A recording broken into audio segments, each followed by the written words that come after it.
Good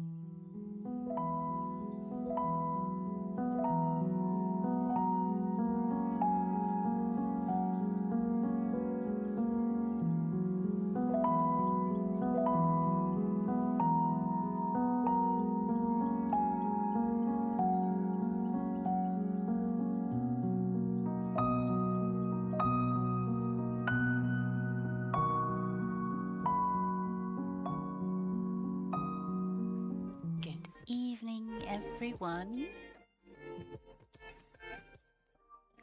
Hope everybody is cozy and comfortable.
Back tonight with another slow walk.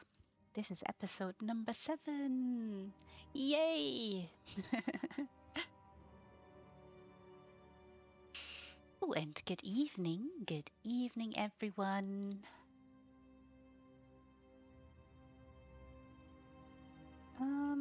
Yeah, I had a little snafu at the start that made a few things a little bit wonky. I hope it's all fixed now. Yeah, a couple of things that went a little bit wild.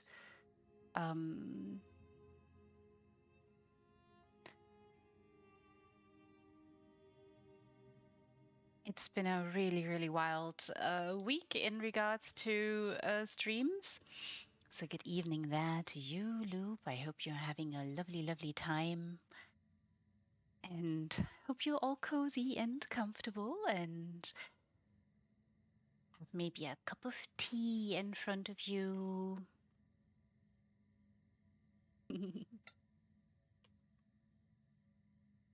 Or maybe you are having some coffee, or because it's Friday and the week is over, you've decided to go for something different.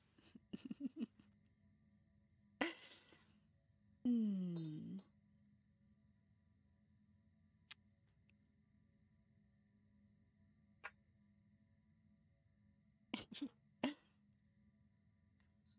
A slow walk, everyone. Another one. So, a few little things, housekeeping things, just before I'm going to go into all the wonderful abodes.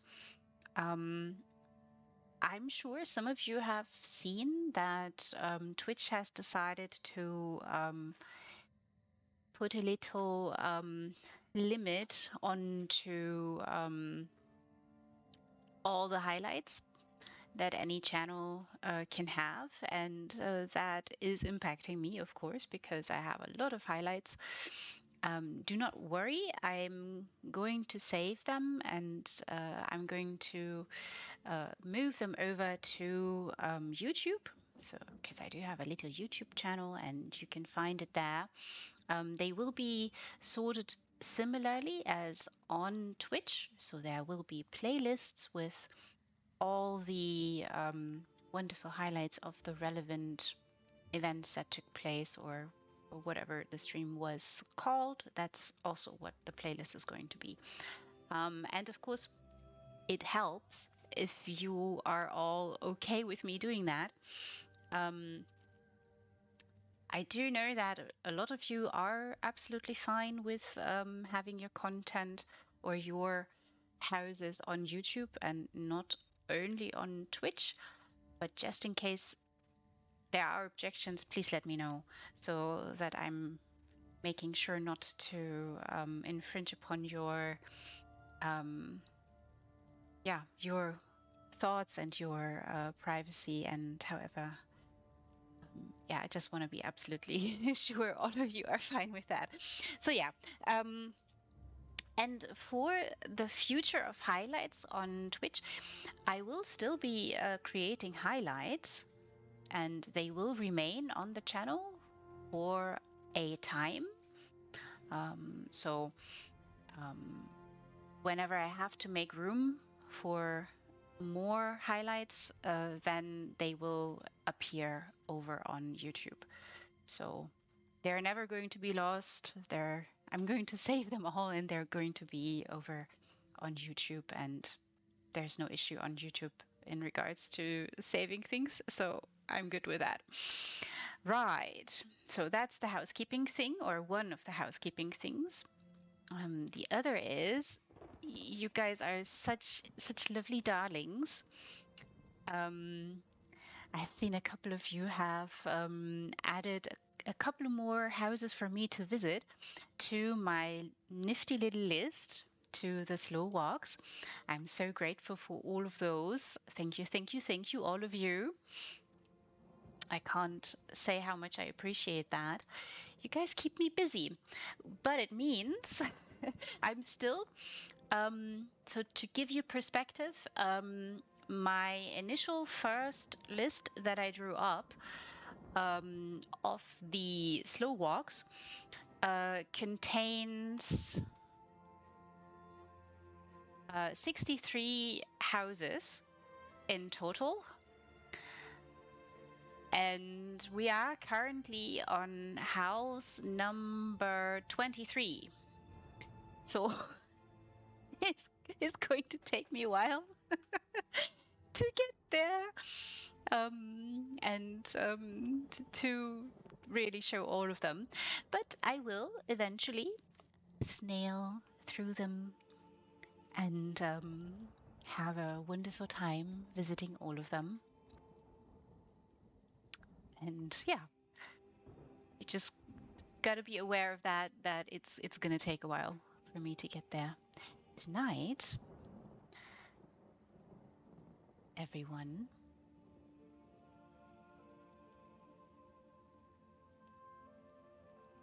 we are going to start tonight with a strident springsterman.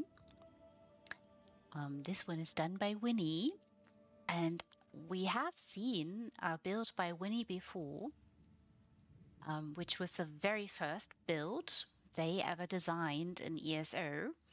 And this one has a little description that I shall read to you.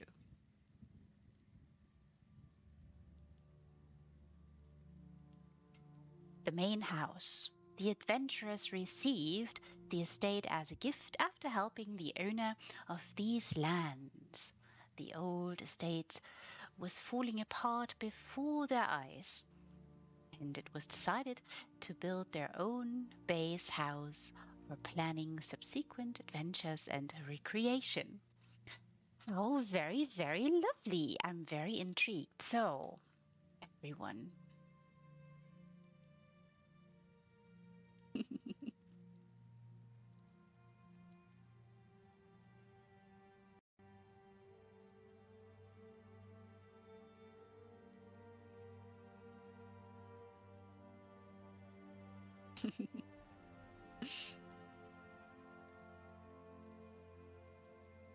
Getting there with the script, all of you.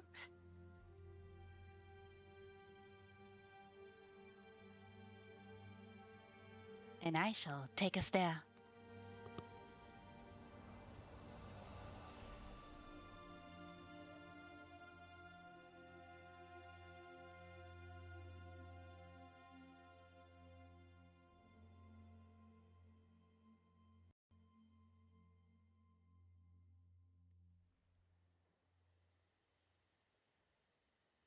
Oh, wow, look, everyone. Oh, look.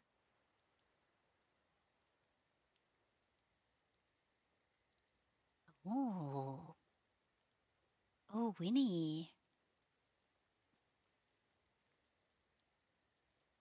Oh, wow, look, everyone, look. The weather is a bit temperamental here, but no matter, no matter.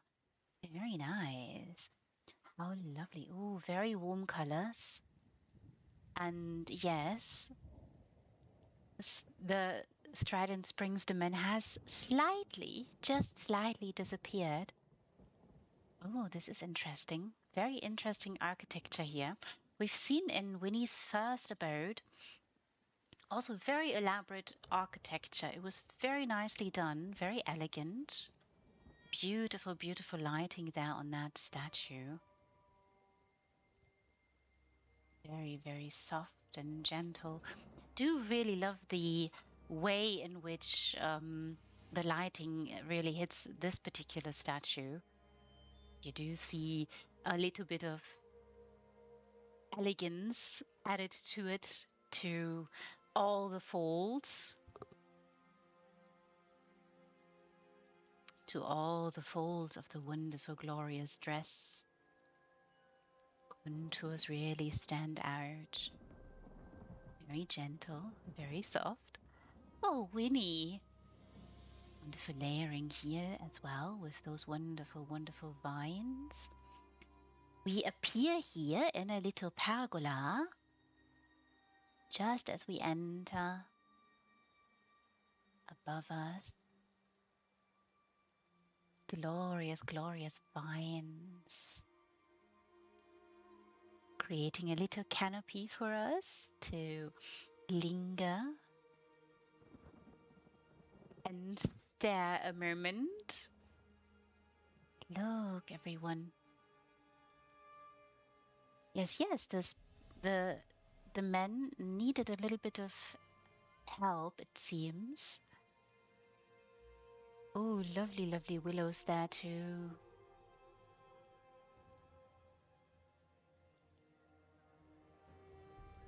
Wonderful, gentle choices here with those wonderful flowers. Oh, we do see Meridia up there on the waterfall. Beautiful. Very gentle lighting, really, really powerful though. Really helping the masonry stand out just slightly. Very nice eye catchers all around. Very, very elegant. Beautiful little pool here. Oh, and just soft and gentle lighting. You could really imagine her do a little dance there. The lighting is just really well done. Oh, Winnie. Beautiful banner as well. Very nice.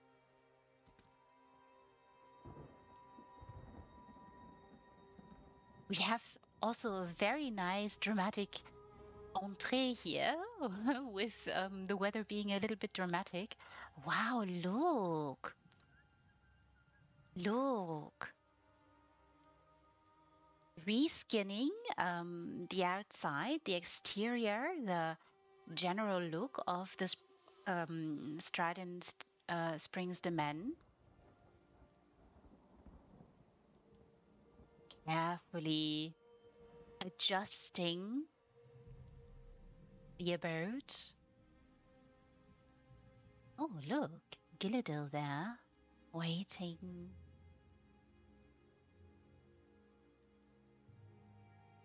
Very lovely job also with those wonderful overgrown hedges.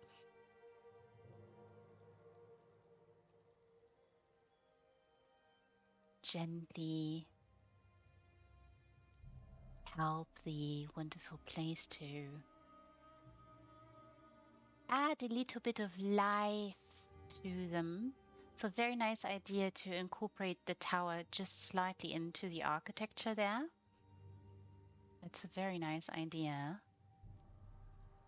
How very interesting. Very clean, very sleek, in the sense that the abode is built.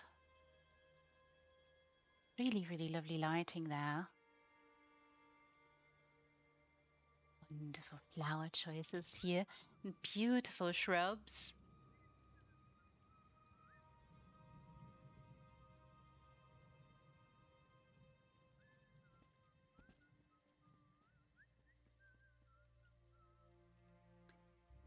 Maybe you heard them whistle too.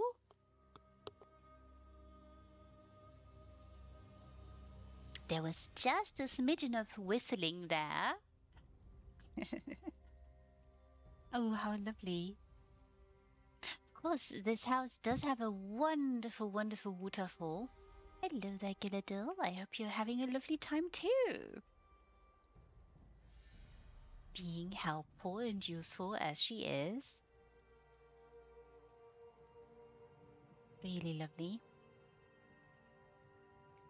It's a really, really powerful redesign and reimagination of this abode, and doing away with the, um, well, vanilla house, shall we say. Quite interesting. Wonderful vines there too. Ooh, interesting windows up there. Beautiful ideas. Very elaborate job here. Wonderful flower choices here too. Beautiful lighting.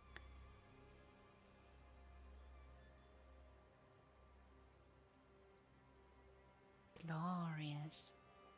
What to do with this plot, everybody? Maybe something like this.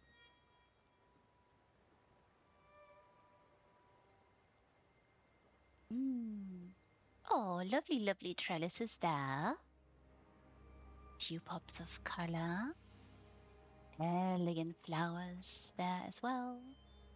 Little bit of fishing supplies. Very good. We do need those to be a little bit self-sufficient. It seems. Oh, more fish. Very good. Very nice. So nice little grill that they have here outside. Wonderful little rack. Beautiful.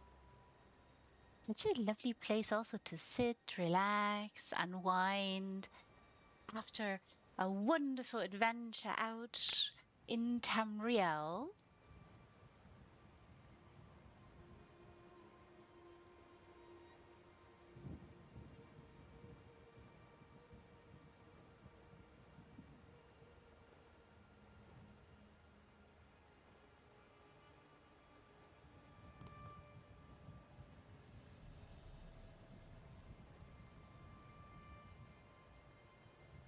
Very elegant, really homogeneous design as well. So lovely, Winnie. This is really, really beautiful. Also, these wonderful walls. This is so elegant. Such an elegant, amazing reimagination and use for this plot, and the lighting here is just really picture perfect. Wonderful decisions also made to set it to this particular time of day. That is, if they have set it to that. Lovely.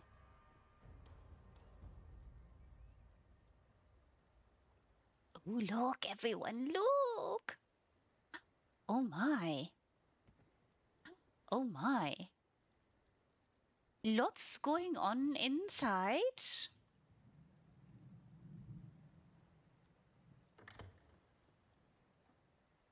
If you all do come and visit, please make sure to close the doors behind you.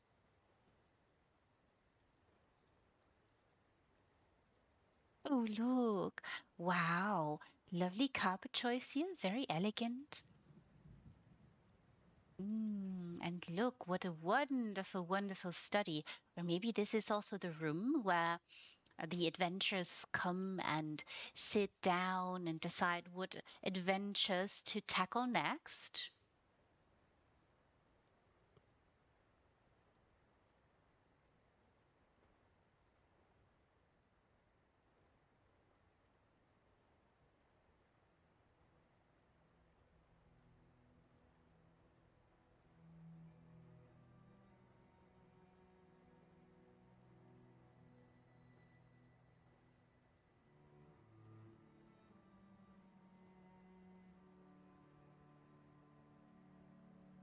Really lovely, wonderful painting choice there. Beautiful and elegant.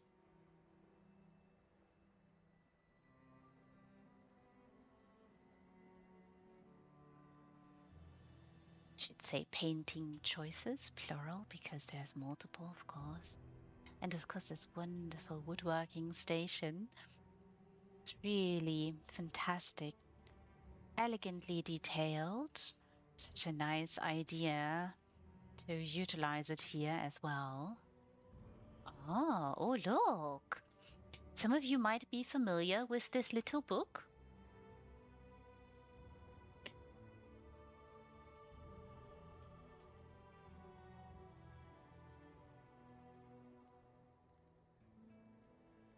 Wonderful shelf here too. Beautiful, beautiful lighting.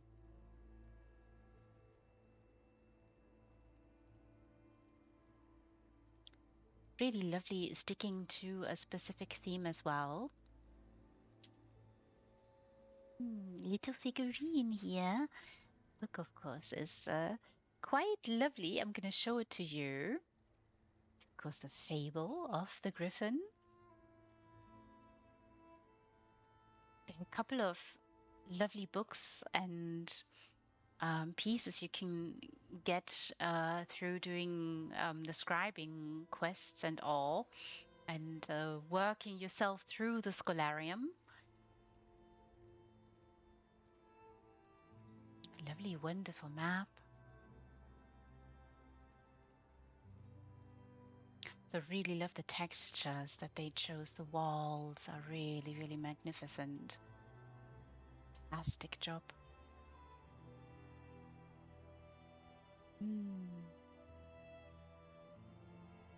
There we do have Nuzume taking care of the kitchen, it seems. Oh, look. Little key here. It's another lovely, fantastic map. Elegantly illuminated. Wonderful seating area too. Ooh, and a cozy, cozy fireplace.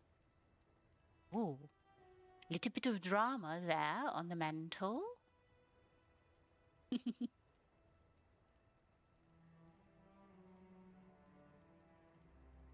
Very thematic too. Oh. Beautiful, so elegant. All is so sleek, so clean. Also gentle. Very, very cozy. Oh, look, everyone. Maybe you've seen already, but there's kebab and cheese, and apparently the kettle is on. Hopefully, Nuzumi figures out how to turn up the grill. Oh, little bit of utility here as well. Very smart choices to add a few of those wonderful storage boxes. They do help if there's empty spaces. This is just a tip, of course. I'm not saying it's empty, but it is helpful if you want to design and maybe you're having trouble filling the spaces. Beautiful, beautiful. Brack. And what a lovely kitchen. Wonderful painting there. Very elegant choice. Even more herbs. The little cabinet there. Oh, how lovely. How very, very sweet. Nozomi, do you know how to turn it up? Hmm?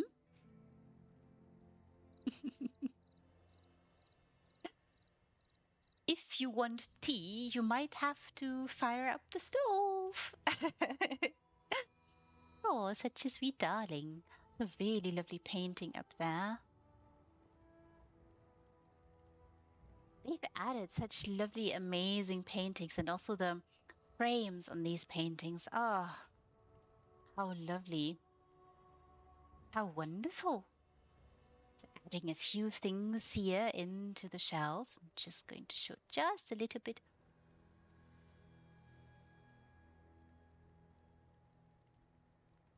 All is so nice and flush.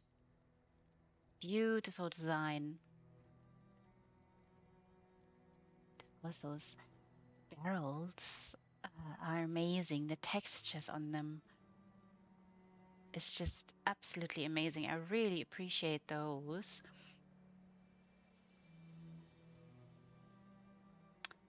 This and Dawnwood, of course, and other amazing furnishings that they recently added. Oh, they're so lovely. They're so, so lovely. Oh, wow. To scribe, we do have here a little bit of art and lovely, lovely lighting. Gorgeous painting choices. Oh, and what a lovely antiquity up there. That might be display as well. Mm, lovely carpet choices. A little bit of a contrast here. Very, very gentle contrast. Aha! And there's a dinner table set with lovely bread and a roast, it seems, and a little bit of wine.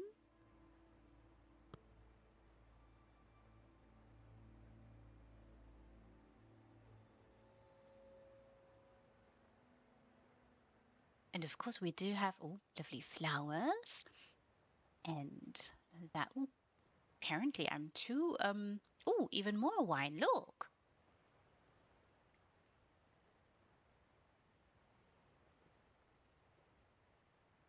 Wonderful little bust.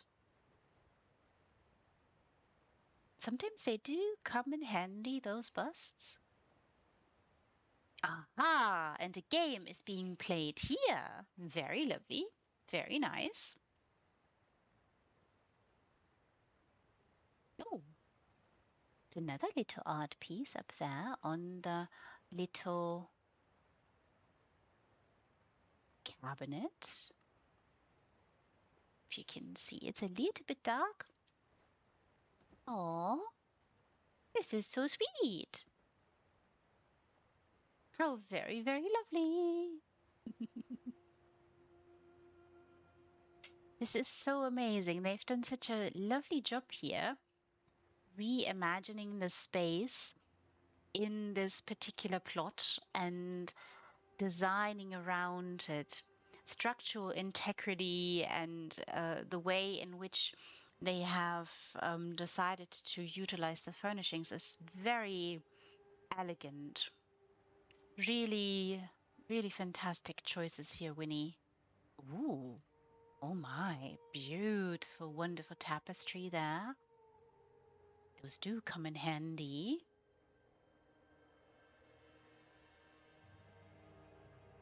Ah, little bookshelf. Oh, we do have a little size hand there. The little figurine in the bookshelf, adding an extra flavor.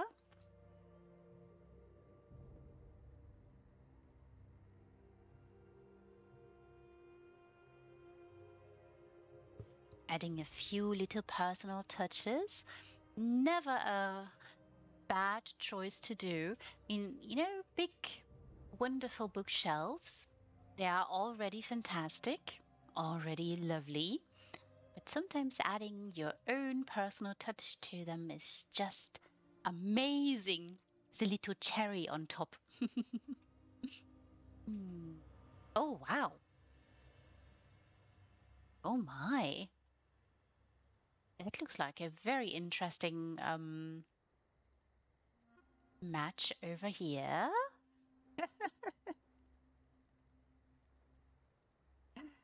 Oh my, wonderful, wonderful aquarium there. Very elegant. And another interesting trophy above the door.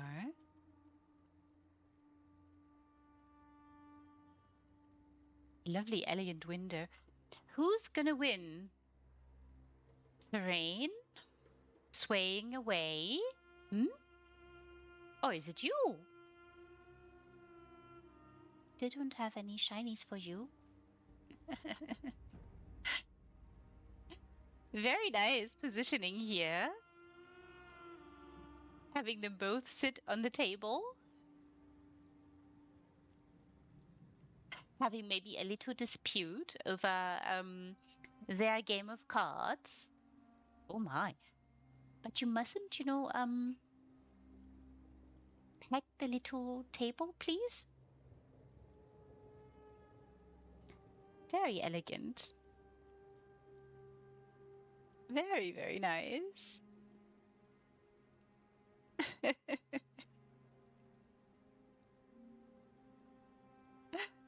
Beautiful windows here too. Really elegant. Glorious. The glorious view, I'm sure. Oh, yes. Mm.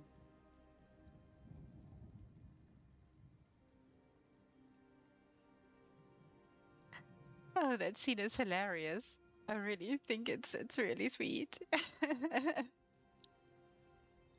Has the rain fell asleep or fallen asleep here? I think they have.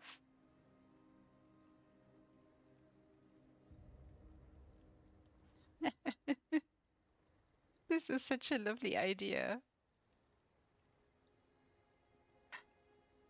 Mm. Very nice and dramatic lighting on this one.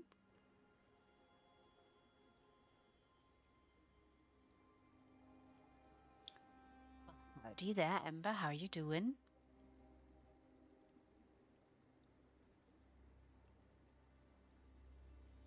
Really lovely idea here.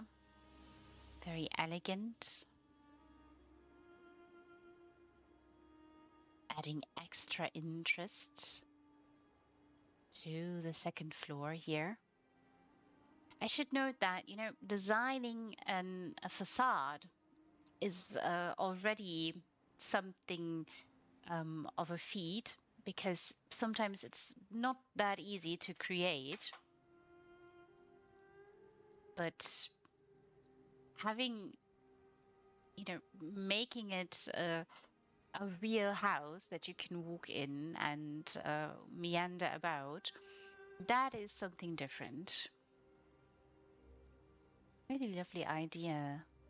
Creating these wonderful window frames here. Gentle and elegant. Oh my, even more dinner here. This time seafood and lovely, wonderful wine. Beautiful flowers there. Placing those is a little bit difficult sometimes, can be very finicky. Oh, beautiful paintings here and a couple of figurines.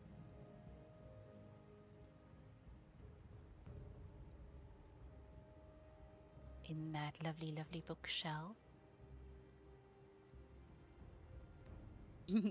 Good evening there to you, Hayden. Lurk away, lurk away.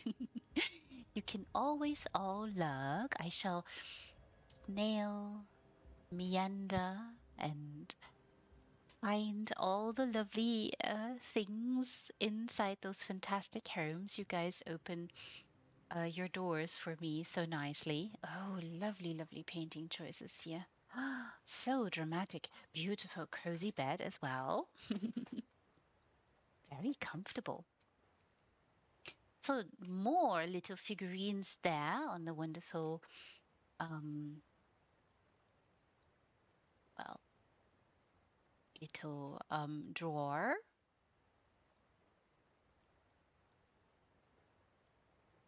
Wonderful carpet choices. Very, very elegant. So cozy. Oh, I do love those wedding lamps.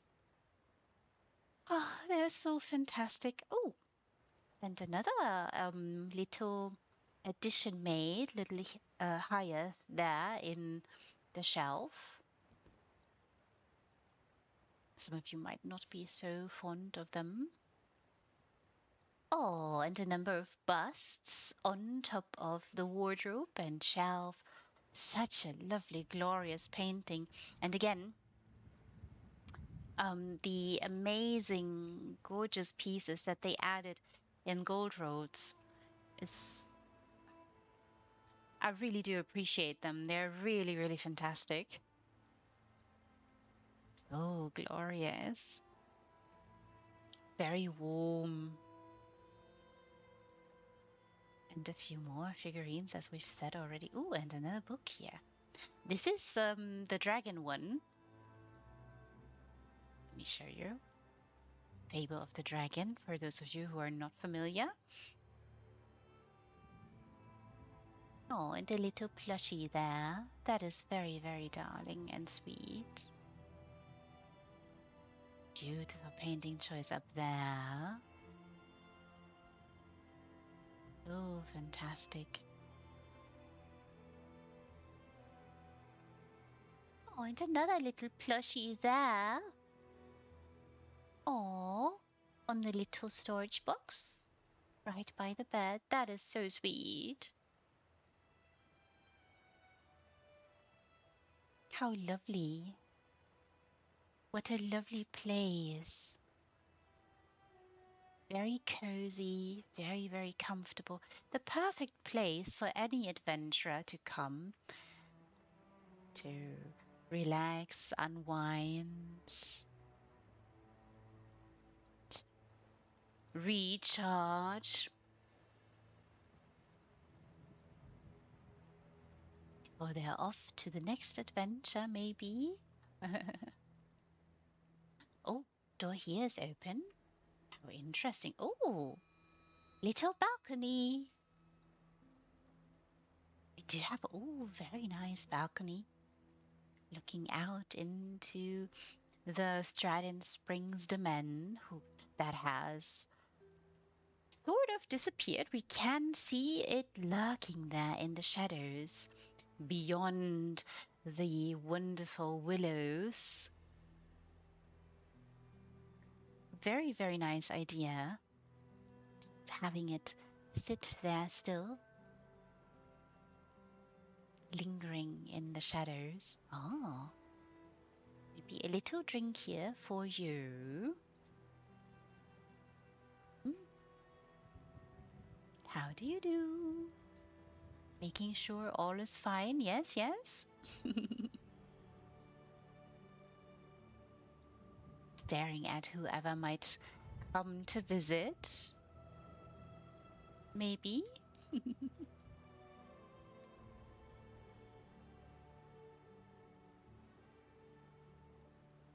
Really lovely.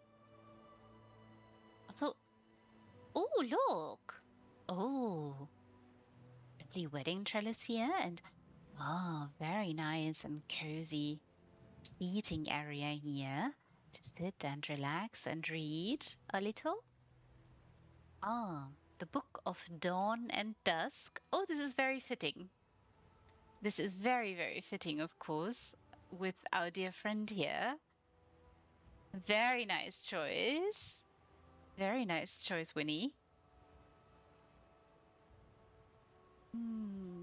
How lovely. You can certainly see them having a seat here, reading a little bit, maybe just perusing through the book before they maybe doze off and relax and unwind a little bit. What a beautiful place. Really love that the house is lingering there You do see the roofs and some parts of the windows peeking through.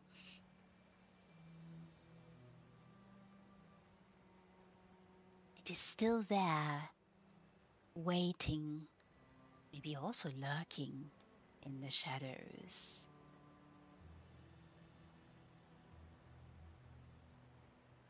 There we have seen already from downstairs on our path when we've come here, Meridia.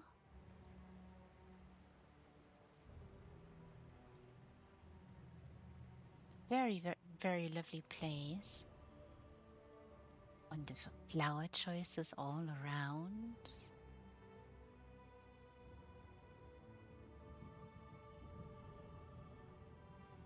Oh my.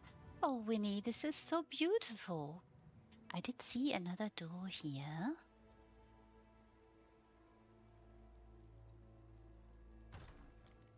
Oh, look! Look, everyone. Oh, a little bathroom. We found the bathroom. Oh, how very nice. Wonderful bathtub here. Steaming hot, perchance.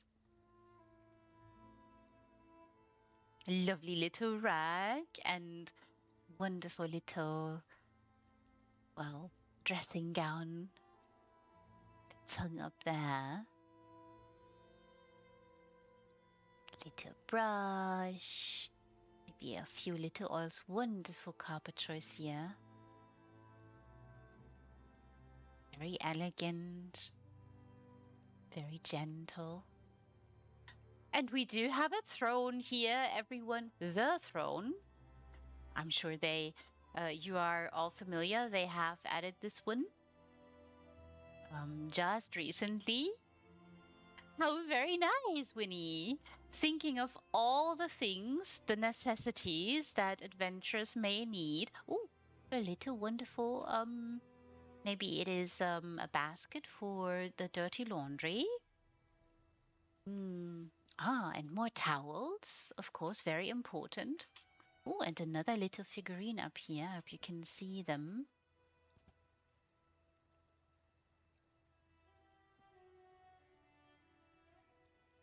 Very sweet. Beautiful, beautiful drapes here on the window. You can see a little bit outside as well. How very lovely. Oh, how fantastic. Oh, there's a bathroom, everyone. And what a lovely apartment here. A little bit of privacy there too. This wonderful divider, and of course the bookshelf does help to section off and create space. Of course, I'm going to close the door.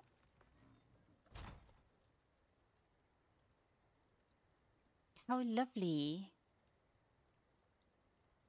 How very, very lovely. And this is only well, shall I say it is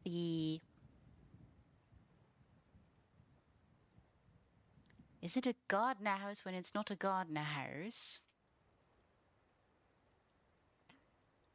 Glorious lighting here on that wardrobe.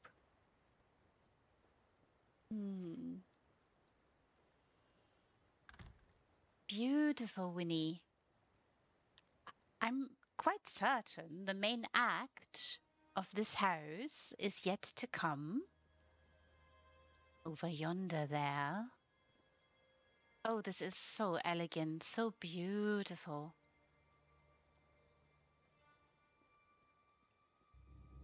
Also, very nice transformation of this entire plot. Very, very nice decisions. Oh, lovely little well. Very important to have a little well. Oh, and nice seating area here. Lovely, lovely lighting. Very nice lighting on the entirety of this build. It does help really, really illuminate and stand out, highlighting the architecture and elegance of this entire abode.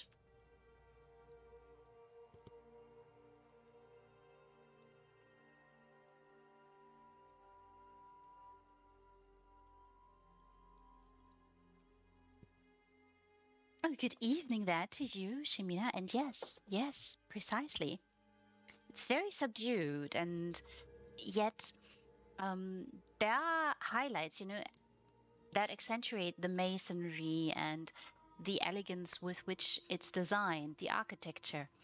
It's quite elegant.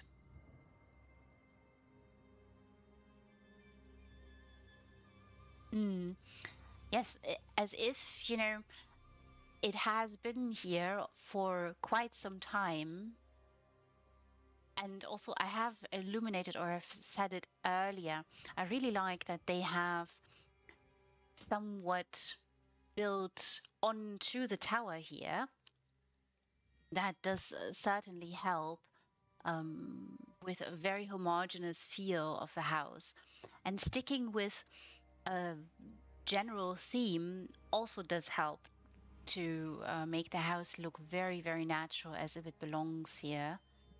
And yet at the same time, from the little balcony on the other house, we have seen the men lurking there in the shadows behind the willows, behind the house. Very nice idea. Very, very clean and very, very sleek. Look, everyone, look. So slightly elevating the house, the plot here. I mean, it does have an elevation as well. There are stairs in the original abode, of course. Or shall we say vanilla abode? But this is such a lovely idea. Very, very elegant design. Oh, firewood. Very important. Gotta have that. Gotta have that. Little bit of wine peeking through here. Very nice. Elegant, soft lighting. Again, I can't stop saying it, but I have to just emphasize the lighting and the masonry, the textures that the furnishings have. They need light to really stand out, to really be seen, and to have an impact on the overall experience that you might have here. It's very lovely, Winnie. This is so elegant. It is so beautiful. And here, of course, not going up yet. I'm gonna explore downstairs first. But that's what I meant. Really hugging the side wall of the tower and deciding that from here on out, building homogeneously. The vines really, really help as well, creating a very natural, gently overgrown look.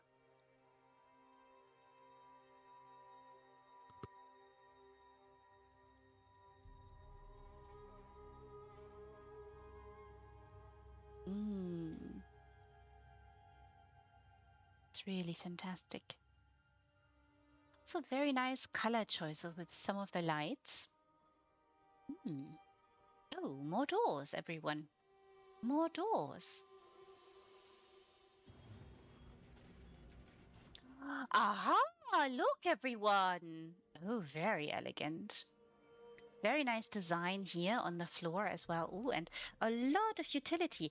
And I mean, adventurous team house. So that is why we are seeing utility here, so that the adventurous can prepare for whatever lies ahead of them, whatever task they have set out.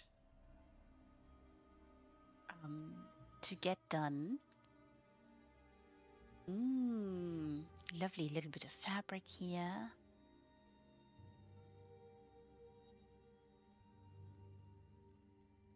Very nice job. Really elegant layering here on the floor. And yes, of course, those trophies do help. Little fireplace with a little forge going, it seems. Very nice. So very nice layering here with the fireplace and the forge there.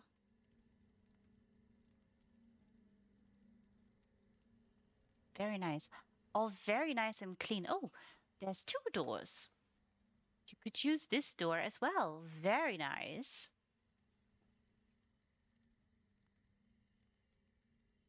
Very nice. Really glorious. So really love the lighting that really bounces off so nicely of all those wonderful trophies. Little wardrobe there as well. Maybe you can hear them whistle again.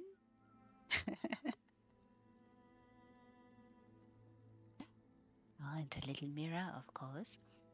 Because, of course, you can't go on an adventure if you don't have, if you're not, looking the part, maybe.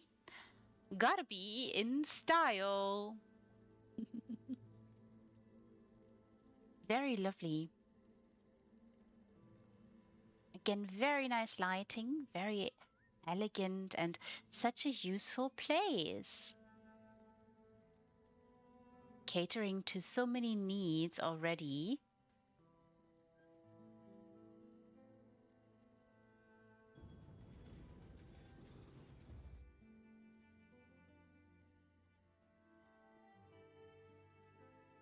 Really love those windows. Just fantastic. Adding so much in here. And the flower choices. And a little bit of a seating area here. Maybe to ponder, gaze out into the serenity of this plot.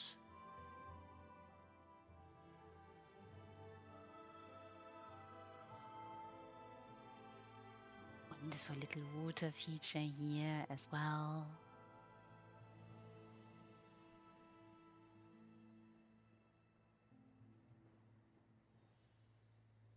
And of course, from here you can see over yonder towards the other little house. Oopsie. Okay, I just jumped out. I'm stood in the flower patch. Very lovely. So very nice color choices here. I hope you can see there a couple of blues and lilacs and reds in the midst of all the green and golden hues. So, so lovely.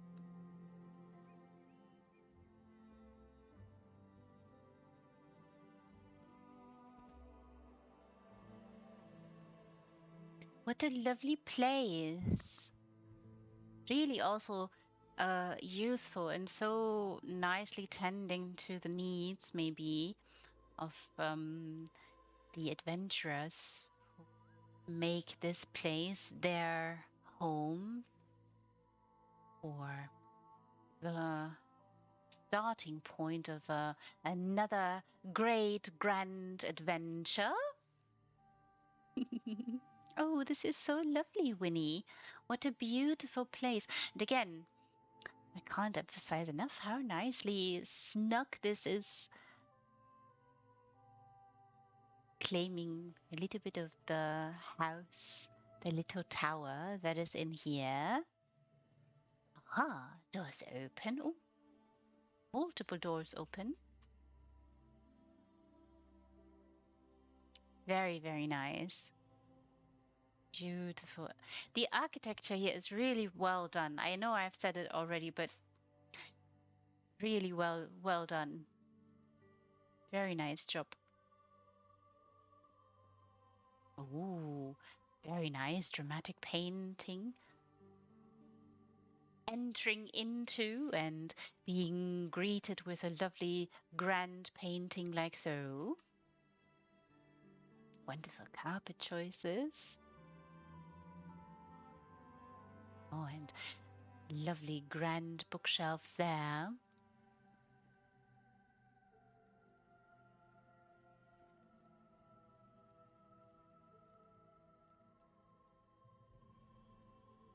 Aha. Good evening there to you, Tress. Howdy, howdy. How you doing? Have you had fun exploring all those amazing, wonderful, cuteness overload houses?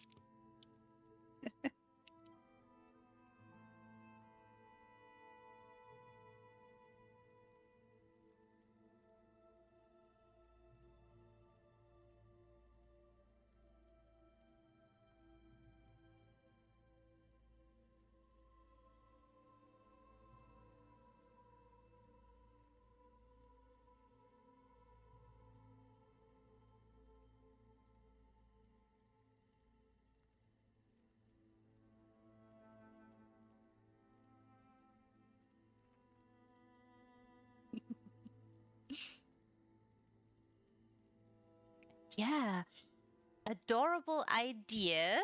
And I'm glad you're doing well and have a lovely, lovely time.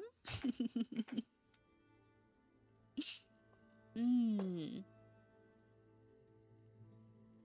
Yeah, I have seen only descriptions, Tress, so far, and I'm very curious on who is going to clinch the victory there, and I'm happy to stream the winners.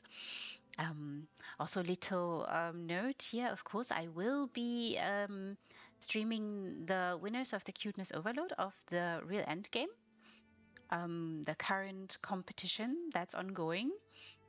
Um, and after, we shall have a little house party together. So do stick around after stream and hop onto Voice with me and come visit all the houses in person. Um, I'm saying all the houses, it's quite a few. I was very glad to see so many participants. I hope you're having a glorious time, Truss. And maybe you're smiling a lot when you're seeing so much cute, so much so that maybe your face hurts a little bit.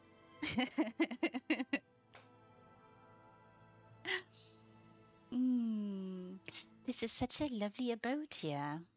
Winnie has done such a lovely job here. So elegant.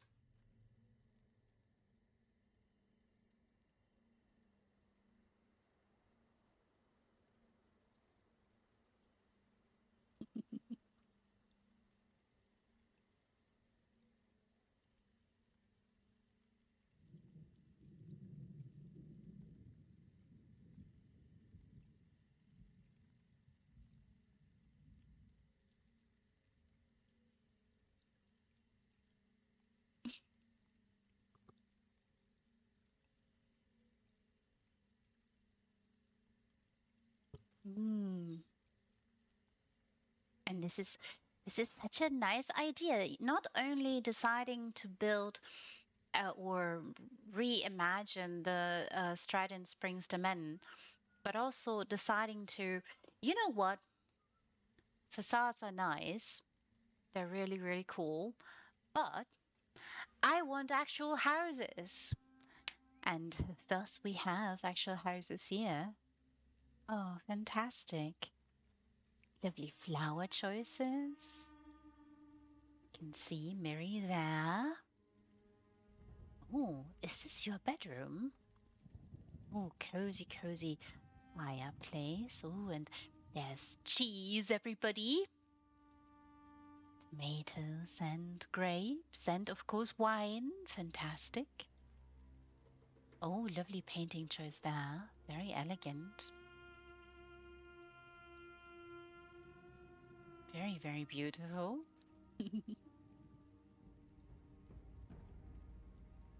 Oh, lovely. Oh, and another wonderful painting there, and a lovely, lovely bookshelf, and a couple of floaty books. Very nice.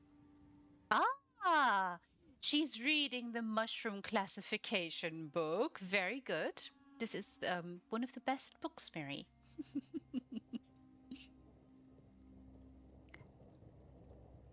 All you need to know about shroomies. Oh, these paintings and the frames of them.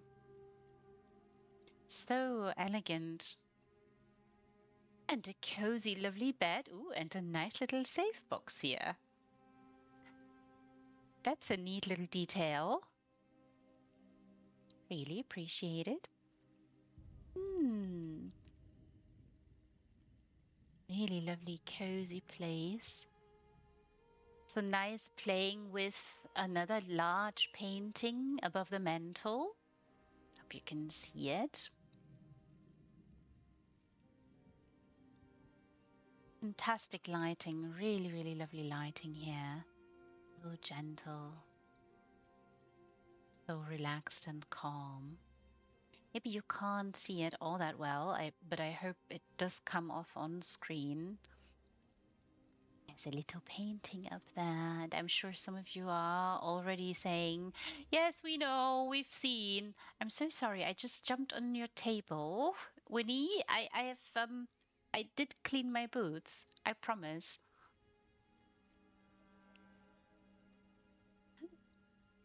Oh, very nice. Very, very sweet. And what an amazing place. Oh, oh, there's cake, everyone. There's cake. Getting excited about these lovely little. Ooh, oh, even more wonderful flowers and a little plushie there on one of the beds. Mm, very nice, beautiful ESO Plus painting there, and another nice painting choice. Oh, how lovely.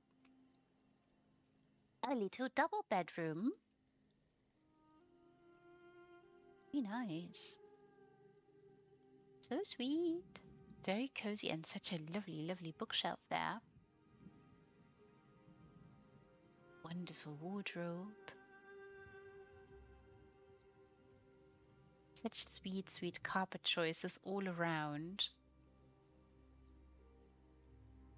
Another lovely dramatic painting here on the wall. So nice that almost every wall has some form of adornment.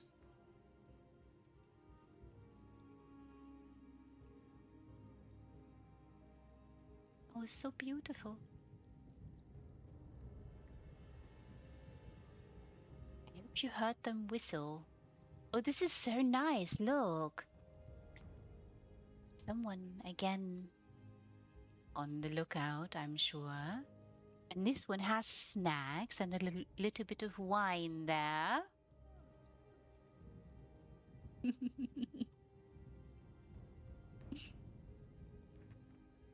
Hmm, what you looking at? The map? You know, darling, you don't have to. You're still in a house. Maybe plans. Maybe they're making plans. What a lovely, wonderful view that you have here. So elegant and beautiful.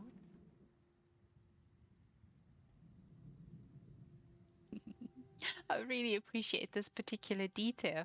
Some fruit and a little bit of wine for them.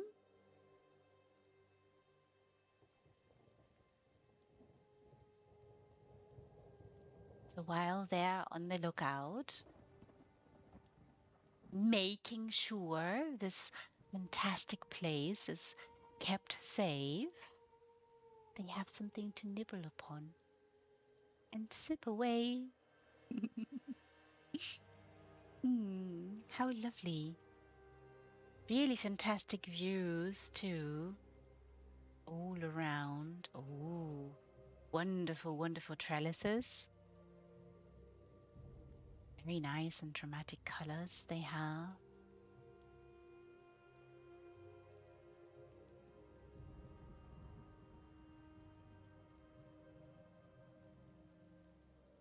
Such elegant choices. Also such lovely seating areas up here. Oh, little easel there and someone's painting.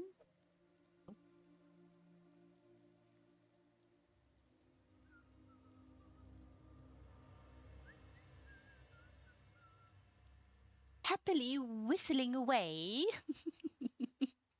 Oh, excuse me.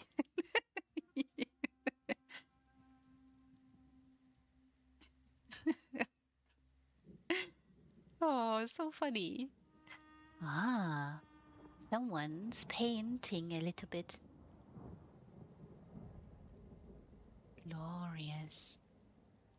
Fantastic. Could also be one of those lovely abodes strewn around the area. One could imagine.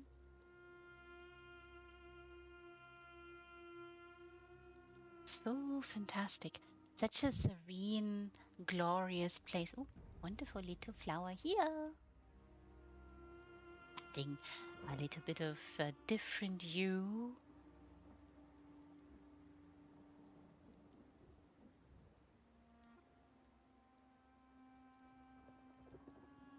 The domain is still a little bit dramatic weather-wise. But it adds, I think, to the atmosphere. We do see a little bit peeking through of the original abode, and I really appreciate this embrace that Winnie has done here, embracing the abode, yet redesigning, reskinning just slightly, and creating such a lovely space.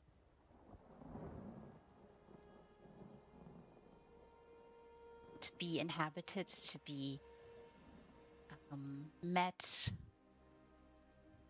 that people can start here when they set off on a lovely adventure, everyone. Oh, so fantastic. Such a lovely idea. So elegant. And what a start, everybody. This is what we started with today. I really love this detail again. I can't get over it. It's so nice. And over yonder, on the other balcony, someone is perchance maybe stepping away from keeping watch from time to time, reading in a very particular book. Very nice job, Winnie. Very, very nice job. So elegant, so gorgeous, so filled with beauty, so filled with life.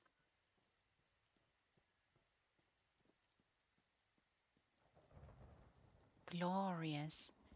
It's going to be quite difficult for me to get a good view for all of you.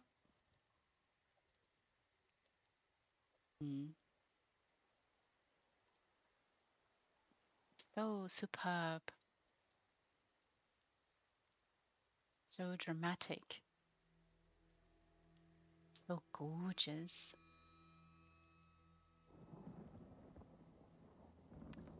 Now, all of you, you must come here. Bring all your friends. Show them around. Linger a while, maybe by the waterfall. Fish a little bit. Have a little dinner and walk around in this cozy, serene, calming abode. Tending to all the necessities wonderful adventurers might need. Recommend and favorite, and of course, Send Winnie only kind messages, messages of appreciation.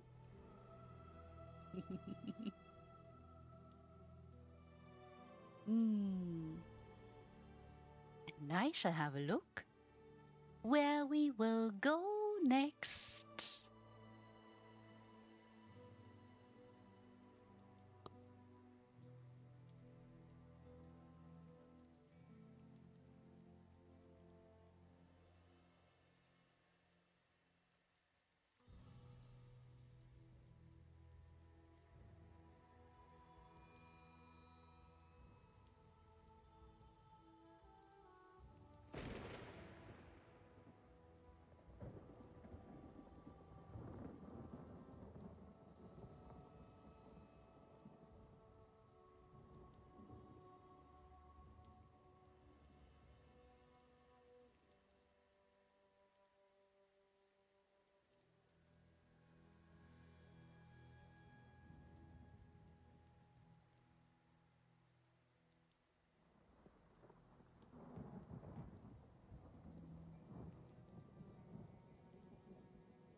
And the next one on my nifty little list, or maybe I shouldn't say nifty little list because it's quite long and involved, and y'all keep adding things to it, which again I'm very very grateful and thankful that all of you um, do open your doors so that I can snail through and have a look around and find all the wonderfulness within.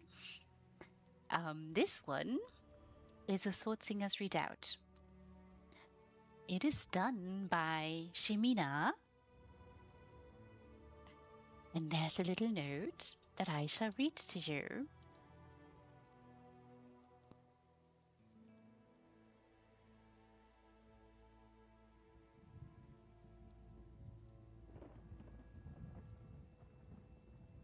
King Faharajad's not so secret hobby is archaeology. Oh, archaeology. Oh, this is very interesting, very intriguing. He has hired Telenga, the artifactor who investigated or who investigates the remnants of an old Red God palace his workers have found under Swordsinger's Redoubt. Oh. Oh. But one of the curious mages took a chance and climbed down the old well and found something far older. Oh, intriguing. Oh, I love that you added a little creator's note there. Thank you so much, Shimina.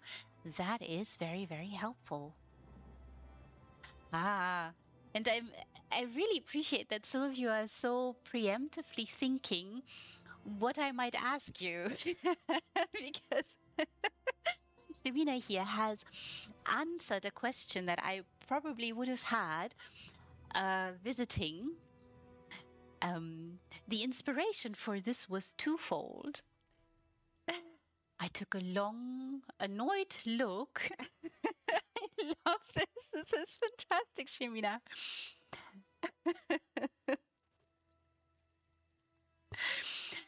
I took a long, annoyed look at the infamous red tarp and suddenly thought of excavations and archaeological expeditions.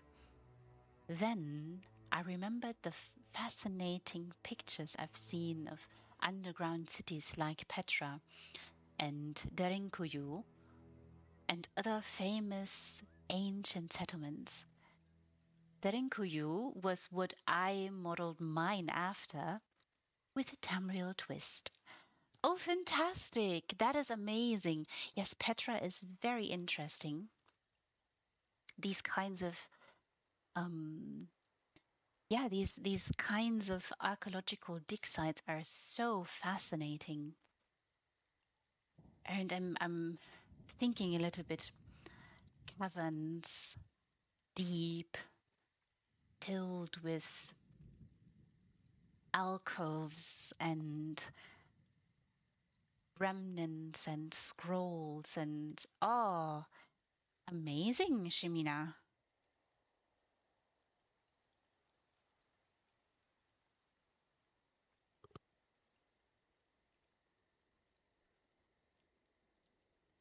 As sword singers, everybody. Such an interesting abode.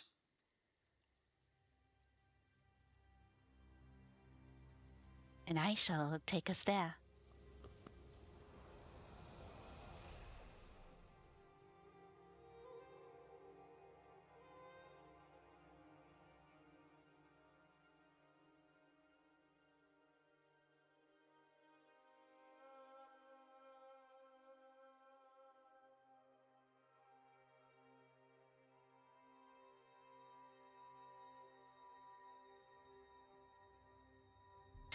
The infamous tab. Here we are, everyone.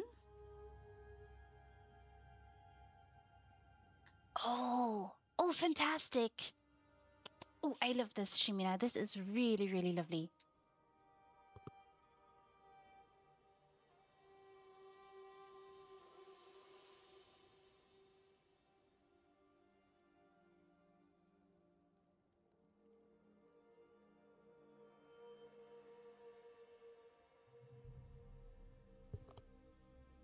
I'm just staring here.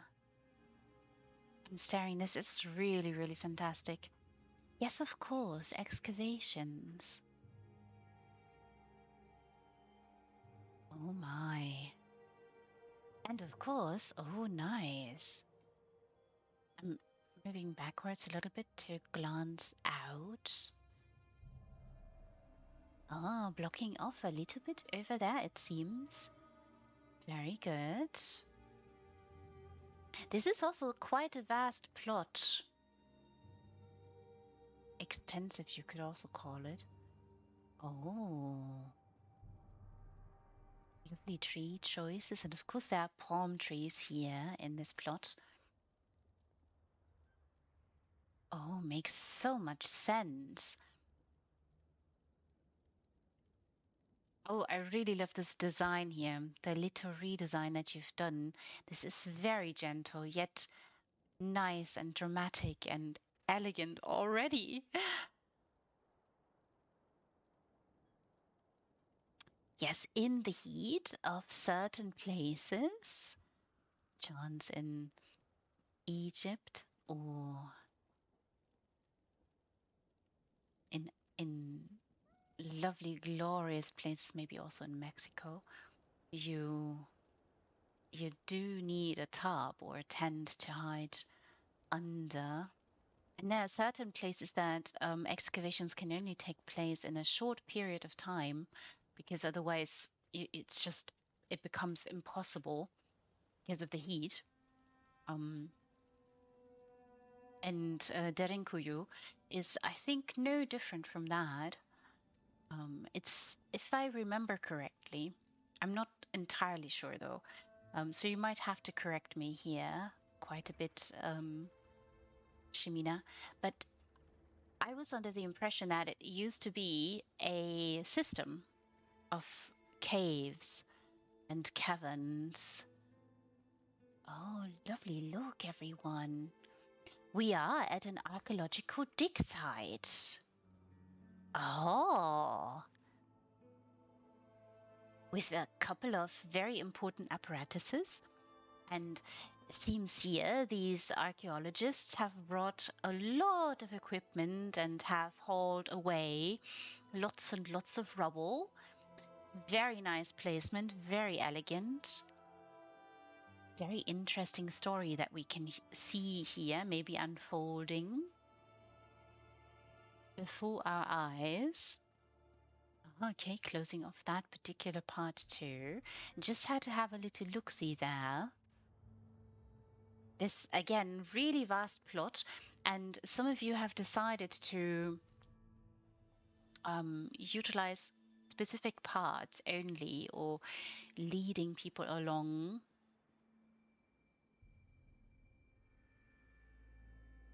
Mm, glorious. Wonderful tree choices too. Lending a little bit of shade from the scorching sun. Like, so for instance, if you were to do an excavation in around Luxor, for instance, in Egypt, you only have a very, very narrow window for excavations happening there, just because of the summer in that region is so scorching hot that you just can't bear being there. And even during the months, during the period, the wintry period, it is still really, really difficult to advance any kind of expeditions. And sometimes the dig sites are not really mm, forthcoming because you have to make decisions upon integrity. Like when you dig into something, you have to bring some kind of support system to make it safe. Otherwise, might be a bit dangerous. Oh, hello. We can see Bastian maneuvering around there. Very nice passing, Shamina. Where's he going? Hmm. Oh, lovely.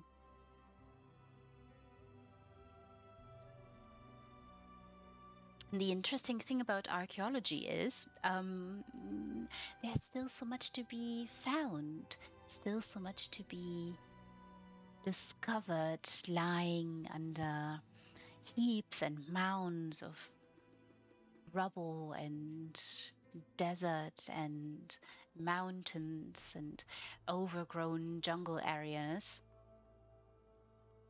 Lovely choices here. Very nice.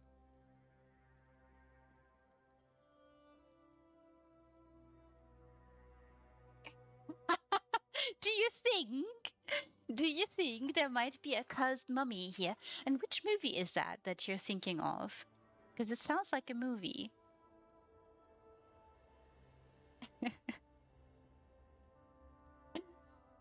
It's really fantastic. It's so lovely. Oh, there he is, meandering about. Maybe I should follow him. Look, this is so nice. This is such a lovely, you know, imagery here and recreation of an archaeological dig site. Wonderful idea, Shimina. And of course, yes, what to do? What to do indeed with this plot. Few additions made here with a little bit of grass.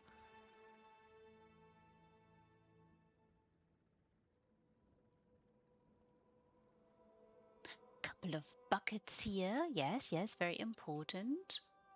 Need buckets and all kinds of things to haul all the rubble up and or finds that you maybe made perchance. It's also quite interesting what kind of sediments you're working in certain archaeological dig sites. Some help to really preserve something, and particularly tombs. I'm not sure why I'm thinking so much towards Luxor, but of course the same is true for Petra. Um, it's quite a difficult thing to think about how people have built this place, and then of course it has been rediscovered by people who have been curious and found things hidden under all the sand and rubble. And it is a teaching moment for us, of course, when something has been found. It illuminates about the cultures and everyday life, maybe. Now, what do you guys think? we might find here. Oh, a little bit of a larger part here. Rubble. It has been strewn here or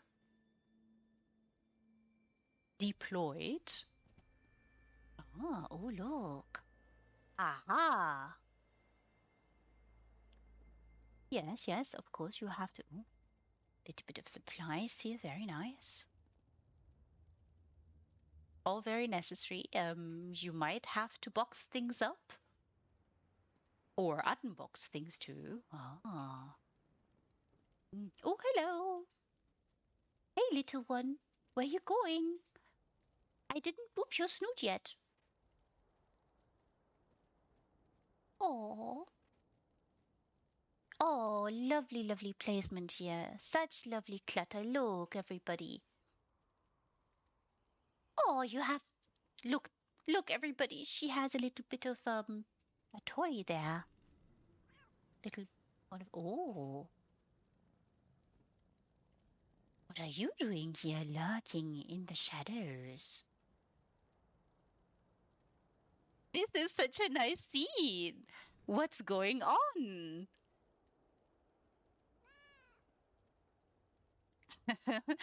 What is going on, Shimina? What is going on, everybody? Somebody is here, lurking in the shadows. Maybe they want to steal away a specific find, an archaeological piece, maybe a treasure. I really love this little wonderful kitty. Oh, clean yourself. Yes, yes.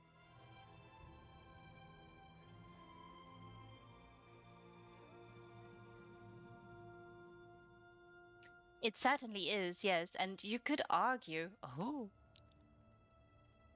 this is so nice. Look, everybody. Look. Oh, fantastic. I shouldn't be so excited about someone stealing, but you could say that, um, technically speaking, earlier archaeology was thieving, right? If you look at what has been exhibited in museums, those are that is the culture of other people. Yet we get to look at it. It's a little bit odd, isn't it? So, of course, a lot of museums have started to embrace that part of history and have not only talked about it quite openly and all that, and they are informing the people who are visiting the museums, but also people are actually working on returning cultural heritage to the people, to the countries that it belongs to. So, yeah, quite interesting and controversial too. And yes, thievery. You are, of course, correct about that, Shimina. I really love that scene. This is so fantastic. Now it can boop your snoot. Boop! Oh, also nice that you have a few tools here. Very important. Oh, yes, clean yourself, little one. Hmm. You're such a vigilant little friend. Oh, few little extra pieces of fabric there, maybe to wrap things or clean things. Also, cleaning in archaeology, that's quite interesting because to preserve, there are specific solutions that are used to, for instance, looking at these wonderful vases, you'd have archaeologists who specialize in preservation. They would probably cover this in adhesive substances that would preserve the color, because in some places, when you take something from within, for instance, a tomb or some other cavernous systems, you expose it to the elements, and that exposure can destroy, quite literally. And to ensure that doesn't happen, you have to take a lot of measures to do due diligence, and then preserving so much in there is such a finicky and difficult job to do, because you have to really make sure you gather everything. Also, wonderful carpet choice here. It's very so nice. I really love what you've done here.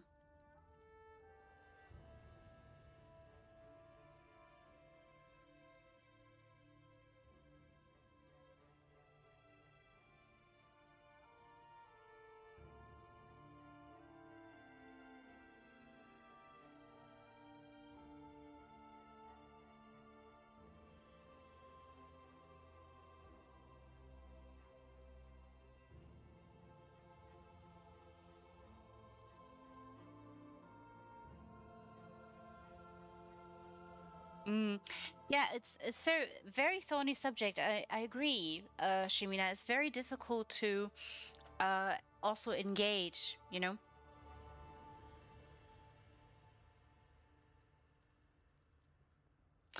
Yeah, it is. Oh, yeah, yeah. That is always such a difficult thing, right? And also dating and where it's been found and who found it and through which hands it all went, and there's much there to discuss. And of course, you know, the urge to preserve history, to the urge to preserve a piece of culture, I think that is absolutely a valid point to make, and something that should be engaged in. But of course, ownership is such a difficult issue with these things, because um, for instance, in Mexico, when you are visiting some of those really amazing sites that just show you how ingenious and inventive humanity has been across the globe.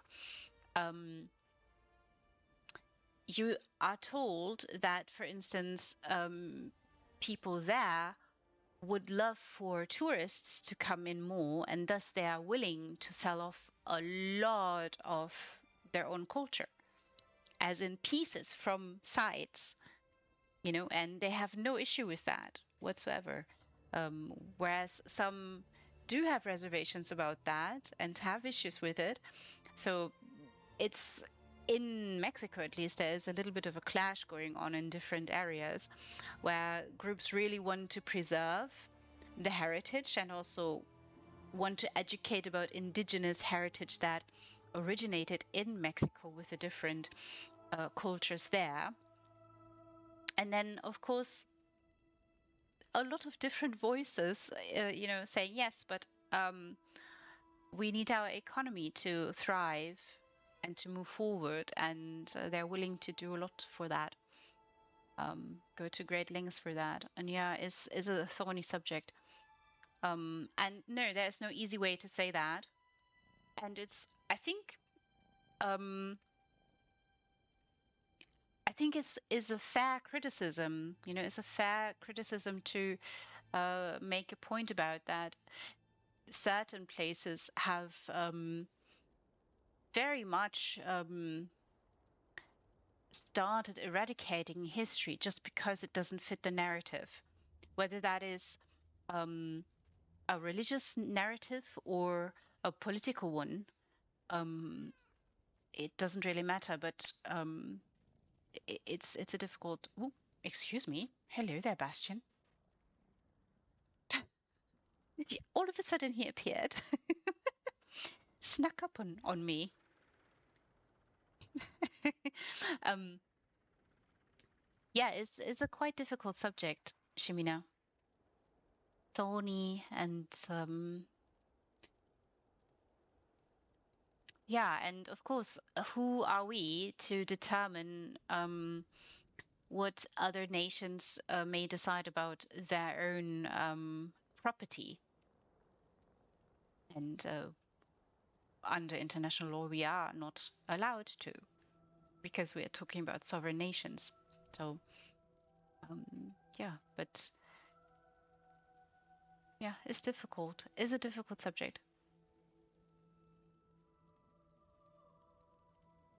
And little point though, even if, you know, history has been written by certain winning factions,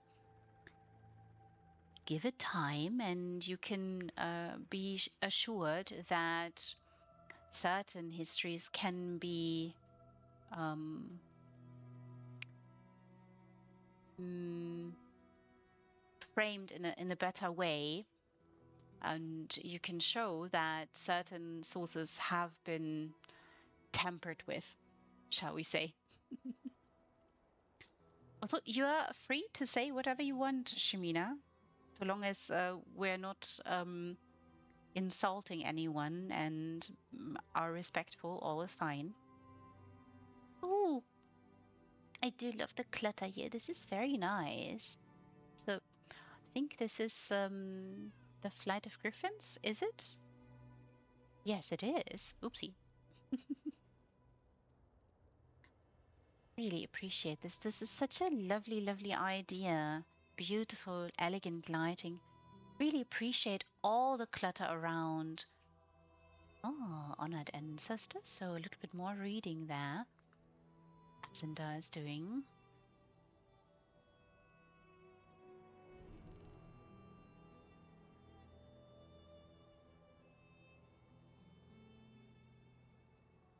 Oh, this is so lovely. I really appreciate this. So such a lovely. Yes, I know, little one. Are you done cleaning yourself? Because I want to kind of boop, boop. Just one more time. You're so cute. Very nice. I really appreciate this part here, alluding to different aspects of archaeology and everything that entails. Fantastic. Little bit of coin there as well. Aha. We were talking about treasure. Very nice. Very elegant. Aha. Little bit more clutter here. Ah. Oh, lovely. Fantastic book choice. Tamrelic Artifacts Part 3. Very good.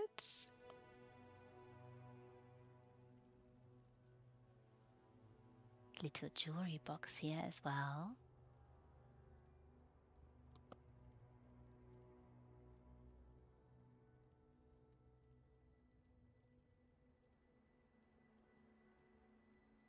More cargo here, of course.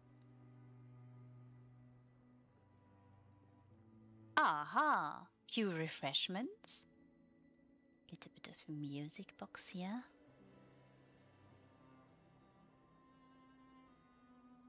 You're taking care of the refreshments, yes?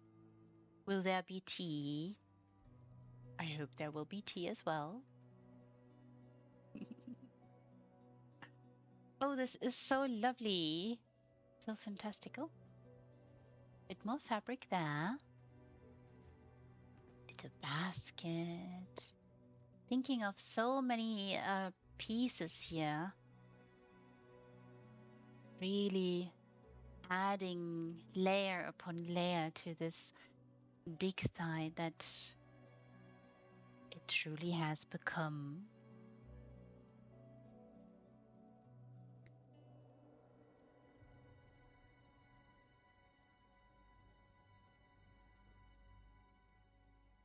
Oh, they are hiding here.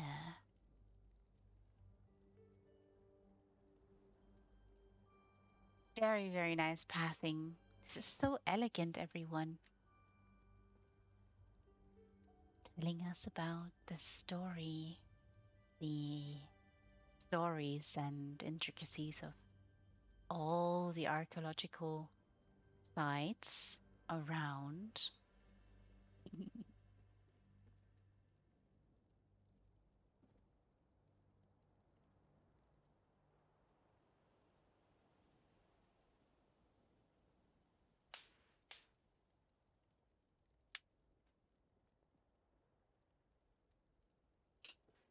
In certain places, it's really a big challenge to uh, go ahead and do digs because sometimes you may find something, but depends a little bit on the tools and whether you can add supports in so that you can continue. Sometimes there's just really not a lot of room. I really appreciate all the additions here. The lovely, wonderful grass, shrubs, all the wonderful, lovely tools. Ooh, look, everyone, look. Oh, fantastic lighting, and we do see lovely shrooms down there. Oh, very exciting. Don't worry, I shall have a look around at all up here before we descend. Oh, I really appreciate that there's so much rubble here. It, of course, makes a lot of sense, right? If you are on a dig site, there's a lot of rubble around. Oh dear.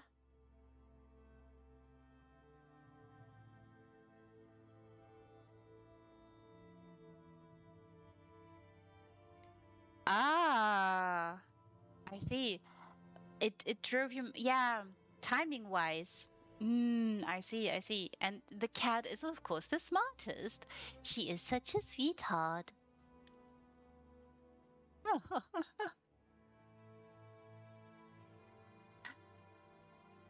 I really love that she stares the thief down ultimately. Walks around over yonder and then I see you.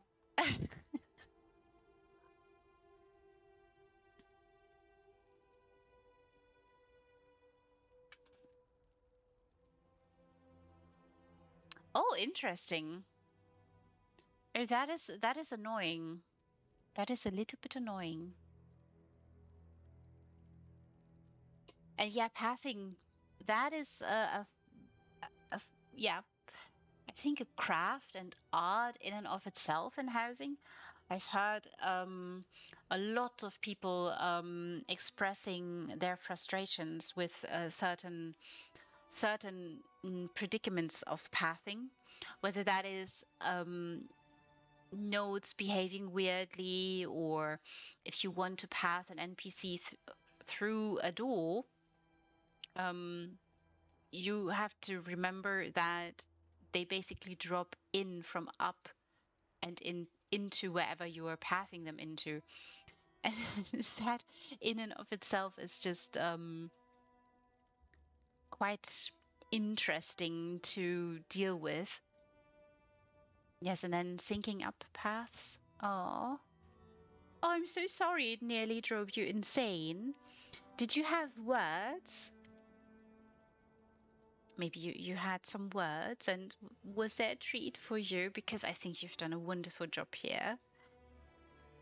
And we did see how the little kitty is such a smart one, sniffing out the thief. Well, everyone else thinks, oh no, absolutely nothing wrong. This is this is all right, Shamina. This is very fine indeed. You know, sometimes it's warranted. It is absolutely warranted if something is really driving you potty. You're absolutely have to say words, letting out the frustrations. Oh, look at her maneuvering about the little one here. Mhm. I do love that she has a little toy there. And she's gone on an adventure too. I sees you. I sees you. Yes, I know. You see them. We see them. But apparently the lovely people leading this excavation are a little bit oblivious. And to be fair, this little thief is doing a wonderful job. Sneaky little thief.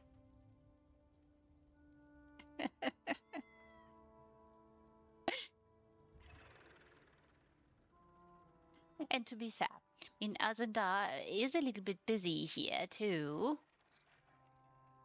Right?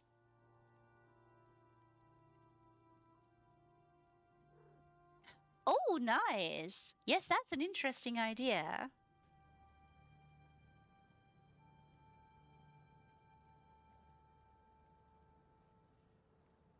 Oh, what? Well, that's an interesting jump then, right?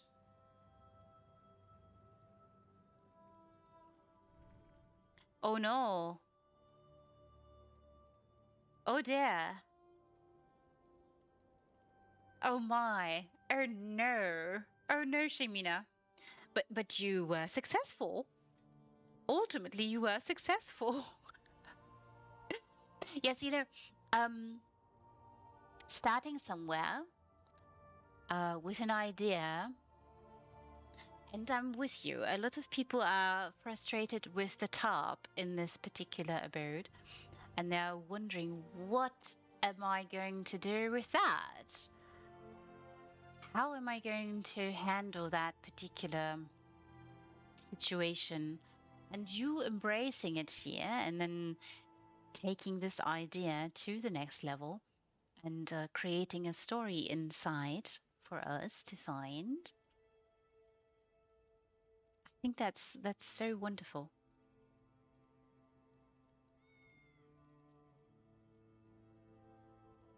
Yes, and there are a lot of very big excavations indeed. Like, um, or, well, big in the sense that, look at that. That was such a good job. Did you see how the thief gently snuck past Bastion there? Fantastic.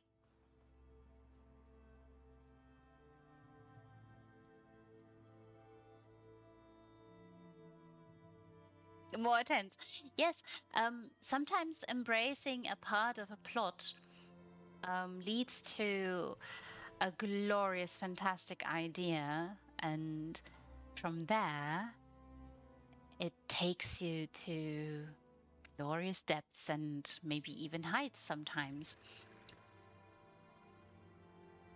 And, playing around with plots and seeing what is possible, pushing boundaries, that can be so, so helpful. Also, I think us being here now, you letting me in, so I can show everybody what you have done, how you embrace that particular part of the abode, I think might be encouraging for those who are still wondering what to do with the plot, are still dubious about what it is that they could potentially create. Mm.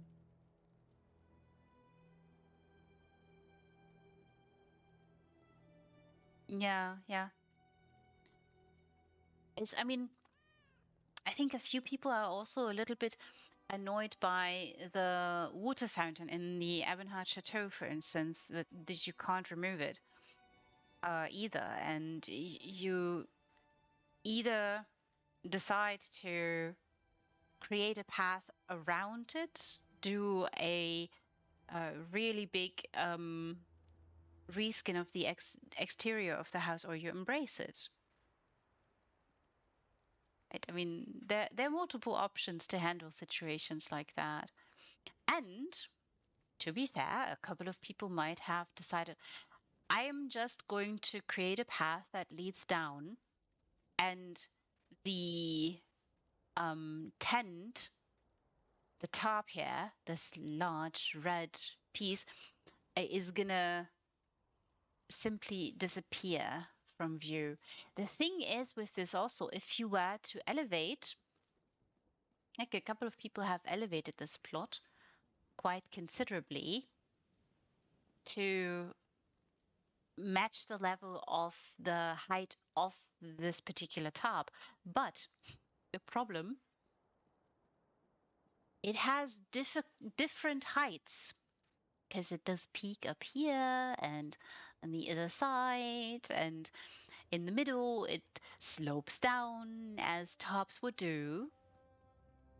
But yeah, it's a difficulty. But you have embraced it. You've added more tens, and we find ourselves in. Oh, lovely. Also, I hope you've seen the little detail here, everybody. Maybe you have not seen it. Here, showing you.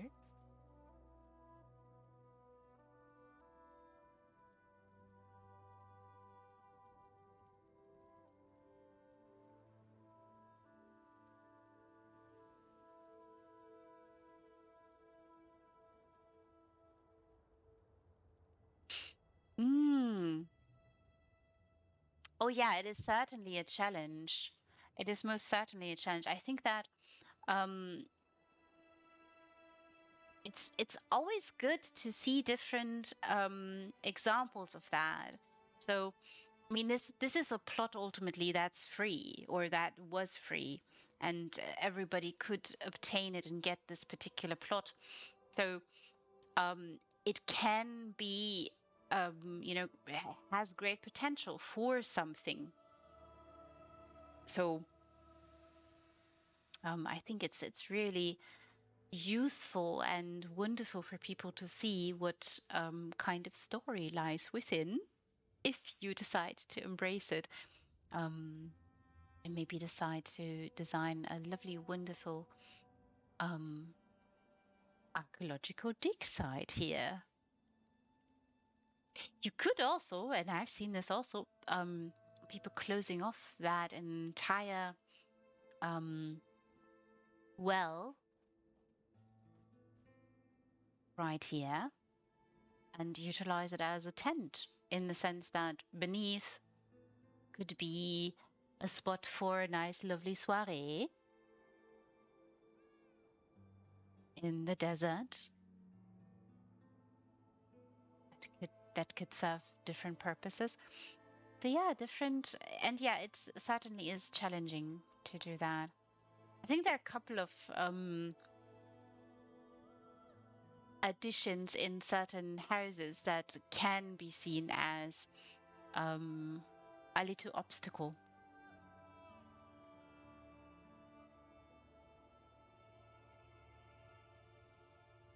Yes, precisely.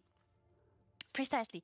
And this is also why I love seeing when certain um, certain plots reappear in competitions, for instance, and you see the different vision that the different designers have. And of course, you all have different perspectives, which is absolutely enriching and fascinating to me, because we always see a little bit of your thoughts, and maybe even some of you add a little personal touch to your place. So we do not only see the house, but we may see you and discover the beauty that sprung from your mind and has come alive in those lovely abodes. I think one of those wonderful competitions of last year that was absolutely fascinating for me was the Alpaloti Harbor House challenge, because everybody had to use that particular plot right? Everybody had to use it. It had to be the Outwalothi Harbor House, um, and you could take it from there. That was really an interesting challenge.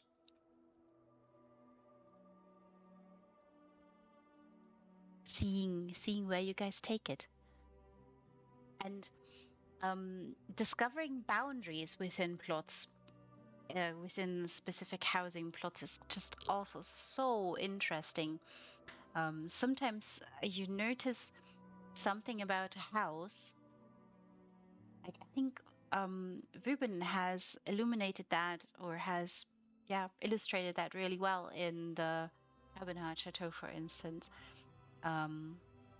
or the um, the lovely Tower of Unutterable Truths, pushing boundaries. And I don't necessarily mean the coded boundaries of the house, the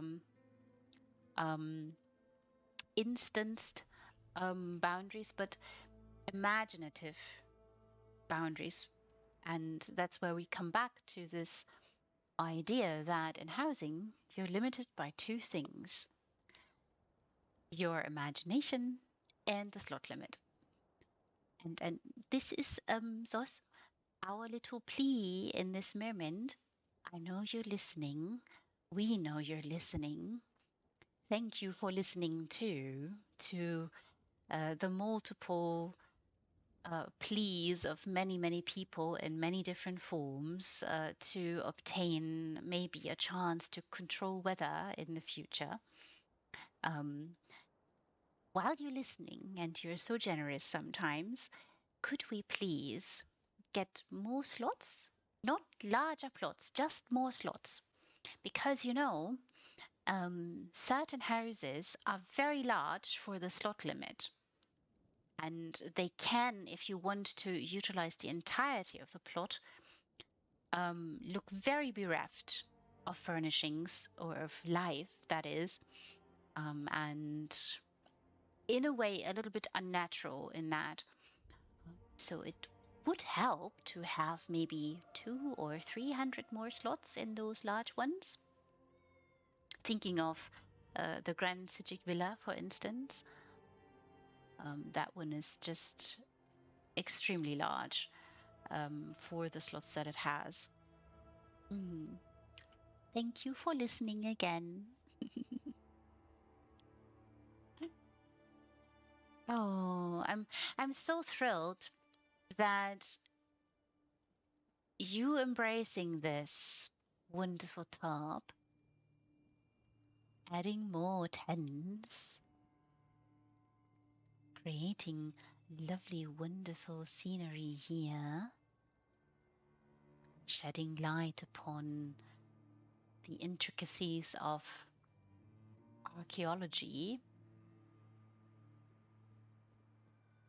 I really appreciate this, Shimina. This is so fantastic.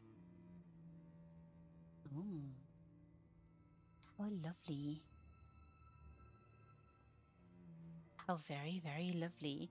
And lovely little path and flower additions made. Oh, few tools and a little bag here. A little broom. Brushes. When talking archaeology, brushes, we need them. Ooh, I really love those wonderful Merkmeyer lamps. They're so, so fantastic.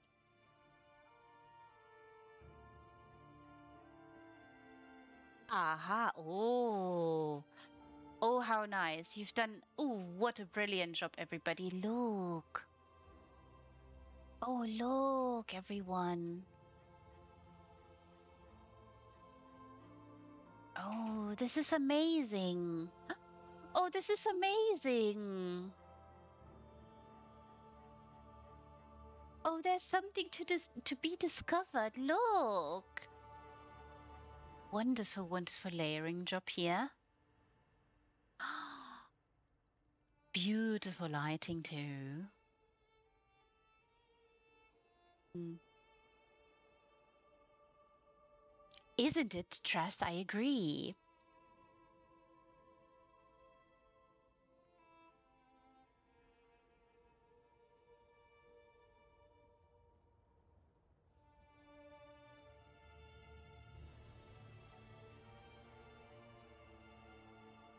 Ah,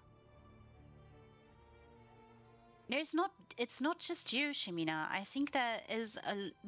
I think they are getting bigger, and there are some plots that are um really very very big, and particularly for the slots, right? And you'd think that um you know it's I don't know how often I have said it, but in I'm gonna use the Grand Sijic Villa again because I have seen a lot of designers decide that to entirely block off the villa there because it's so large.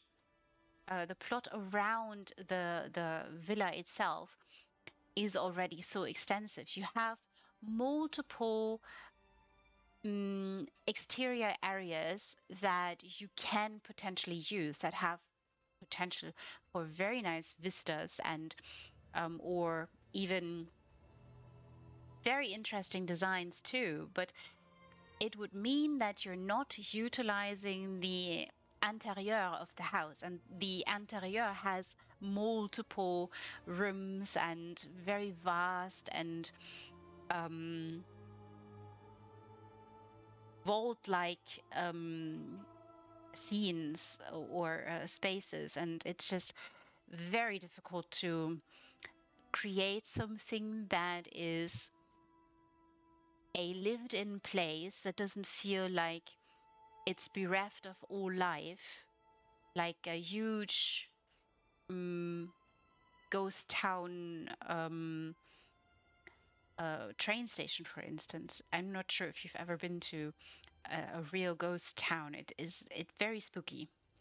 There is still, signs of life that used to be there, but tumbleweed all over the place, and it just it's very odd seeing very vast expanses and places. So yeah, I do think that you're most certainly onto something there, and you're not the only one to think that. Mm.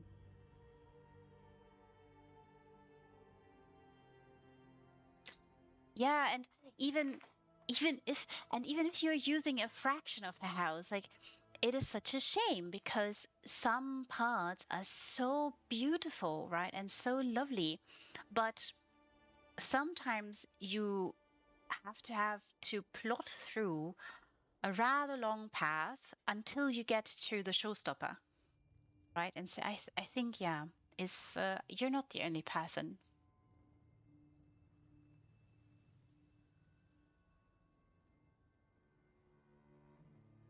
Mm, mm.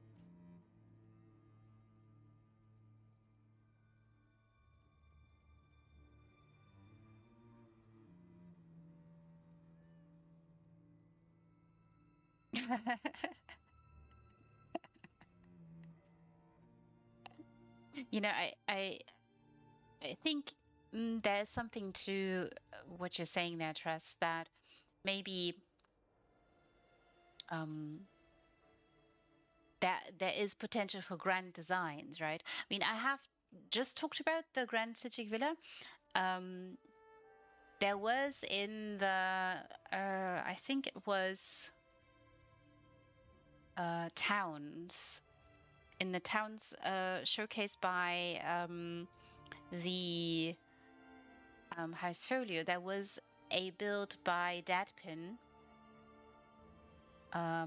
in the Grand City Villa, yes, that was called the Day Trip to New York, a room with a view. Um, that doesn't use the villa at all, but the exterior and built onto the water, right, with really a stunning view too. Um, so maybe there's something there to be seen or to be said about um, grand designs, or like I like to say, showstoppers.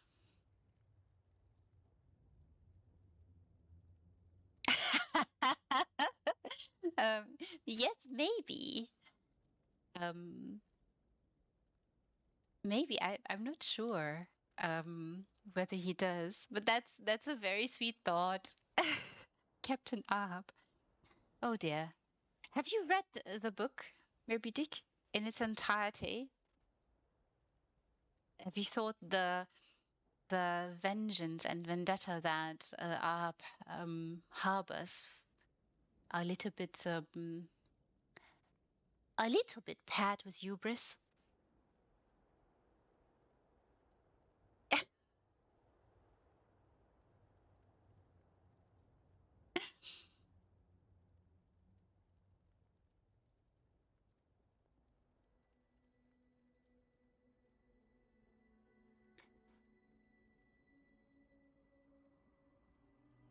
Mm, and yes, yes, they don't think that, or they don't know that. Also, I would also remind you that is you can of course utilize these huge statues to create certain particular things with them. And I mean, I've seen a lot of people just turn over statues and just um, use the turned over piece as a wonderful part in their house. Very lovely idea. Fantastic. And some statues, like there's the one big statue that is free. There are multiple things that are free, of course, that creates a wonderful, nice, rounded shape if you need something like that in your house. And it can also be used to cover up a wall in a house, for instance, if you need to cover it. So quite interesting. And no, I don't think they anticipate what you guys come up with utilizing furnishings in general. I mean, citing Kitsundak here, forget that a thing is called something and look for shapes and colors and see what it can be for you.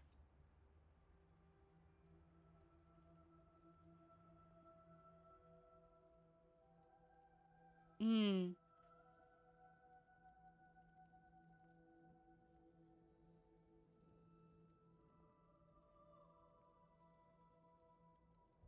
You were mentally checked out.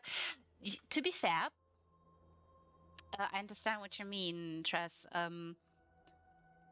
You notice that Melville has experience in that, or he's experienced what he's writing about. Not exactly that, but he has been to sea on a whale ship and knows the ins and outs of that, and it is reflected in the book. And yes, at times, like the start of the book in particular, feels like he's thinking to educate the readers so they would understand the rest of the book. So yeah, I understand that you could feel okay. I don't really need to be so um, educated about the intricacies of whaling. And they were quite gruesome too, right? They were very, very gruesome.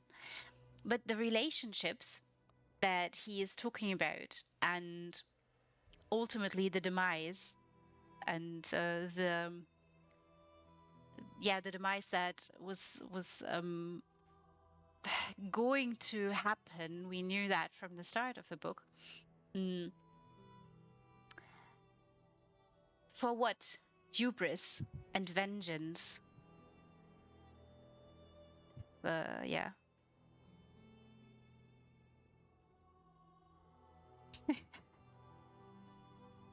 You'd prefer not to. You were rooting for the whale. Yes, I think everybody is. I think everybody is, Shamina. Very understandable. Hmm.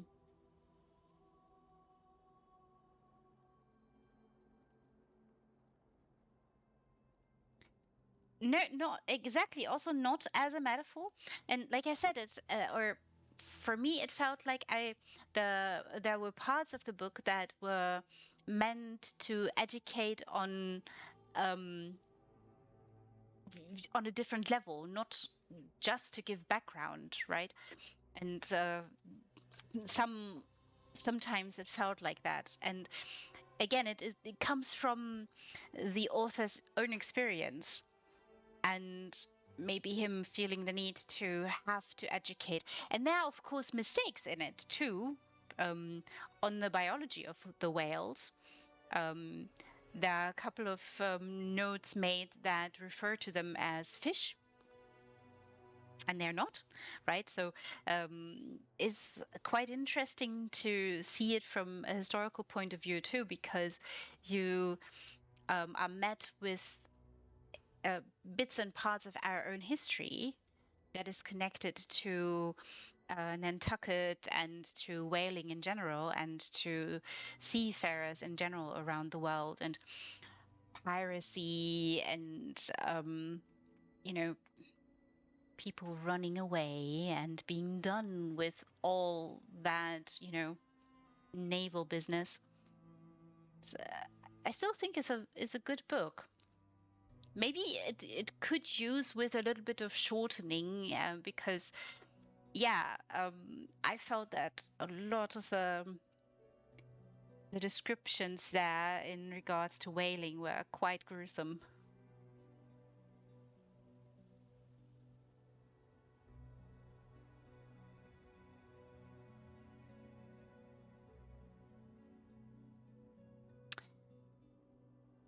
Mm, that one was more engaging.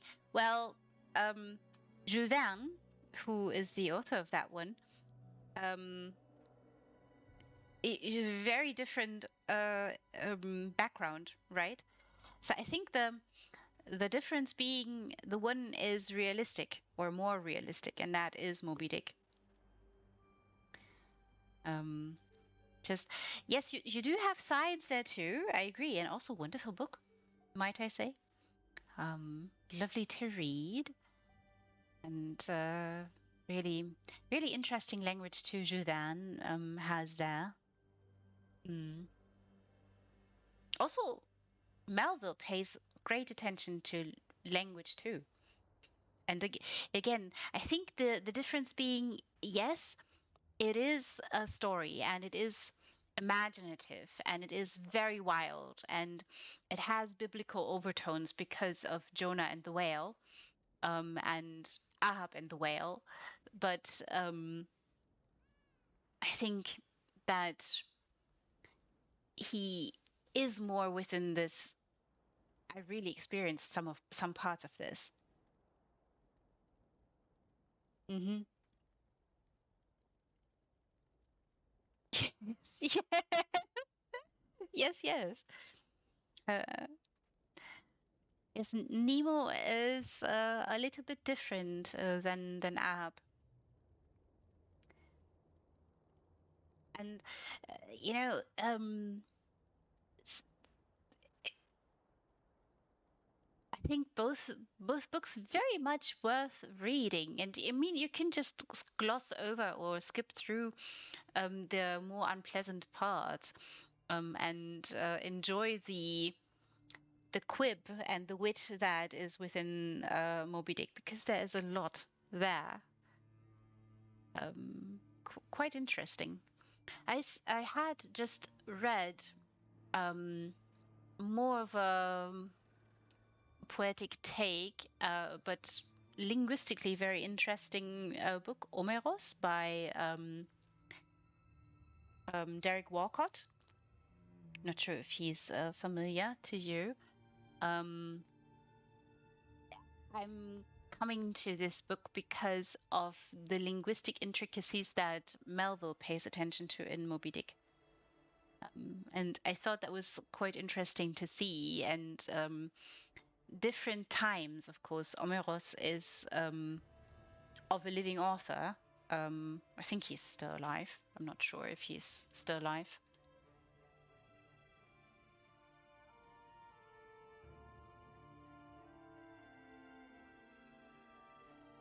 Oh, oh, he passed away. Okay,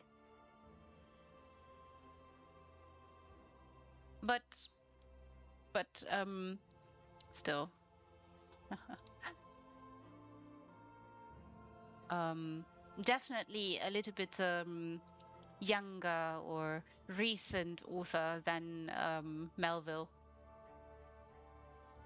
And yeah, him paying attention to literature, to linguistics, and the intricacies in specific places around the world, and Omero's place in the Caribbean, or takes part in the Caribbean, and that's why I'm connecting it a little bit to Melville.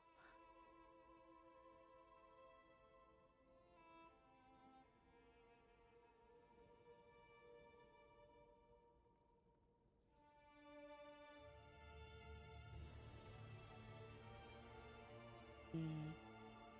Would definitely recommend all those books that we just talked about. You have to look them up. So if you're wondering how it's spelled, the book.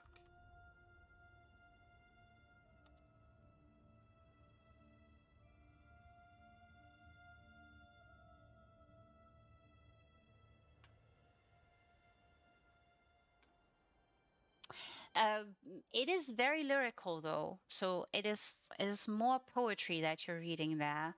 But it's very fascinating when it comes to the linguistic parts of that particular world. And again, I think that is something that fascinated me the most in, or among some of the things that fascinated me about Moby Dick and Herman Melville. Just the amount of attention to detail that he paid to language, and his knowledge of yeah, what is happening in the book, what what it's like to be at sea. It's something very fascinating. An author paying attention to detail, and here our dear Shemina is paying attention to detail in this wonderful archaeological dig site. I really appreciate this wonderful, lovely cobble that you made here. Hmm, fascinating.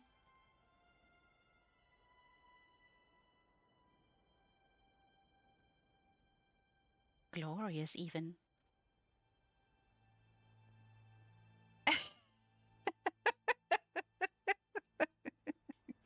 Trust. Look at you making me blush a little bit. I wouldn't say masterfully. Yeah, I think it's quite fascinating what you can do with specific pieces, and this is of course such a lovely idea here. Very gentle and elegant and smooth, and the lighting is so lovely too. And you would, of course, in a dig site, you would have supports, and you would try to find ways to, yes, excavate carefully. There's often great care and really painstakingly taken to ensure that whatever it is that you're excavating doesn't get damaged. And so this is very nice. Good evening there to you, Thunderthigh. Welcome, welcome. Yes, Digside. We are here in Shemina's lovely, wonderful Sword Singers readout. I'm sure maybe you've already noticed. And this one, I really thought this was fantastic to embrace the top. Darling, it's all right. Nobody is ever late. You're like wizards. You always arrive when you are meant to. um, even though the whole thing that Twitch did, maybe you noticed that Twitch did a little number on all of the streamers who provide highlights. If not, they did a number on us. I will always make highlights, everybody, even with the limitations that are now set in place by Twitch.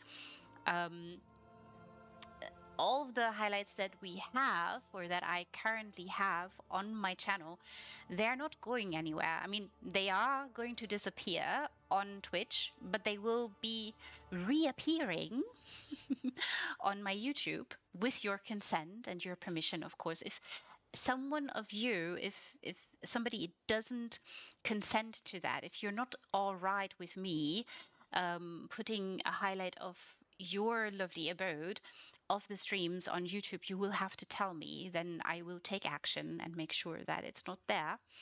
But yeah,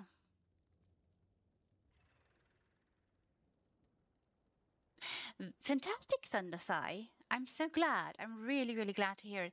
It is a little bit annoying, and yeah, I noticed I'm a smidgen, just a few minutes over the limit. Oh, good evening there to you there, Babsy. Welcome, welcome. Oh, I'm sorry. I just mistook you, Toads. Good evening to you. Welcome, welcome. Why did I think you? Because you had Babsy's color. I'm so sorry. Yay! Is it the first? No, it's not the first time that you are. It's morning for you. Is there coffee, maybe a tea in front of you? I hope there is. I think it's the second time that you are with us live.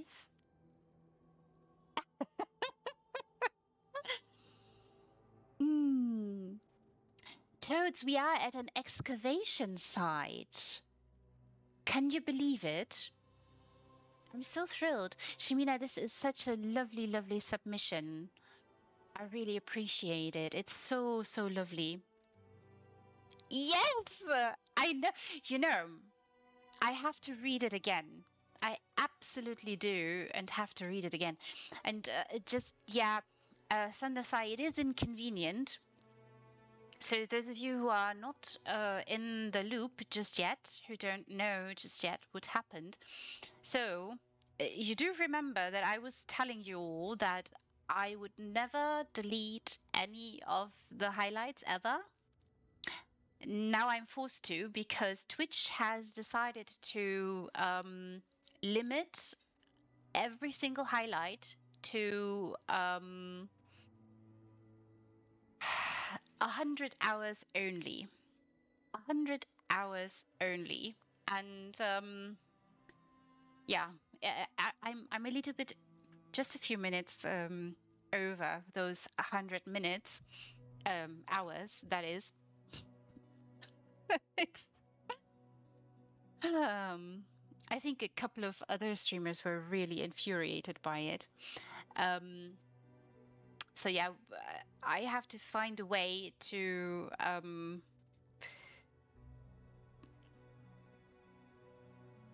yes, sort of. Thunderfire, like if you look at my collections and you look, for instance, at the Enchanted Grove Retreats collection, you would see that that collection alone is 130 hours. So yeah, it's insane. Mm. Oh, so good evening there to you, Sea Lattice. So good to have you. So lovely to see you here. Oh, thank you so much, all of you who are consenting to me being able to put your lovely places onto YouTube. Also, good evening there, Azan Gonak. Welcome, welcome back. Yes, it's really annoying. Make it flashy. Yes, I shall. Um, mm, ooh, I'm so looking forward to that. Yes, I do. And yes, if yes, I can put them on YouTube. I can only put those you guys consent to on YouTube. So I don't ever want any one of you feel, that I'm just putting things out there without your consent. So if any one of you does not want your video be on my YouTube, you must tell me. You must let me know. And if you want to know the numbers, I am at um I think I posted it also on the bulletin.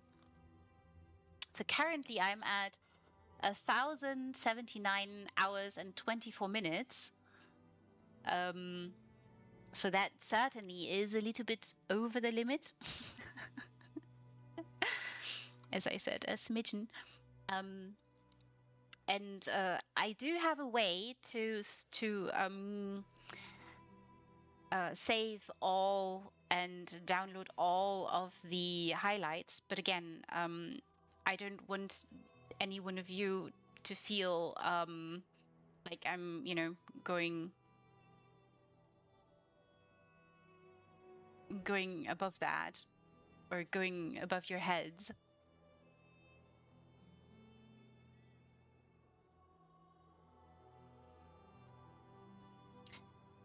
Yay!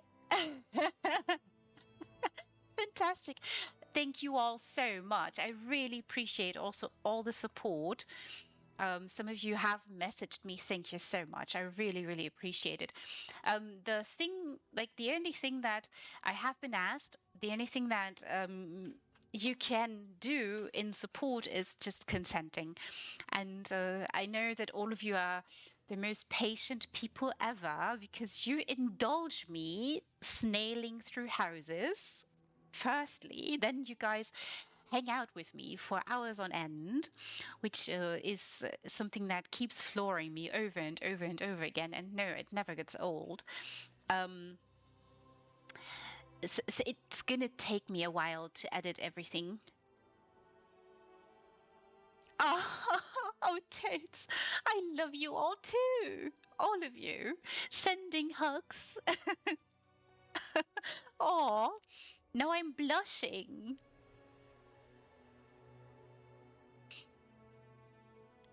Um, you know, I will reiterate this. You guys are the show. It's not me. I'm just here with the camera. Um, and you guys are the show. You are the ones to design. Um, oh, aren't you sweet? Yes, all the love for everyone. um, yeah, it's it, I again am going to reiterate my point that you guys are the show. You are the ones designing, and no matter how long I spend in any one abode, I will never ever be able to you know spend as much time as you guys spend designing. And I know that some of you guys spend a considerable amount of time designing, and it's not just the process of building, right? And I know that I sometimes ask you guys, how long did it take you? Um, and I'm never asking to get a precise number, but some of you have estimates, um, and that time exceeds always the time that I'm here in your houses. And there's more to designing because you guys spend times and times again thinking first before you design and going about it slowly and carefully and with so much joy and passion. And sometimes it's not easy too, because here, for instance, you have this big old tub in the house, and you are at a loss what to do with it. And Shemina here stared at it, stared it down, and then decided to embrace it. Oh my, thank you so much, Shemina. Thank you, Siladis, that is. Thank you so much. Do appreciate it.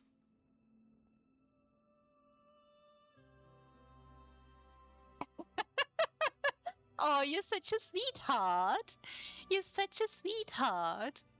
I do appreciate you guys when you do decide you want to subscribe.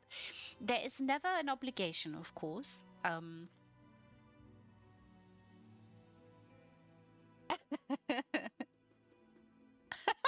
You do watch with audio. I think you can adjust your icons. You should be able to adjust them.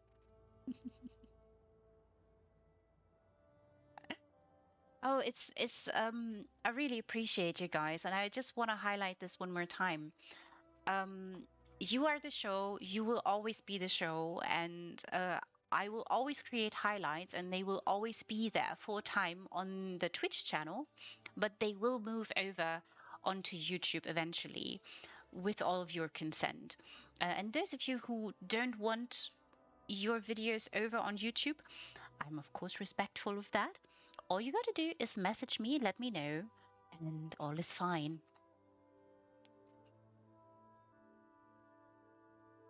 What do you...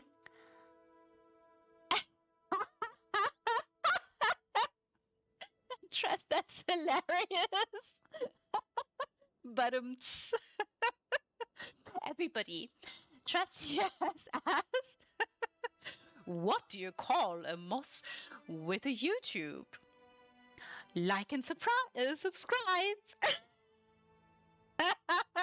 That's fantastic. Mm. Oh, that's interesting.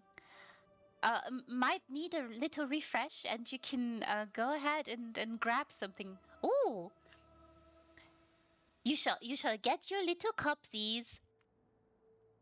They're little. I do have plans to add a few more little emotes for you guys. Um, I am not particularly great at making them, so it takes me a while. But hopefully, there might be a few in the future for all of you to enjoy. So yeah. Oh, and I should also mention a couple of other things.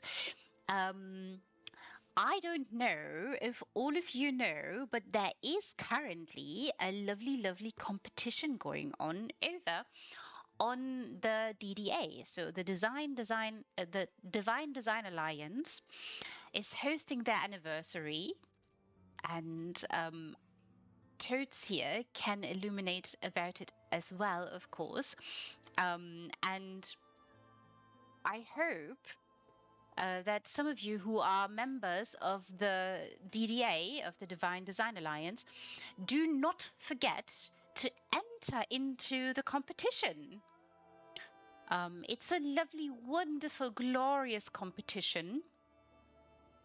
And all of you, don't forget there's only 3 more weeks.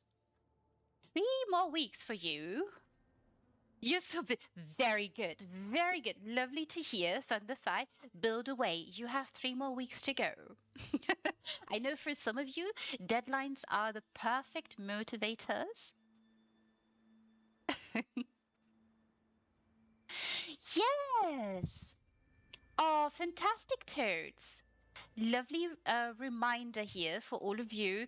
Please do not forget to enter if you are on PC. Both servers are welcome, NA and EU. And do participate. Help the Divine Design Alliance celebrate their 7th anniversary. Can you believe it? 7 years. Oh, you'll be making videos too. Look at that. So that should be also a nice catch. a totes video of your lovely, glorious abode, your design. So please, please do not forget to enter into that lovely, wonderful competition. So make sure you don't forget, everybody. Do I have the form here somewhere? Yes. Oh, it's the 8th anniversary. I'm so sorry. The 8th anniversary. Why was I thinking 7 years? No, 8 years, of course. Thank you so much for correcting me there, Toads. I really appreciate it.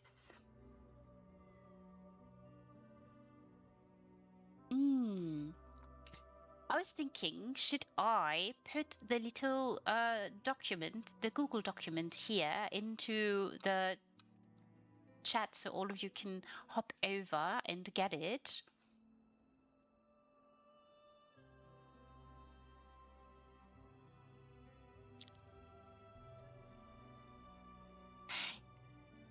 Yes, numbers, me too. You know, I have said this a couple of times to some of you that math and me, we are not friends. We are absolutely not friends.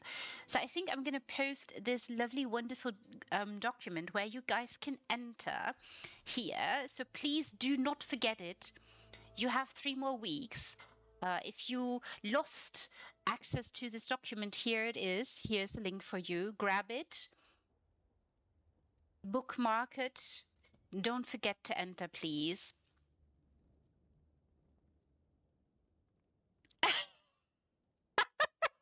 Oh, you know, Toots, I really appreciate you saying that. I really love that. You know, I don't mind maths. You know, I have had to deal with maths a little bit. It is, it is, it is a little bit. But my brain and maths, we just aren't friends. Aww.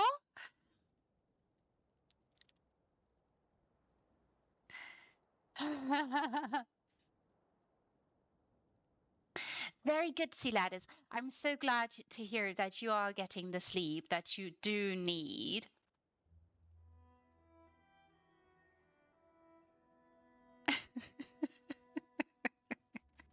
Yes, crack all the jokes, please do.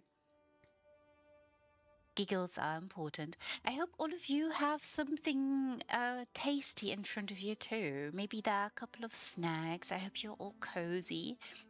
Remember, please, to tend to yourselves. I know for some this is still a busy and difficult time too, so make sure you tend to yourselves a little bit. Also remind yourselves to slow down from time to time. Not with the contest though, you gotta make your houses quickly. Oh, they do count, see ladders, of course. Oh, can you, you could also boop snoot. If you have little pauses there, you can also boop snoots. Oh, you know that wiggly toes fluff. It always very good. I really appreciate that. I do. The little fluff between the little beansies. It is so tempting for me because I always want to go very gently, very carefully, and brush along it. But a lot of kitties are very, very ticklish there. But it can't help it. It's the sweetest thing. So again, everybody, gentle reminder: DDA is celebrating 8 years. Can you believe it? It's fantastic. Help them celebrate by participating in the competition. Enter your houses.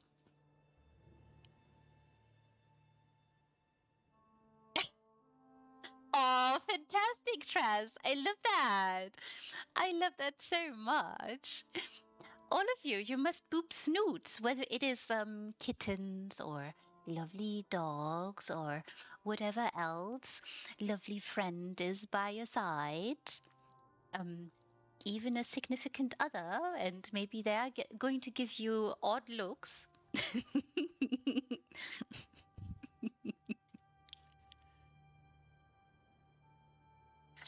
Aww. Yes, love them all to bits, everybody. Yes, of course. Ball pythons, bearded dragons, significant others. Yes, yes. Or ferrets. I know a couple of people who do own those or who have those little companions. Oh, and ball pythons. That brings me to another book, Tress. Um, if you're interested in environmentalism or literature in that particular domain, um, I would highly suggest and recommend um, um, by T.C. Boyle. If you're not familiar, I'm gonna type it out for you. Oopsie.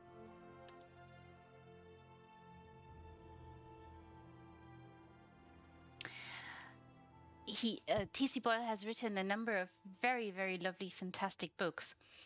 Um, very imaginative, and of course, how should I say? Maybe even a bit controversial, but giving you a lot of food for thought.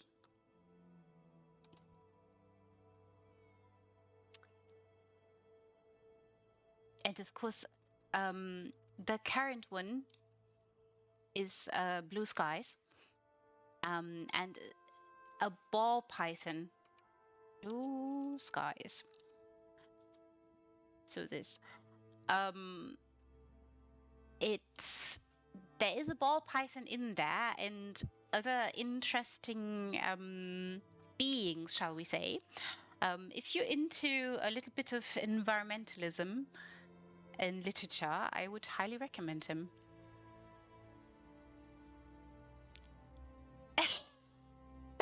Very, that was the goal, Thunderthigh, to make them look a little bit confused.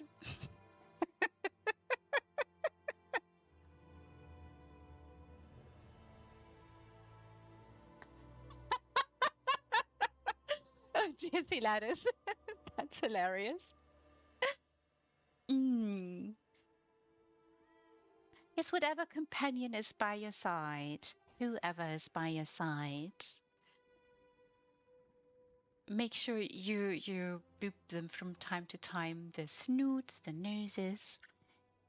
Give them little tickles under their chinny chin chin or behind the earsies.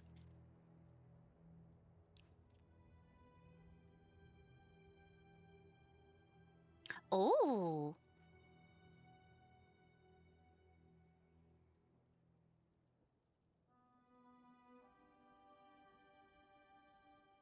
oh, that's interesting, Tress. Oh, very, very snuggly and poopable. That is interesting. Um, then I particularly would recommend that book to you.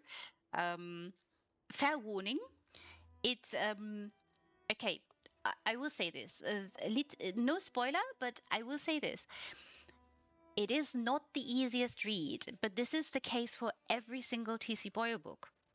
So if you are ever interested in discovering this author, just know that not the easiest reads. And I would also, if you are a little bit squeamish, um, do not read before bed, before sleeping. Might not be the best choice. And the book has a very sweet and gentle ending. So just so you know, I'm not recommending you a terrible book here that is going to leave you in pieces.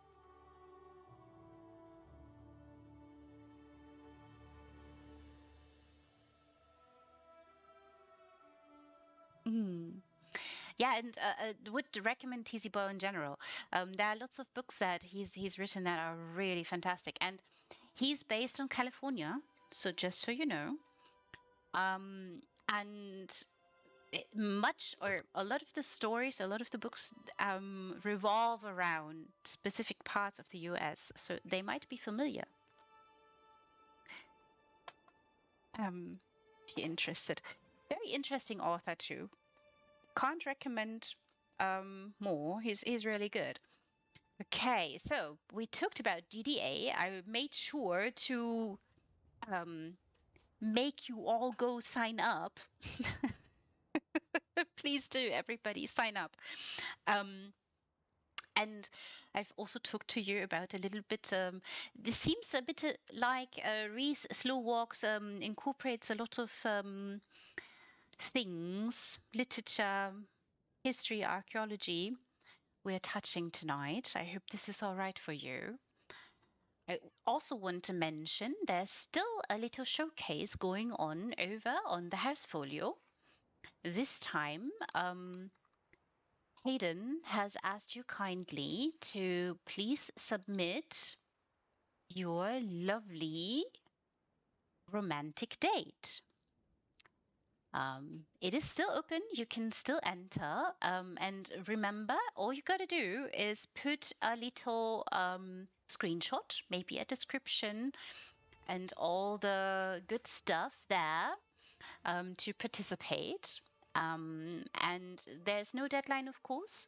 Just so you know, people might, like those of us who are going to stream, the showcases might be done streaming at some point. So better enter now before it's too late. It's never too late, of course. You can always enter even after that. So yeah, and I want to remind all of you too, if you've not checked them out just yet, there is a lovely list open for the Cuteness Overload housing contest of the real end game. We have all the entries listed, so you can all go ahead and visit. And one of the lovely judges is with us tonight here, Tress. I hope you're having the best time there. Miss Radcore and of course Lilana is judging that one as well.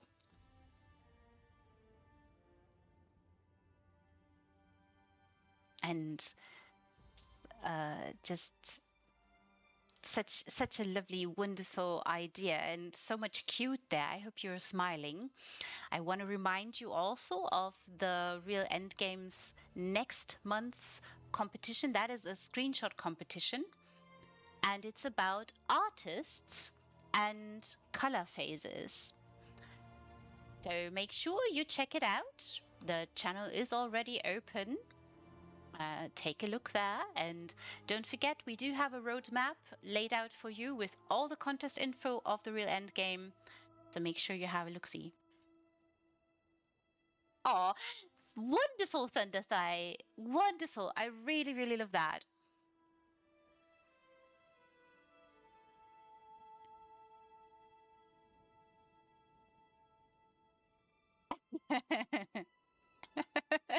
Yes, yes, very good, Tress.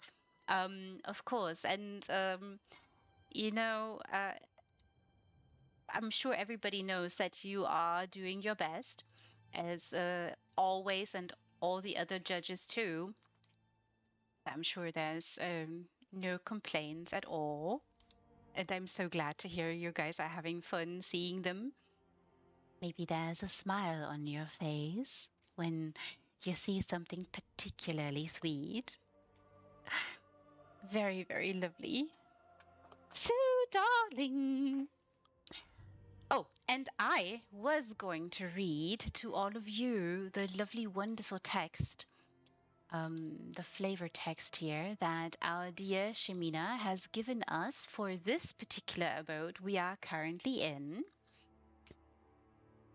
And it goes like so.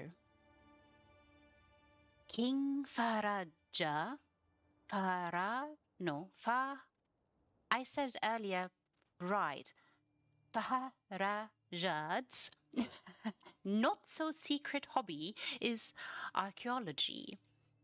He has hired Tellinger, the artifactor to investigate the remains or the remnants of an old Red Guard palace his workers have found under the Swordsinger's redoubt. But one of the curious mages took a chance and climbed down the old well and found something far older. And of course, Shimina has given us a little note here in regards to inspiration. And I thought you might like to hear this. The inspiration for this was twofold. I took a long, annoyed look at the infamous red tarp and suddenly thought of excavations and archaeological expeditions. Then I remembered the fascination or fascinating pictures I've seen of underground cities like Petra and Derinkuyu and other famous ancient settlements. Derinkuyu was what I modeled mine after, with a Tamriel twist.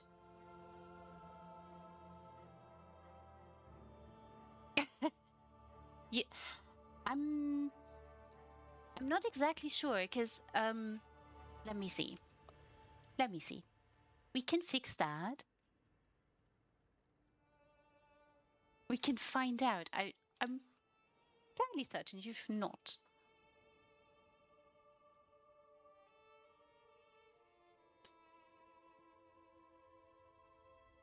There's only one little snafu in it, but only one.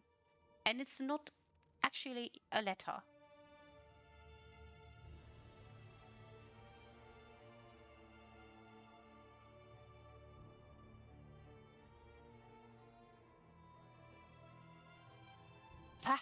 Fahara Jad. There's a little pause sign, like is it a pause sign? Like there is a little. I'm gonna show you. It's probably easier if I show you.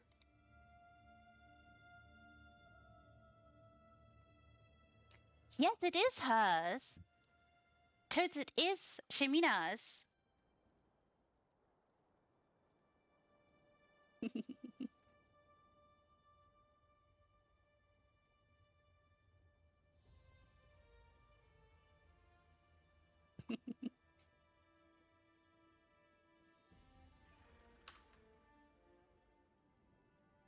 The very tiny little thing. But so you all can go ahead, Google, if you are wondering what Shemina is telling us here, what story Shemina is telling us here. Oh, yay! So fantastic. Hmm. You know, the Yukudang actually doesn't necessarily get my tongue twisted so much, but I always look at it and think, this what Arabic name is this based upon? Which one is it? Oh, look at you blushing, Shimina. This is so sweet, Totes. You must come and visit yourself too. Just so you know, it is just so glorious. There's a lovely, wonderful scene here that will get you giggling. It is wonderful and so thoughtful. Look there. The kitty is the smartest. She sees the little thief here.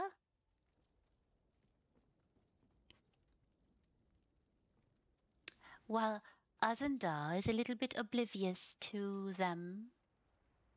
Sneaking around. Sneaking around. It is really, really lovely. And you know, we've talked about you have to come and visit. Yes, you do. You do. Oh, and Shimina, um, you should go visit a particular one that Toad's made if you've not seen it. Um, Look here, little thief.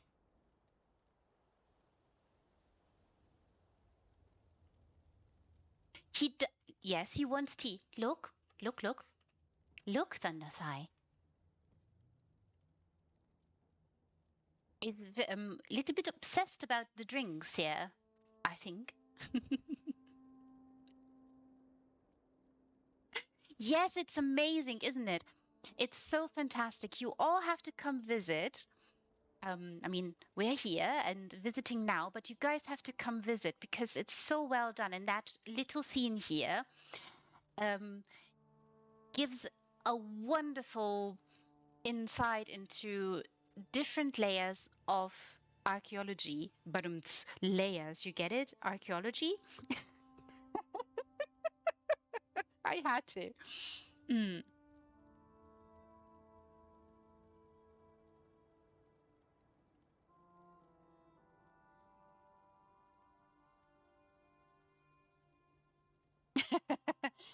You know, there's a particular one you should go visit, Shimina. It's or um yeah, you should certainly go visit. It's on NA, of course, but you really I know Thunder Thigh.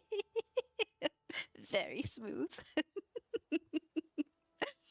um it's it's so fascinating. There are multiple beautiful builds by our dear Toads here that revolve so much around history, and they're so intricate. And I've stared at them, and you should know, Toads, I've taken a couple of people there. Not on stream yet, but I've taken them there, and I stared at walls and reliefs and hieroglyphs, and was lost in thought there for a while.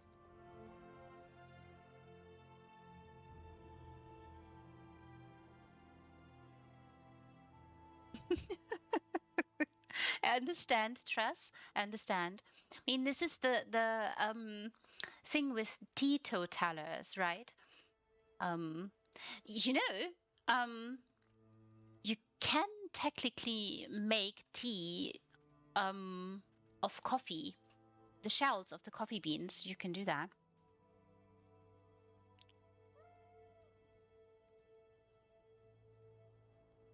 Yes. Oh, and mines. Um, I was thinking there is a mine that you should go visit because it's so sweet. Astra Thilera or Tilly. Tilly made a beautiful, wonderful mine in the Mornoth Keep on PCEU. I can send you a script later if you want to have a look at it. It's so sweet. Um, it's a beautiful, wonderful mine. And it's quite interesting the history that lies beneath our feet in certain places. No, it's not the copper mine. I think it wasn't the copper mine. I'm thinking where I'm trying to remember where I've seen it. I think it was for a competition, and it must have been the real end game. I'm almost certain. Um, it is very sweet. I think it was the winter competition in the real end game that it was part of. Yes, yes, I'm fairly certain it was that one. Um, I shall, Toads. You'll have a wonderful time there. It is so sweet. So I was talking with Tilly about it on voice, by the way, in a house party. So all of you, there will be one in March soon to come. I'll do a house party. You are all, of course, invited. It's going to be a little bit later though, so it will follow um, the lovely judges here who are judging Cuteness Overload will be done at a time, certainly. And I'm going to do a reveal stream of the winners on March 7th. And right after, we will do a little house party. This will be off stream, so I will end the stream and then I'll hop into voice on the real end game. All of you are most welcome to join me there, and we'll go have a look-see at those wonderful entries. No, not only the winners. We will do random numbers, and we'll go have a look-see at those. It's 20 entries, and we'll see just how many we'll go see. And I did a similar thing for the winter contest as well. And I had lovely Tilly with me, and so I could ask her questions. Yes, of course. If you're not comfortable, if it's a bit scary for you on voice, you absolutely aren't pressured to talk at all. If it's more comfortable for you to be there with us, there's on voice. If you don't know, if you hop onto voice in any Discord, by the way, you don't feel obliged to ever speak if it's not your comfort zone. It's all right. There is always a little button right next to, if you hover over any voice, it does say open chat. So you can chat there with everybody on voice, and all we got to remember is look into chat from time to time. And of course, for the house party, I tend to group up with those of you who want to participate. So there's also in-game group chat if you want to talk there, if that's more comfortable for you. And if language barrier is a thing for you, I'm always happy to help out with a number of languages.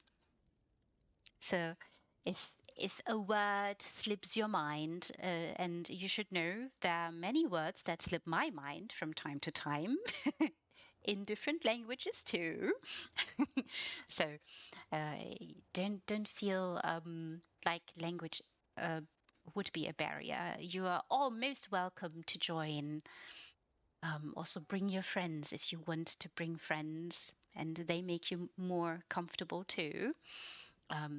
Everybody's welcome to the house party. So 7th of March, that is going to happen. And one such house party happened, and Tilly was giving me answers to questions that I had about that mine. So she was working with the knowledge that she had in regards to Norse building style in the Middle Ages, and connected it to a part of her own history, her family's history, that is connected to mines. And the Monos Keep already has a little bit of brooding, darker atmosphere, right? And so Tilly built a very traditional mine, and you'll see when you get there, Toads. It is quite interesting how she did it. And the abode, there's also an abode that you can visit. Also, you can enter into the Monos Keep itself. So those of you who have visited but have maybe missed that particular part, there is part of the interior of the original house is being used. And she's trying to build historically accurate, as much as is possible in ESO, towards Norse building in the Middle Ages roundabout, and connected it again to mining and the needs of small mining settlements. And she's also connected it to one of her characters. And the fun part was she brought that particular tune into group while we were there visiting. So he looked the part too. He was, of course, a Nord. Was very, very nicely done. She did a really good job there. Can certainly recommend. It's a very sweet mine.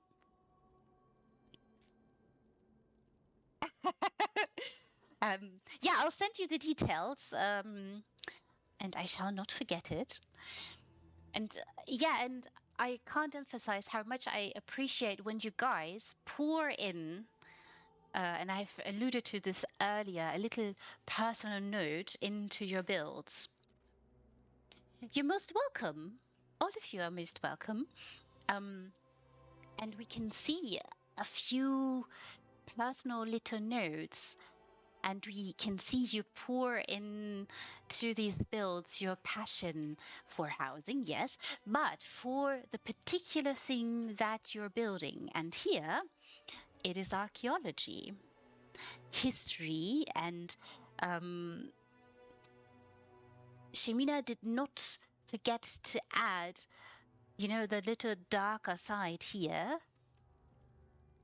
That is archaeology too. That used to be archaeology too, because thieving is a thing, right, in archaeology, and used to be a thing. And we've spoken about this earlier too, you could view archaeology in the early stages as theft, because the cultural heritage of a people was taken and brought to be within museums in Europe, for instance. And you could think of that as being quite odd and something that should be addressed in a form. And yes, it's a very thorny subject.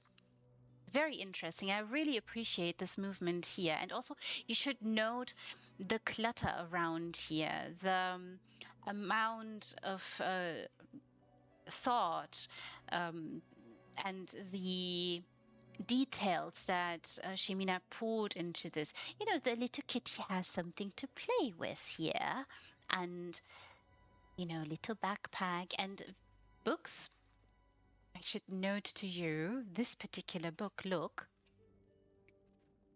Tamrielic Artifacts Part 3. So on point. Very, very nice job.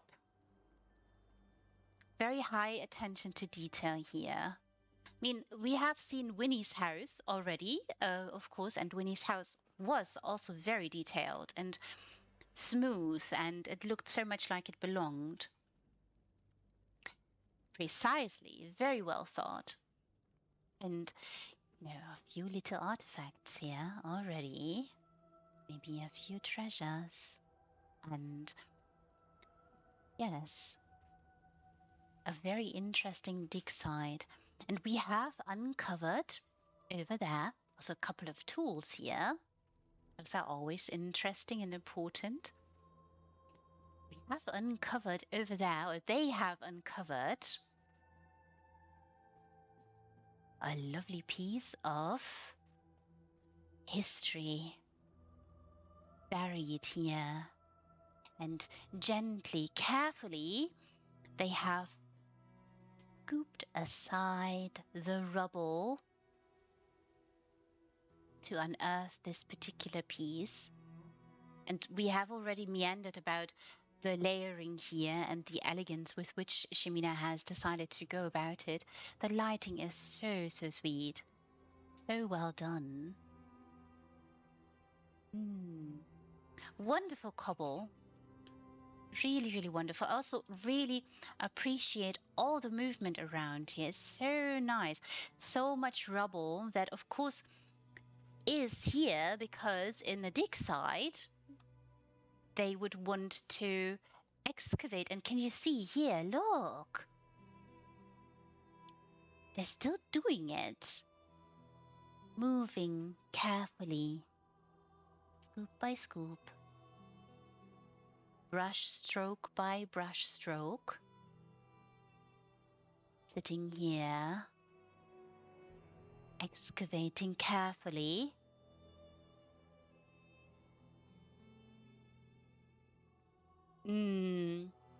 Yes, very nice details. Very, very nice details. Also, can I? I'm careful. I promise. I'm careful. Little ball here, just in case something is being found. Careful.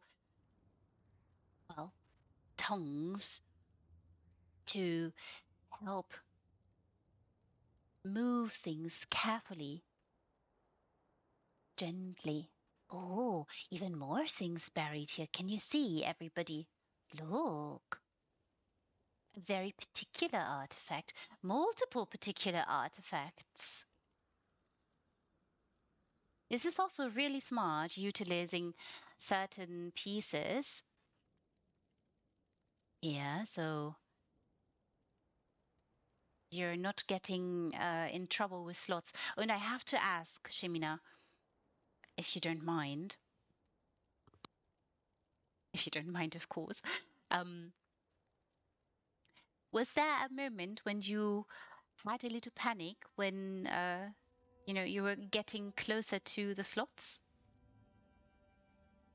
Because we are at 700 slots used, everybody. So I'm wondering, was there a little panic at some point? Hmm. Oh, so beautiful. So lovely. I really appreciate this. I hope you can all see. Really fantastic. Mm. I really appreciate this detail here. The movement with momentarily still things being dug and excavated. I think we keep seeing Bastion moving around here, so maybe it is him working diligently, excavating carefully. Mm. Indeed, Toads, I can't agree more. It's really nice. Also, the way in which Shemina has created this dig site for us to behold, and how certain pieces are being slowly, carefully excavated, and certain walls reappear, and it's just really fantastic.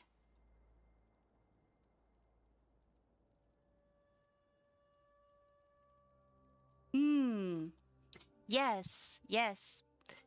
Utilizing what the house gives you, embracing it, like the tent or tarp, and it's deciding, okay, it can be a blemish or it can be something mm, of an obstacle. I think we were talking earlier about an obstacle.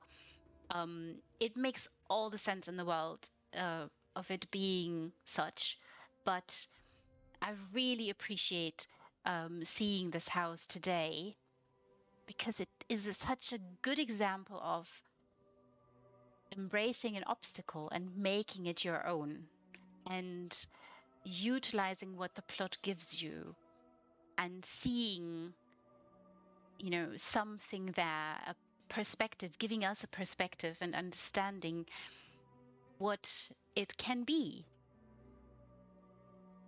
All we need is a little imagination. Mm. Yeah, it's really, really well done. It is so, so well done and so thought out. And I hope you see that Bastion is maneuvering around the entire dig site here. Well, part of the entire dig site, maneuvering around from place to place. So, and we earlier talked also about pathing and how it can be difficult. Shall we say difficult? Um, Maybe you have other words for it, but I'm going with difficult now to be putting it mildly. Oh, it is so fantastic. And look there, more. And do you notice that we keep being shaded here gently, as we would at a real dig site? You have to think heat and how to handle it. Oh, very good. No panic then. Oh, I'm so glad to hear that.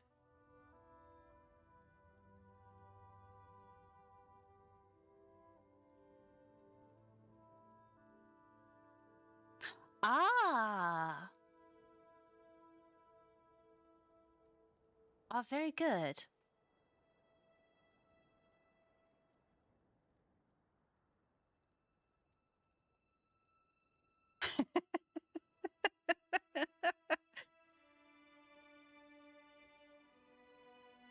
Hmm. I don't think you are horribly obsessed. You are obsessed and wonderfully obsessed with them. Yeah, no, I totally get it. And I think that is such a lovely idea to move around with these flowing edges. You know that rubble doesn't behave like it does in certain places, right? It isn't something you can constrict all that much. I mean, do, you can, but then there is a flow to it. I'm not sure if I'm making sense. I do hope I'm making sense to you guys.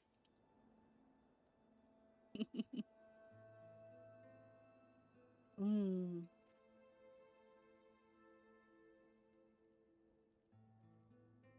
Oh, okay. So, Zos, we don't mind dirt. Do send us more dirt. Thank you. Some of us would really appreciate more dirt.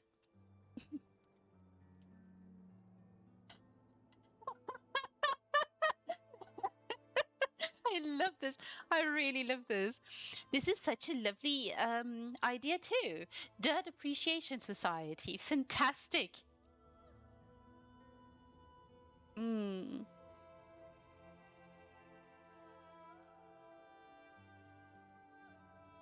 Mm. Oh, right. I understand. Oh, that is such a good idea. Or such a good thing, you know. Um, I'm glad. I'm really glad to hear it.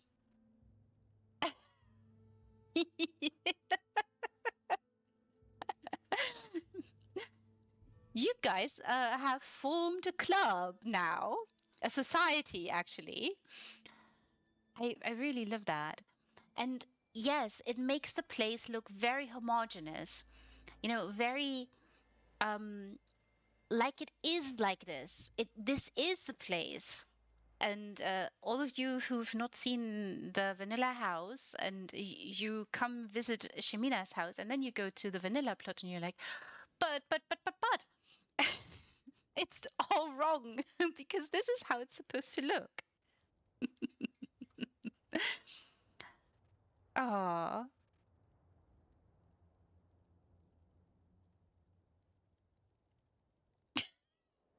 I got a jar of dirt. I got a jar of dirt. Everybody knows the movie. Yes, yes. And he kept the jar of dirt really, really close. It was his bestest friend. Even when all the rum was gone. Mm.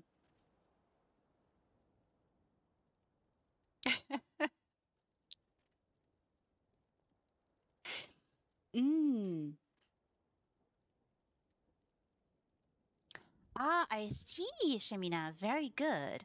You know, I'm really glad to hear that there was no panic because I do know that, you know, it can be quite stressful for some of you when you are nearing a certain number in slots and you're like um almost there with the design, almost there with the build, and you're like, but I only have so many slots left. And I know that some of you have such smart, intelligent, fantastic tricks to sort of trick yourself by adding a couple of blocks that you're going to remove anyways that are just there in case you need more slots.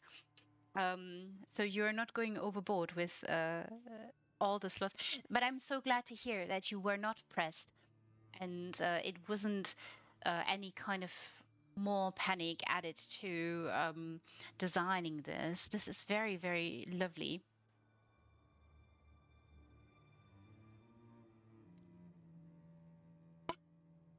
Oh, this is fantastic, Silas. I love it so much.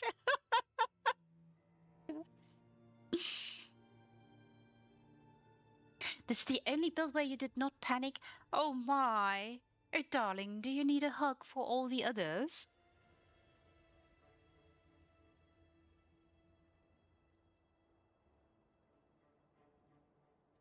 I see, I see. I see, I understand. Right. Sending you hugs, darling. I mean, I understand, sometimes when you realize, oh, this is in fact a 600 slot home, or this is in fact a 700 slot home, and you are already at 650. You're like, oh dear, I think I am in trouble.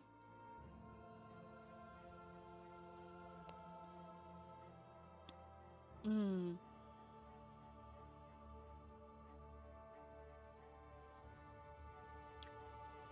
Very good, Toads.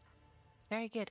Yeah, and I have seen a couple of very different uses here, and some have decided to transform the place, um, embracing it in a different way, and that's all wonderful. I just want to reiterate that just to make sure that everybody understands. Just because we all adore Shemina's beautiful, lovely, glorious archaeological dig site here, doesn't mean any other build isn't viable. They're all beautiful in their own way because they're all your perspective. And it enriches us to appreciate all of them in their own way and realize what can be done with a little imagination and perspective.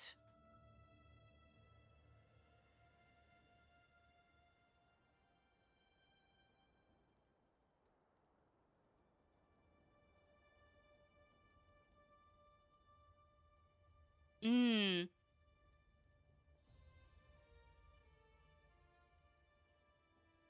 right. No, I don't think that's controversial. Um, Shimina, I get it because sometimes you're like, okay, they put this there for me maybe to play around with, but it would be really nice if I could just do away with it. But you can't, right? And I think that's also why I mentioned in the Ebonheart Chateau that well in right in the middle of the exterior garden, you can't remove it. It's there. It's like, here you go. There it is. Deal with it. Yeah.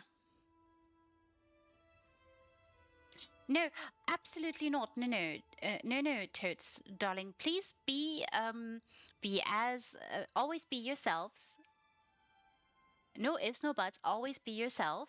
And if you love something, and I think all of us here love this design, love this particular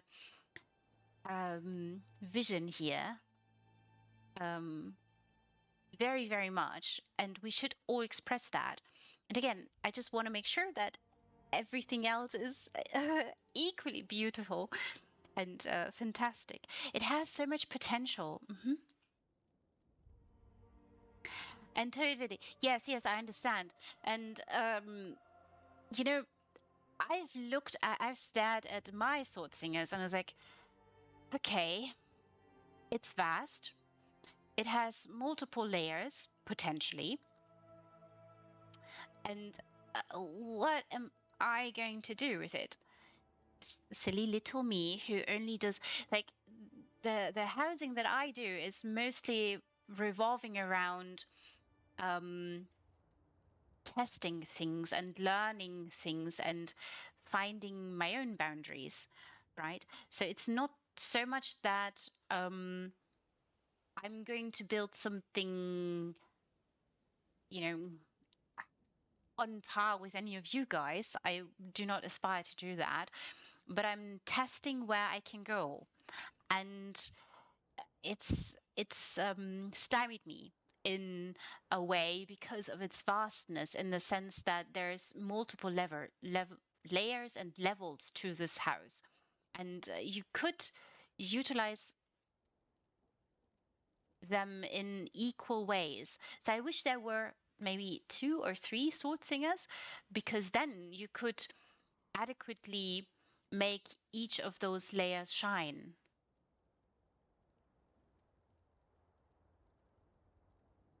Mm. Oh, yes. And I'm sure there's a lot of different dig sites that we can see.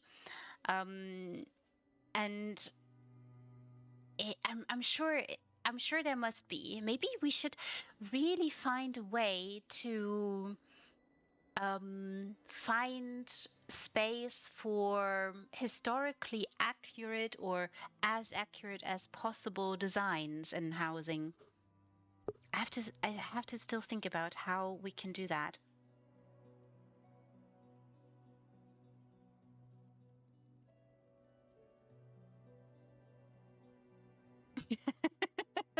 Yes, trust. Then go wild with coconuts. Yes, always be yourselves, everyone. And if you love coconuts on islands, tropical islands,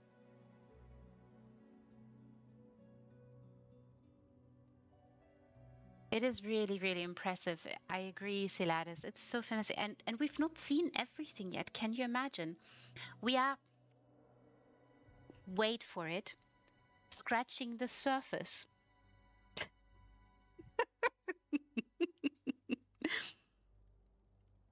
Mm.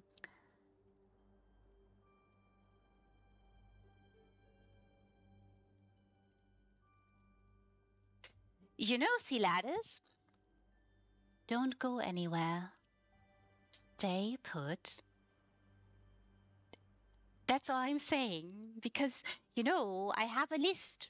I've said earlier to you guys, I have, like, on my initial list that I drew up when we started the slow walks, I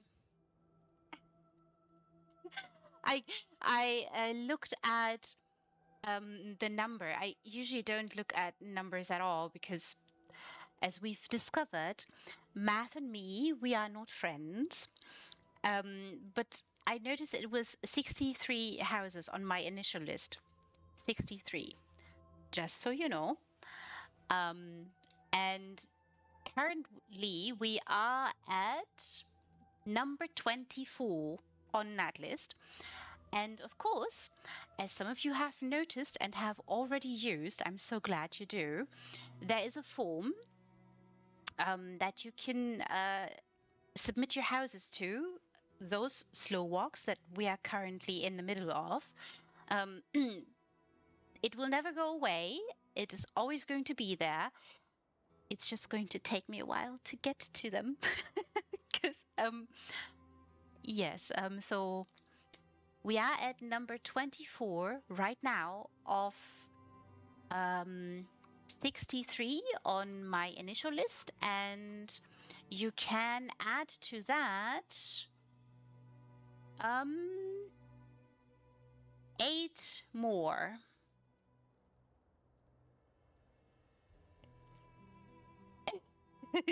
Very good. Yes, you guys are on the list. You are on the list, Silaris. You very much are.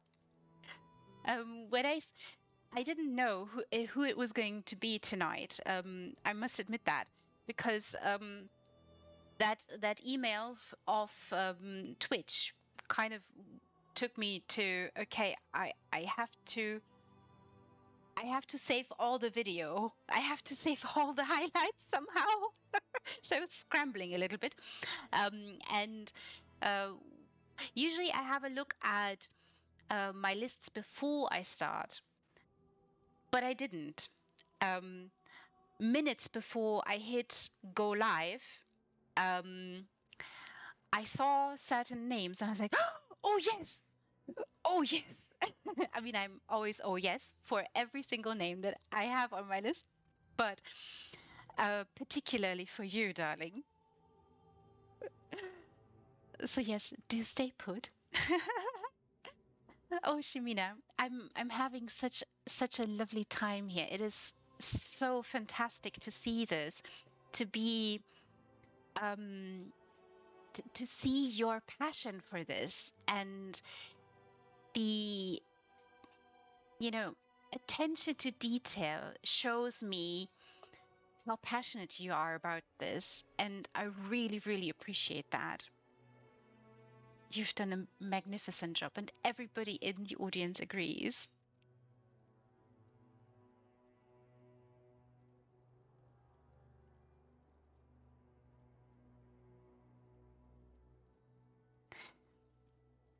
It kind of is. So like that it is intensive, and I'm sure those of you who've ever done a little bit of video editing know there is a little bit that goes into it.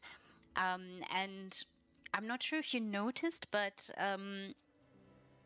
I for every highlight that I do, I add a description to every single video.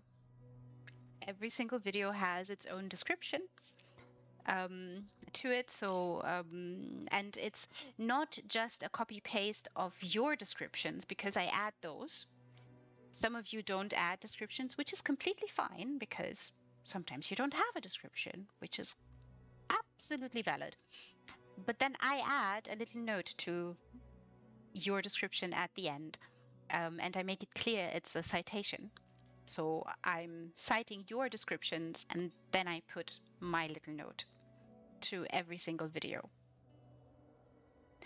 So yeah, it is a little bit of work, and I do it all for you, and I do it happily, and it's fun for me.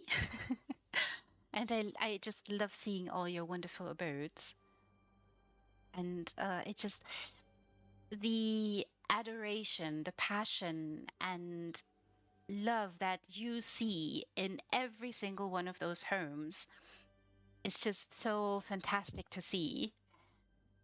It's brilliant.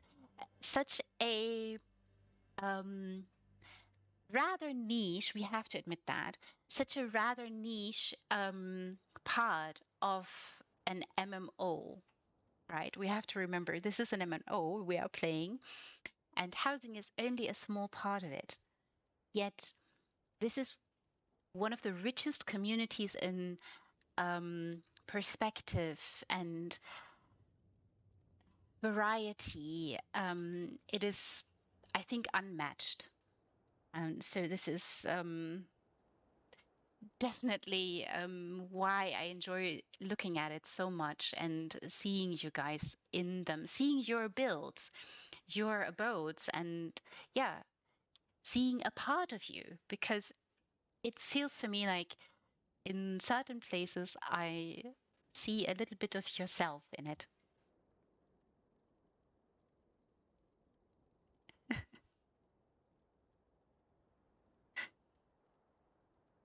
It is, Shimina. It certainly is. It most certainly is. And if it serves something, like if there's a purpose to it, that there are collections, that there are in the future playlists over on YouTube, and it serves a purpose maybe to help educate and push boundaries and show people what is possible in housing, or maybe to serve as something like a library for people to come back to if um, they wanted to see a little bit of a longer video. So if that's if there's a use to it, if there's some kind of service it also has for you, I'm just I'm just thrilled. Then my job is done. And furthermore, if hanging out here, relaxing, unwinding a little, calming down, and immersing yourself in this fantastic story we are following along can make you forget all the woes and troubles the week may had for you, then my job is doubly done. Hmm. so fantastic. Oh, I love this. Of course, you'd have a number of certain apparatuses and instruments you would find in all the lovely dig sites. Can you see, everyone? Have you seen the little vases and, well, not so little, but amphoras and bits and pieces still a little bit under the rubble, needing to be excavated carefully, dusted off?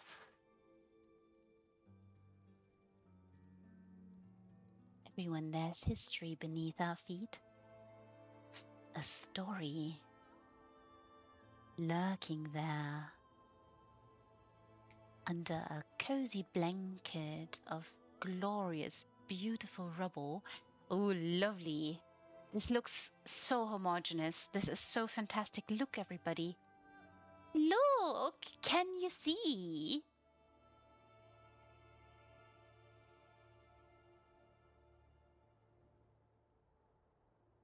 So glorious. Really, really fantastic. The lighting, again, we've talked about lighting before. Yeah, lots, lots of that. Fantastic. Maybe, Siladis has a wonderful water bottle. Maybe you have to have that water bottle too.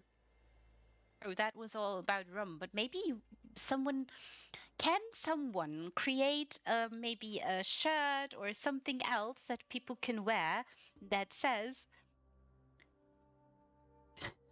I have my jar of dirt and I love it so much. Hmm.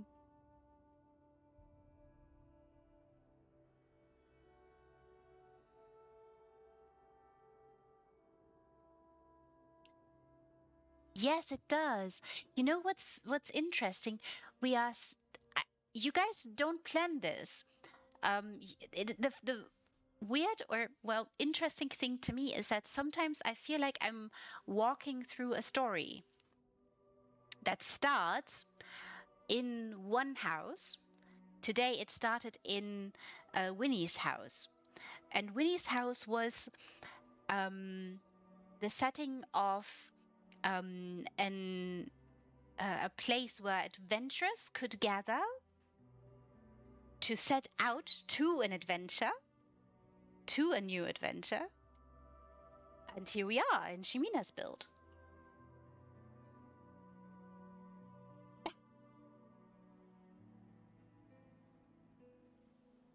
Yes, it is so gorgeous indeed, Shimina.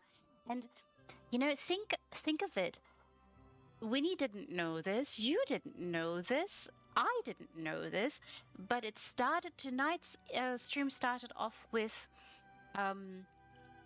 us coming to a place where adventurers could seek refuge and relaxation and calm before they plan their next great, fantastic adventure. And then we come here to this glorious adventure of finding something beneath the rubble.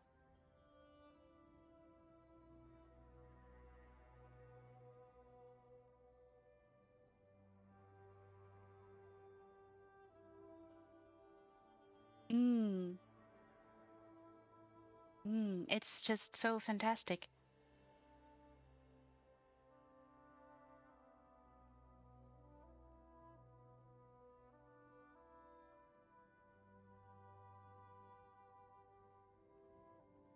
Oh, oh, Toads, you have lovely ideas there.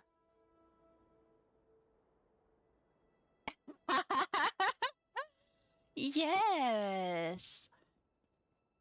I really appreciate the pathing there. I did linger a little bit there as well, because I'm sure all of you saw that Bastion just came here for a moment, stared, looked at us. Oh, glorious. Bastions? All right. Bastion, where are you? Siladis has said I should come boop your snoot. Maybe you are not going to like it. Also, very nice. Look at this, everybody. Just look at this. You know, archaeological dig sites. This takes me back to Luxor and to just this idea of finding something beneath the rubble, and it might be foundations or ruins of ancient civilizations, and it's been carefully scooched aside, and the rubble has been moved here and there, but not everywhere. So fantastic. Now, Bastion. Oh, there you are. There you are. Dear sir, I'm sorry. Boop! He's just staring at me. Oh, look. Oh, I love this. Look. More wonderful tools. Oh, no. Oh, no. Have we found a little twist here? Have we found a twist here, everybody? Look.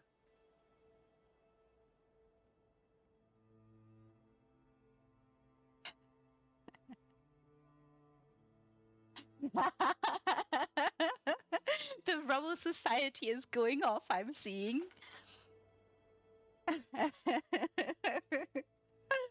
Fantastic. Oh, look. Oh, this is fantastic. Oh, Shimina, I really appreciate this. Wow. Wow, look, everyone. How careful, how gentle, how softly. I do love this display here, also with the tools that you might need. We talked about preservation earlier a little bit, and that certain fluids and liquids are used to preserve, for instance, hieroglyphs. Like, so for instance, if you were in Egypt, in Luxor, and you would be excavating in some of the tombs there. And by the way, there are still tombs being excavated as we speak. So there have been excavations very recently that have unearthed very fascinating, interesting tombs. Some of them have not been very permissive or cooperative, I should say. Um, and there, one very good example of preserving inscriptions on canopic jars. Right, so you often have the jars, of course, in Egypt. That is a very common practice of um, of necessity that were part of the embalming process. And on those canopic jars, usually they wrote the names of the person whose tomb it is. And that is being preserved by an adhesive liquid that has to be carefully put onto it. So when someone is in a tomb excavating, they would carefully use a brush, of course, to clean things, and then you would very, very carefully put an embalming fluid onto it, preservation fluids, to make sure you keep the inscription, because that's oftentimes ink and not engraved. And so that is always going to be a problem when you bring it up and expose it to the elements. So that's why I really, really appreciate this particular part here, Shamina. Maybe, I don't know if you knew this. Yes, precisely, or charcoal, and you have difficulty trying to preserve it.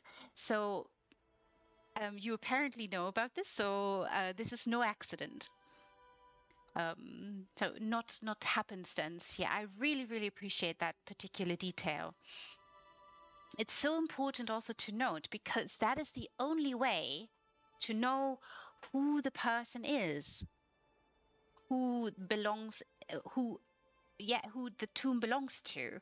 And that is so crucial also to understand for historians, because it tells you about when people came to Luxor, what we know today as Luxor, and where they were buried and why they were buried there and how expensive it was, etc. So that's super important.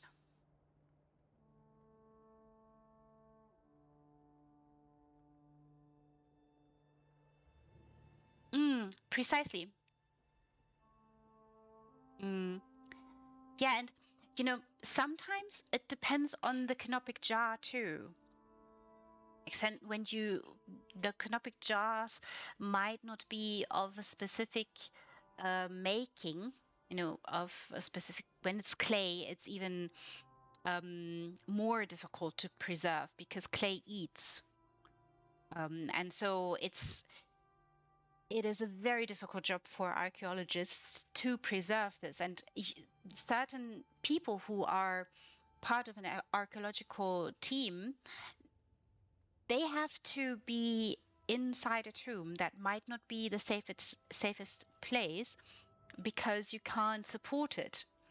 And so they have to grab and make out without destroying markings. And yeah, it's really difficult because sometimes time has eaten away already at it, and then it's even more difficult to make it to understand who this person is or whose tomb that was. So yeah, very nice detail, very lovely. Also appreciate there's a little cushion here for Bastion coming here to help carefully excavate. Gentle little brush here to carefully brush.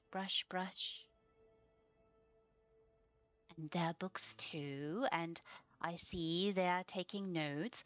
I'm going to show this as well. Look there. And a little scrape, because of course you have to gently, carefully scrape away at the different sediments. Oh, this is so fantastic. I really appreciate this. You're doing such a lovely job here. Oh, trail and tide, everyone. And I really love that. There is actually a little pen there. Oh, glorious. Fantastic job, Shimina. Really fantastic job.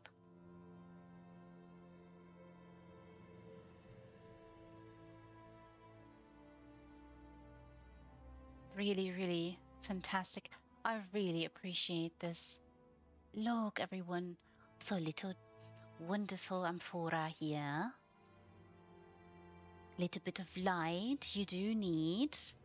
Yes. So, these ruins may have been a tomb.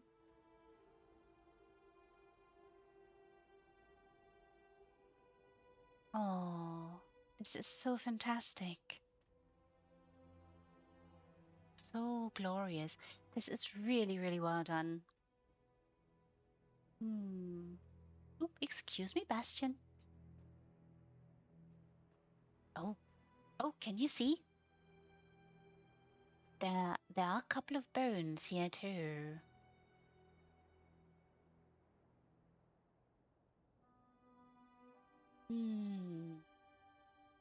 We might indeed be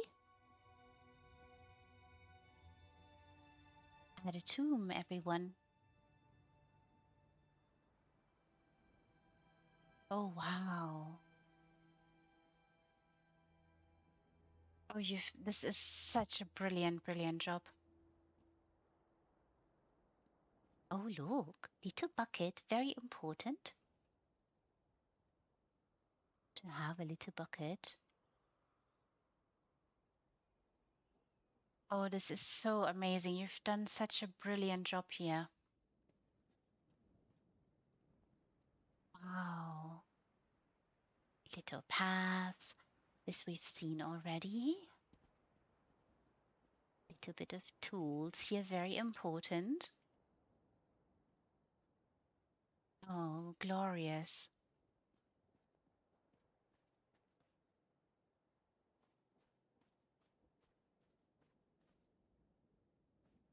We are, I think, now about to follow those mages.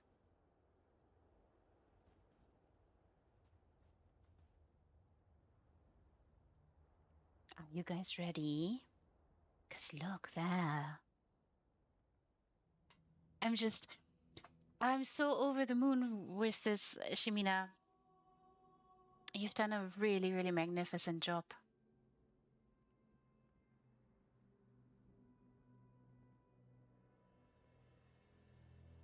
Mm. Um, Also, you know, it's the ingredients in specific inks and in specific other utilities that were used to convey meaning, whether that was in hieroglyphs or in other written form. If it wasn't kune, you have to remember that the elements can certainly not only eat away at them while they're beneath sediments, but the sediments can be protective. And in Egypt, in particular, in Luxor, that is very often the case. Is also the case in Petra and many other archaeological dig sites where the sediment really protects um, the integrity of specific writing, of specific pieces. And once they are brought outside, danger ensues. And then, of course, you have places where the sediment grinds into and does away with structures. And archaeological findings are lost in that process too. But more often they're protective. Hmm. Oh my, everybody. Oh my. We are slowly going down. Oh, wow. I love this. Oh, wow. I love this. Oh, can you see everybody? Did you notice? Ooh.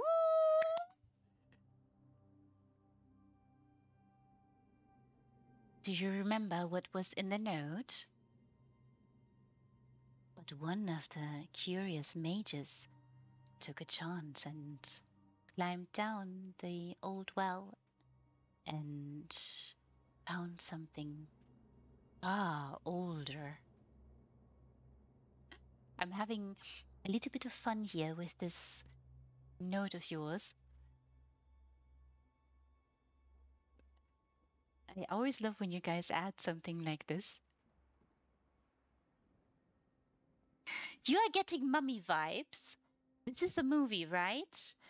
Um, The Mummy. Is is that the movie you're talking about? Because I think Truss referenced that film, or was it a different film? Um, Going into that direction too.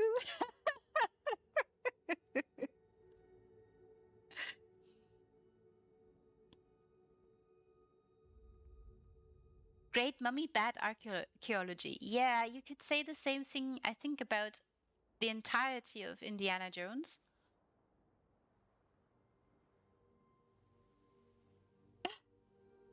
Maybe, or maybe that is just me. But also, I have not seen. I think I've only seen one Indiana Jones film, and I was like, okay, all right.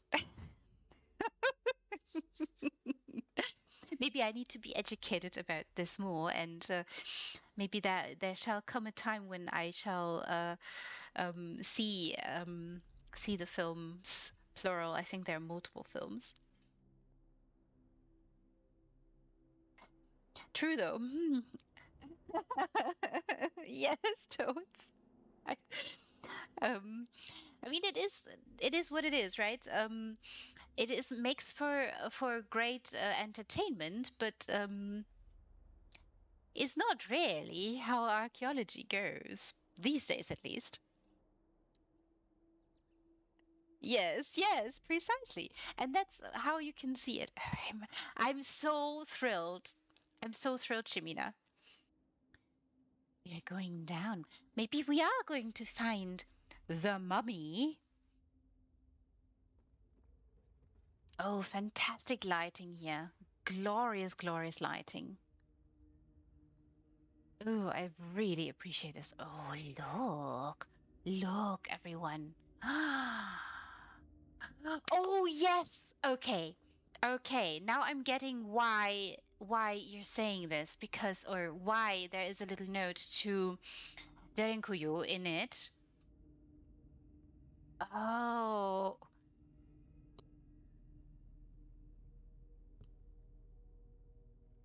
Oh, oh, I love this.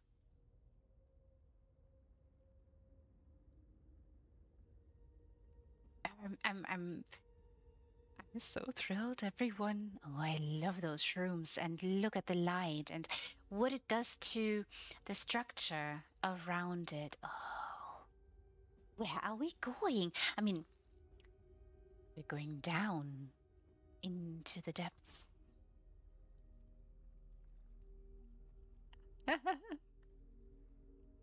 Oh, look, everyone. Can you see? Oh, I love that you're using these particular furnishings here. Yes, they make so much sense. They make so much sense, Shimina.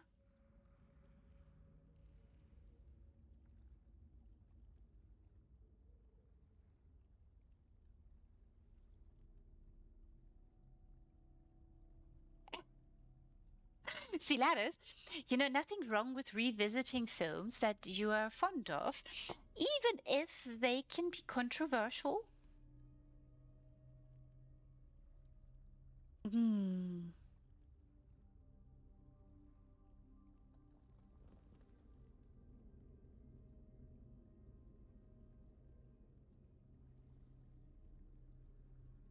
Oh, totes that is intriguing too. Hmm. Yes, limestone. So limestone, and you can see this is Druidic or High Isle.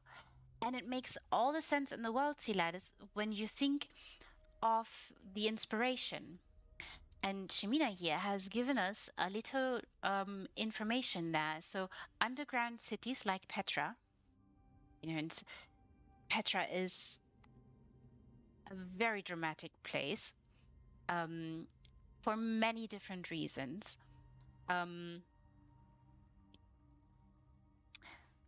and then Derinkuyu. So I was remembering, and I'm not sure if I'm completely right about this, but I was remembering that it was a cavernous system that must have served at some point as some form of settlement. And I thought that was just absolutely stunning. And the reason why I particularly like that you're using these pardon me, these furnishings, mm, they match the um, they match the colors that I have in mind of Direnkuyu. But I could be wrong about this, of course. But I have these glowy, lightly sanded features in mind. Yes, Thunderthigh, glorious atmosphere. Look.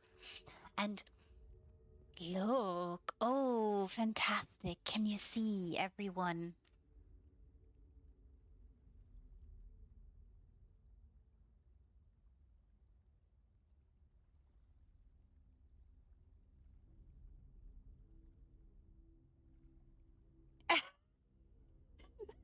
Sea lattice. Yes, yes, agreed. I think there must be unicorns. I think they live in Africa. They're very dangerous. Um, they can run you over. Very, very thick skin, very cute little babies when they have them. And I say little, and they're not so little. Um, there are also um, unicorns that you might not see wandering around, but you are close to the sea. So there is a whale that has a very, very long, well, unicorn. It's very piercing. Yes, precisely. Yes, exactly. I think there are multiple unicorns around in the world. Um, Fascinating beings, and nature must have thought of something of, you know, they must have some kind of use.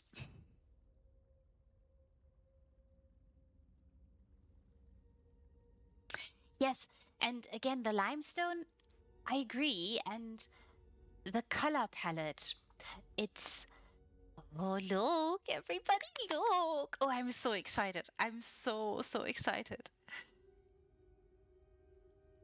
Oh, this is so fantastic. I really appreciate the color choices here. And there's something dark brooding there. Yes, yes, Toads.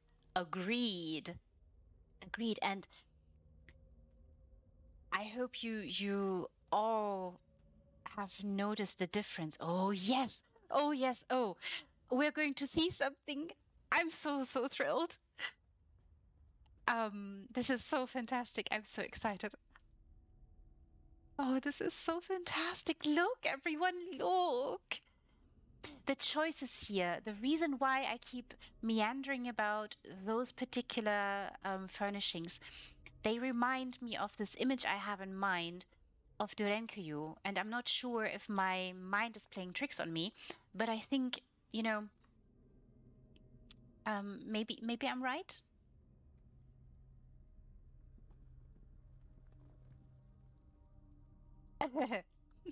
The mod is always me, darling. It is always me. Don't worry, all is fine. Oh, yes, she says. Ah, hmm, hmm. See, that is, I think, um, we're in the same boat there. But um, I heard, California has vouched or has petitioned for Bigfoot to be their cryptid. Have you heard about it? So maybe, um, yes. So, I'm thinking maybe there are places where the unicorn hides in the shadows, and it's just upon us to find it. Yeah, always do. Always do. Questions are always good. They lead us somewhere. Ultimately, oh, this is so amazing. Can you see, everybody?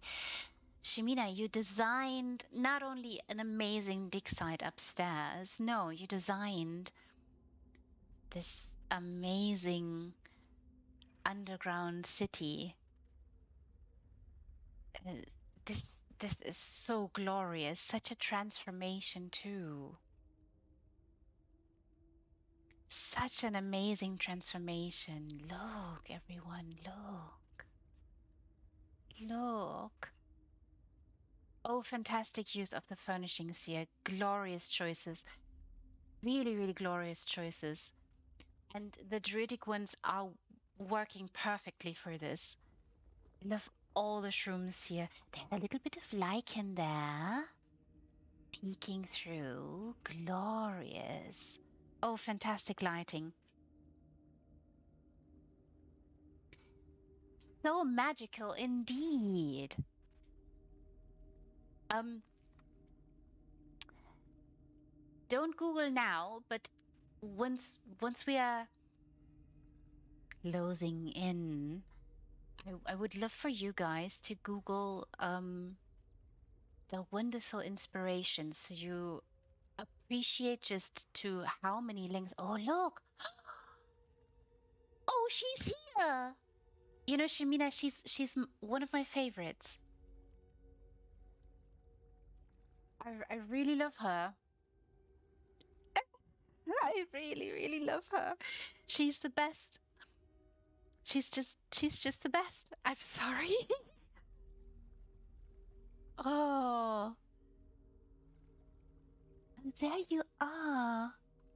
There you are, darling. Can you see her throwing that wonderful hammer like such a pro?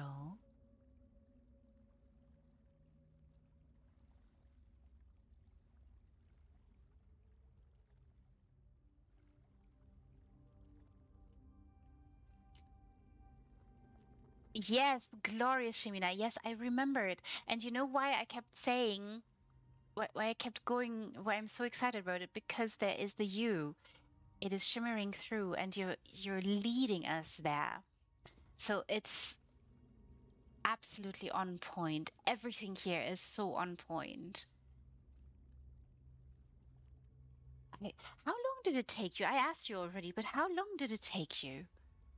And guess, just guess or estimate, because I'm just so curious how long this took.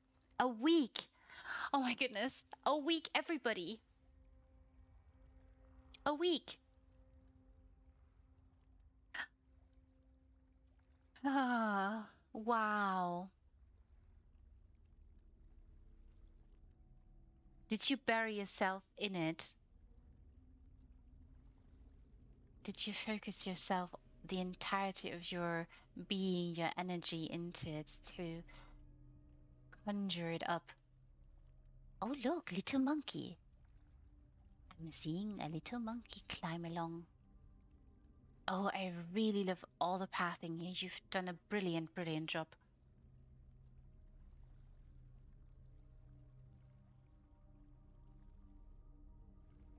You built 24/7. Wow.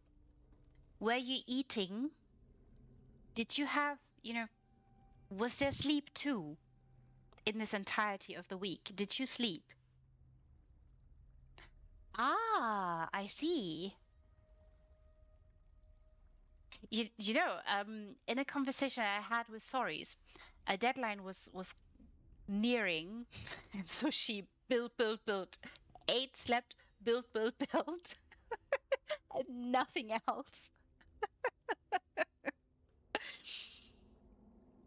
You dive headfirst into it, and then you come out once it's done. Oh, it's so fantastic.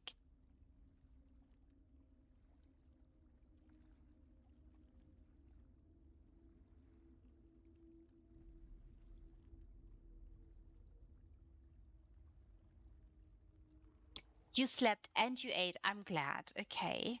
I'm really glad you did.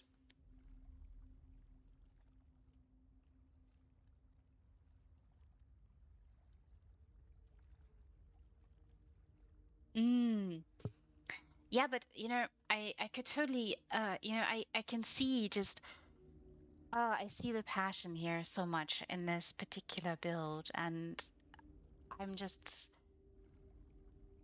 I'm just so stunned that you've been um able to just literally bury yourself in it and design and build away, and we're here able to see and behold this beauty, multi-layered, multifaceted, um, so rich with history, and just glorious, so glorious. Mm.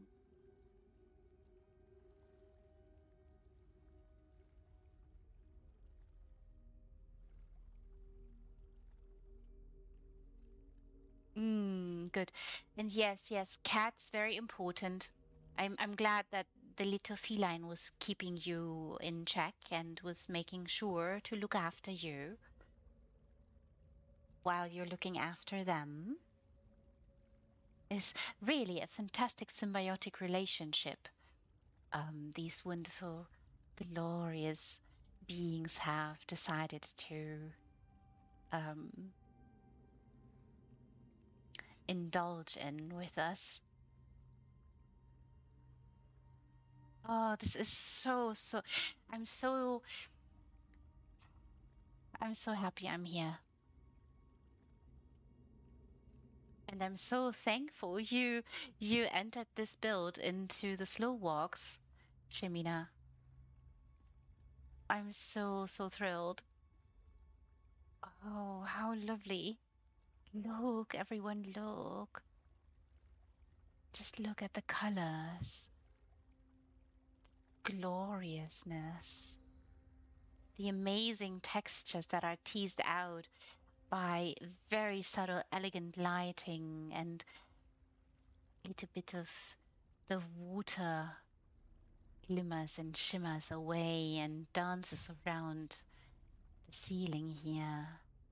Just look what the shrooms do and how powerful and glorious they are here. I mean, I do love shrooms. I'm very biased, I know, but um, they're fantastic, fantastic beings. So useful, everyone. So extremely useful.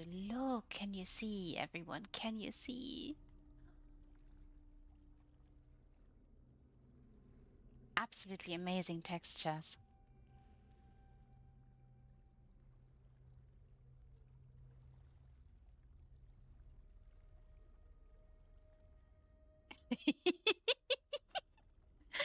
Oh, Shimina, I'm glad.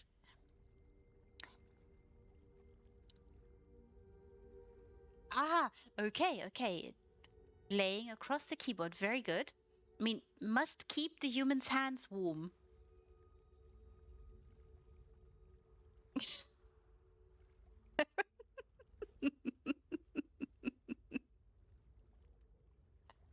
Well, those are important. They are more important to you than him, do you know?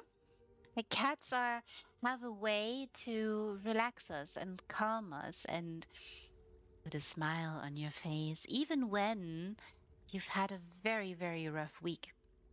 Perchance they are still there to help us in this way.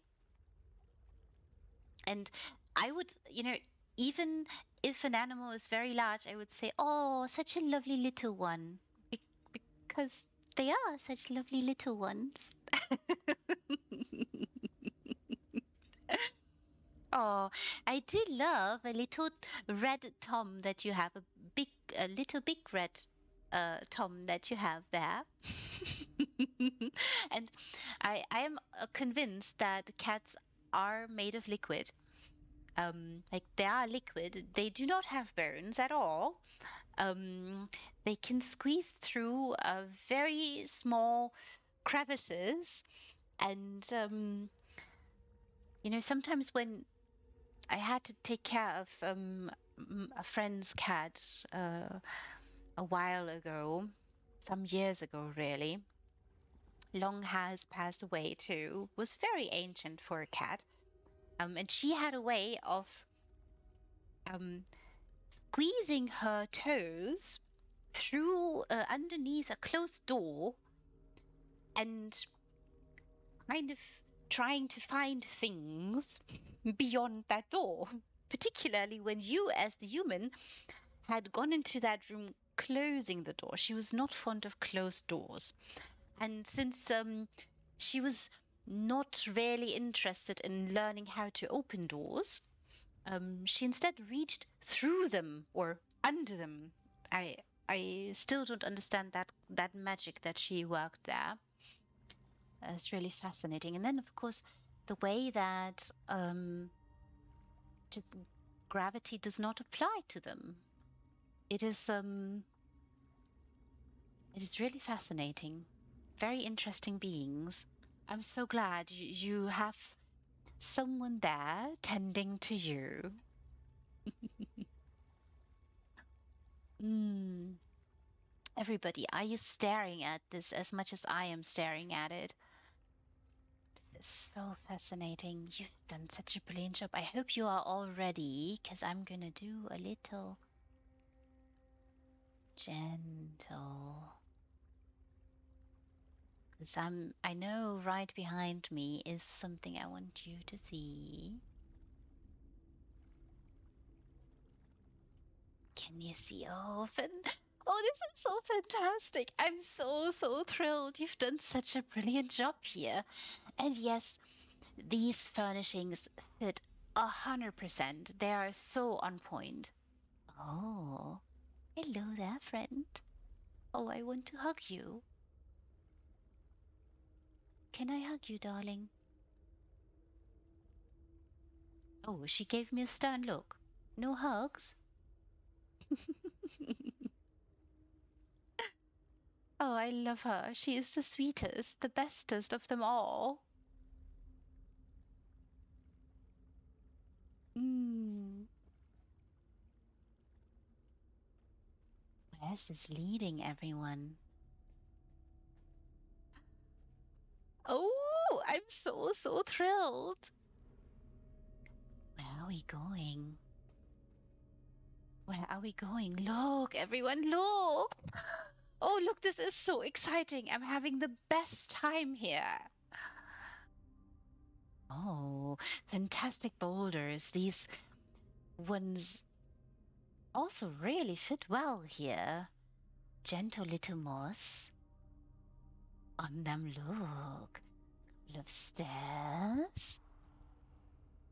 Oh my. Oh my, what is going on here? And we know something darker lingers. Something darker. Glorious, fantastic crystals here. Beautiful, glorious rubble. Oh, hello.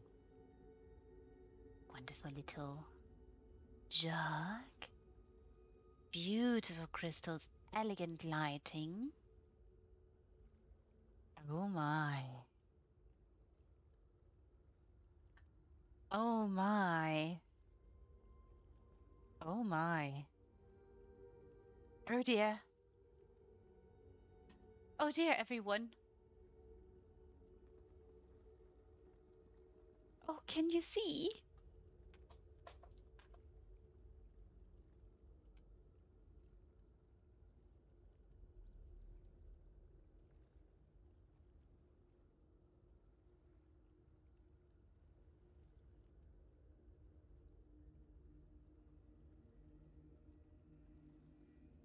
Um, so it years, see ladders.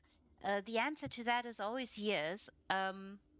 Oh, what is going on? Can you see? Oh, oh, I do love the flowers there. Oh no. Oh dear. Oh, what is going on here, everyone? Can you see?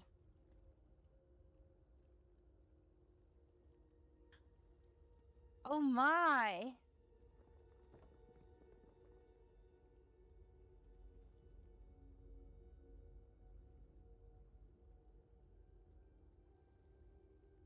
Hmm.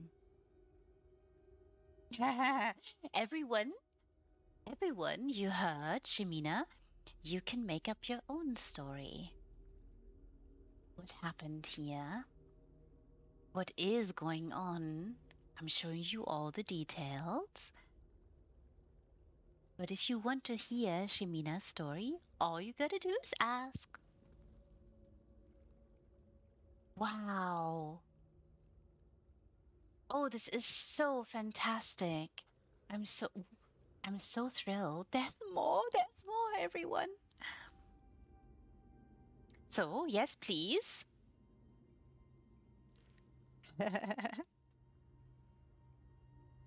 Look. Oh my.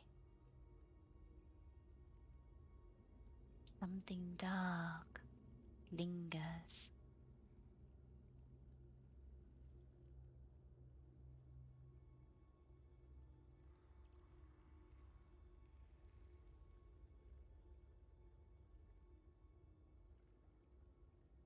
This is so special. Can you see all the lovely details here? Can you see, everyone? Oh my. Over on the other side, they may have had a little accident. Oh, I really love the lighting here. It is so, so superb. So amazing.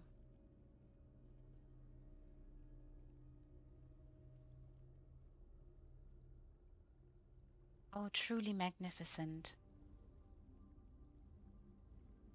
Flowers are so, so sweet. And did you see here? Lovely little details.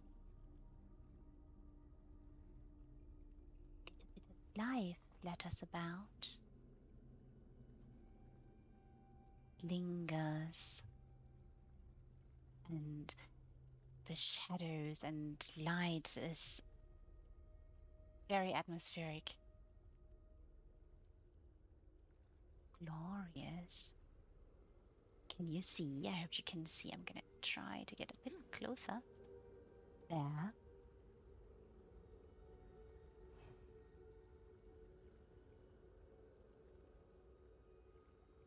Very nice. Very lovely detail too. Oh, wow.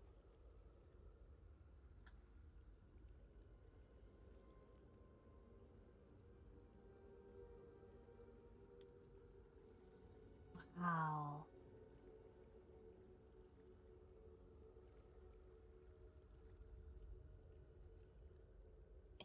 Absolutely magnificent. I hope you've also seen there's a little flower here. A very particular flower.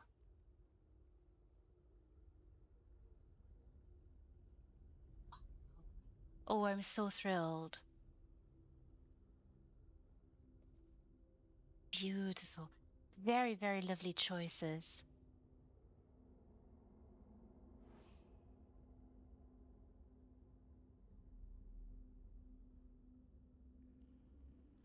Yeah, drama here too. In this, I'm slowly descending once more.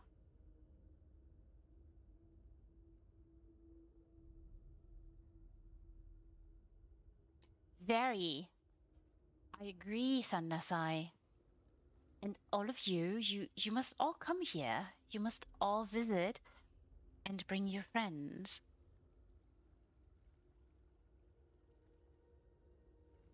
Ah.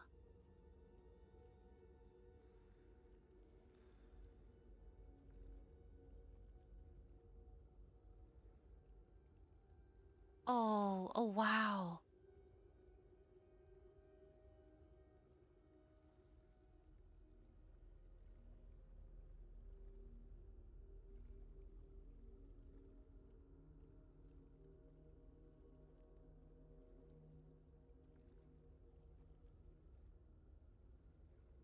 Oh, this is so darling. Oh my.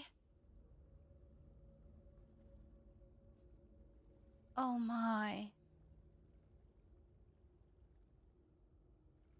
And they fled from something dark.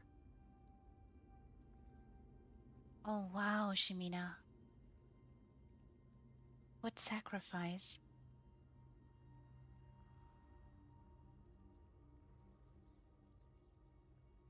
Hmm. And I think sacrifice and what we do for love is is so fitting also for a build like this. Mm, so moving, yes. Very moving. I agree. I think, mm, is it sad or is it a story of um, someone caring so much about someone else, they are willing to give their life. They're willing to stay behind to ensure their safety. Is it is dramatic and has, of course, it is sad, but it is also a story of love.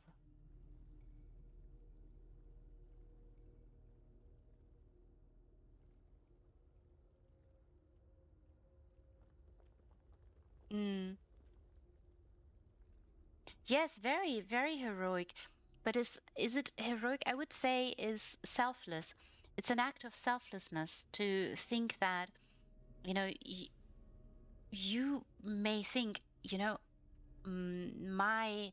my love, my adoration for someone is greater than myself, and I'm willing to ensure that they will continue and remember me. And that, of course, it's. I'm not saying it's not a sad part, but or not sad at all, but it is a story of love. And I really appreciate that notion there with the flowers, putting them in their hands, acknowledging this um, selfless gift.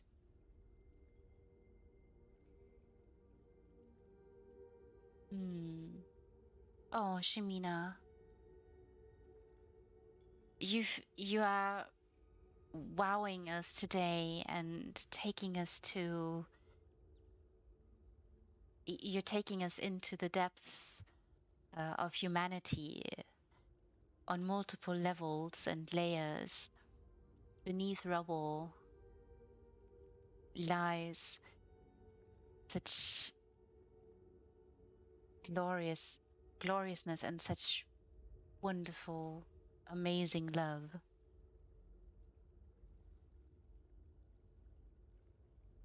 Mm.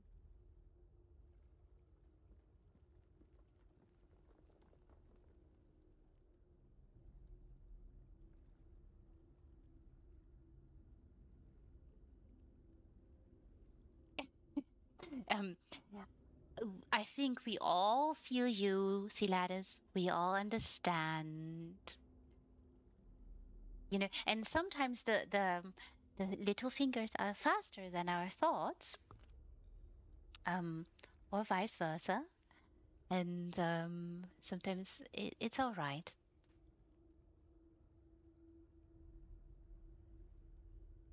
To cite a singer, we are only human. We are only human. This is so, so sweet. Oh, how lovely.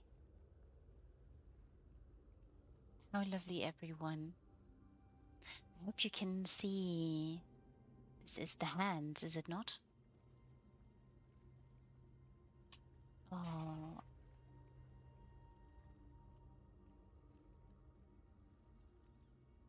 hmm. I have to look. I think these are the hands. Yes.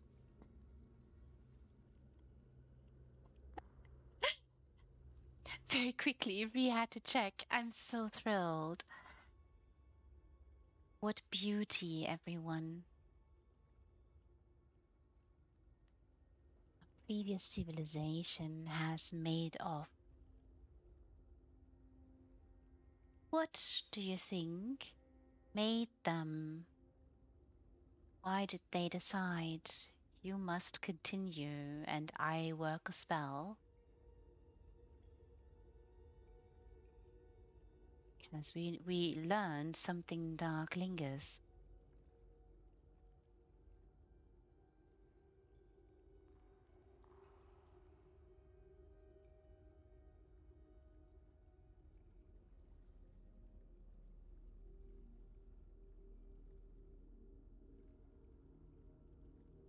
Hmm.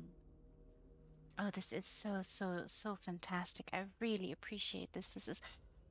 I've said, I've tried to say it, but we're diving into a part of humanity here, and we're in a game. We are in Tamriel. We are in a dig site that Shimina has taken us down into the depths of the semblance of Derenkoyu, a cavernous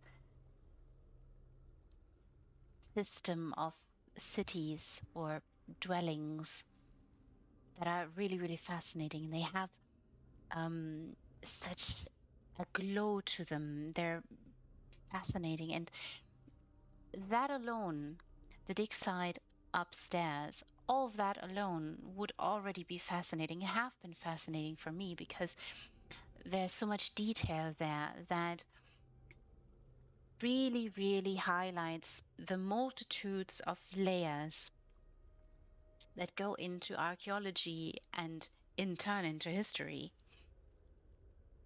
And I think when you think it couldn't get any better, you follow into the depths and the scenery, the color, the lighting changes instantly, and slowly we descend into darkness, into a philosophical place where we find a story here that each of you can decide to make of what you will. You heard Shimina's. Maybe you have your own interpretation. You can send that to Shimina too. Maybe you can both appreciate, or you can all appreciate your own versions. And it can come together maybe as a story at some point. But this is such a human experience that we can see here recreated, and of course there's a little twist um, that has everything to do with Tamriel, but you see something that is very, very human, and I'm really appreciative of it.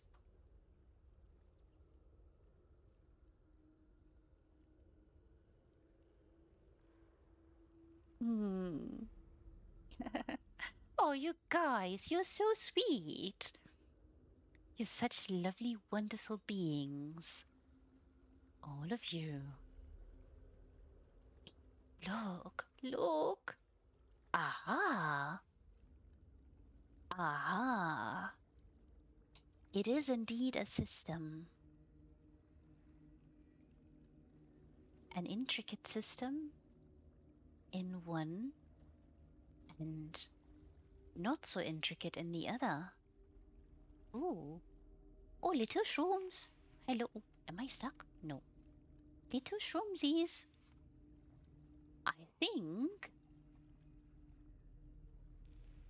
Am I going back or am I going to jump? Hey. Oh, wow. Oh, Shimina, I, I'm so thrilled. This is so fantastic. So we have come from upstairs. Gonna retrace my steps a little bit.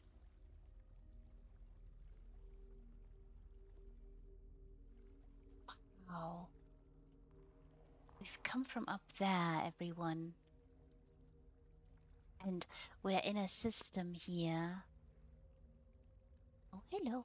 We've seen you from upstairs, little one. Oh, hello. Can I boop your little snoot?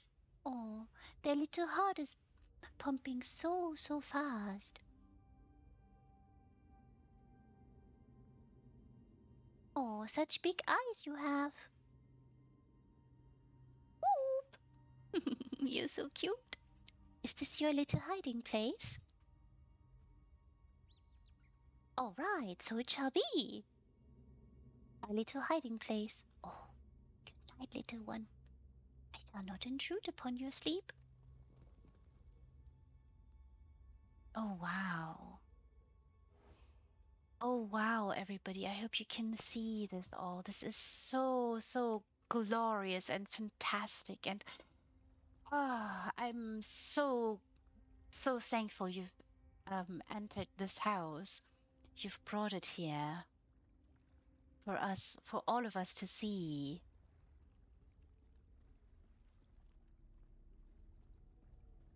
So, this was where we've gone beyond, behind us. I'll explore more. Wow. Oh, the lovely lichen. It is almost as interesting as moss. It can be seen as a moss, but it is a different type. Oh. Oh, wow. The images here are so, so fascinating. Really glorious. And what a good job to play around with what the plot gives you and hide away a couple of things the plot also gives you you might not have asked for. Oh, where are you going? Ah, another place? Oh, oh, how nice. Look.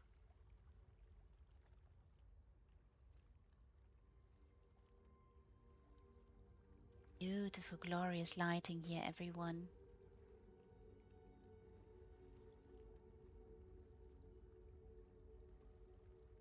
Oh, a little shelf. So, and a little bowl here. So the ones who used to live here might have created little bowls.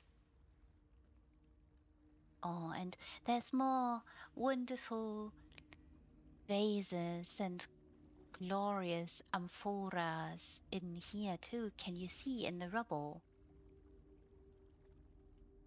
And little cups as well. Oh, so amazing. I'm so thrilled. There is not just a hint that this might have been the pottery's place, but movement. Few cracked little pots and bowls and vases and amphoras and turned over. And a lovely friend here. Hello. Again. Oh, not a stern look this time.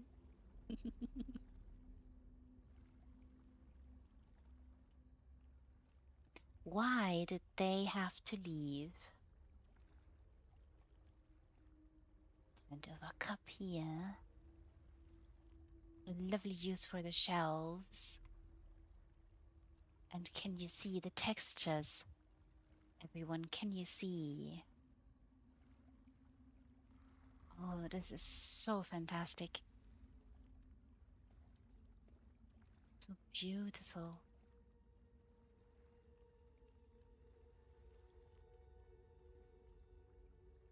Glorious lighting. Really, really glorious lighting.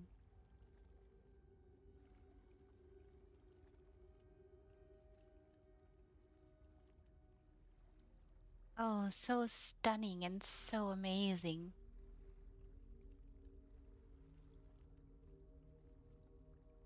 Signs of life, everyone. Signs of a civilization, as you would find in Petra or in Derenkuyu, of course, or in other systems like these.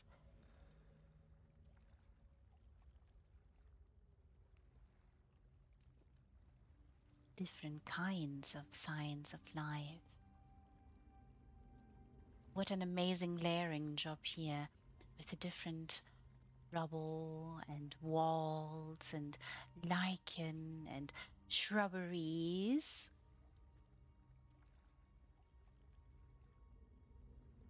Very homogeneous. Very, very homogeneous.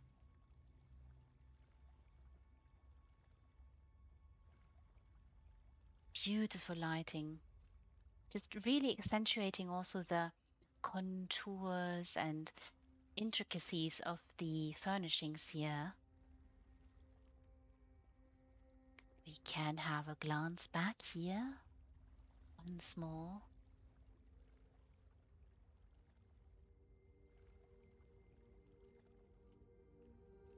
Oh, this is so dramatic. It is so dramatic. Wonderful, wonderful lighting.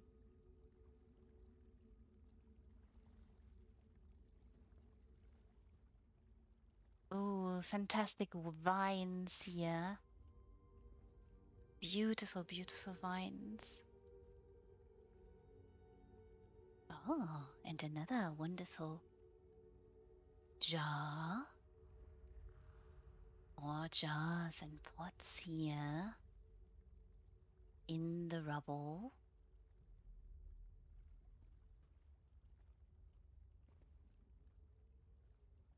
Oh dear. Oh no. Oh, maybe this is meant to be a funerary home. Look, everyone.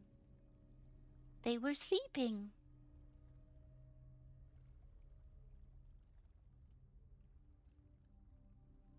I mean, they did that as well. In certain cultures, they did that a lot.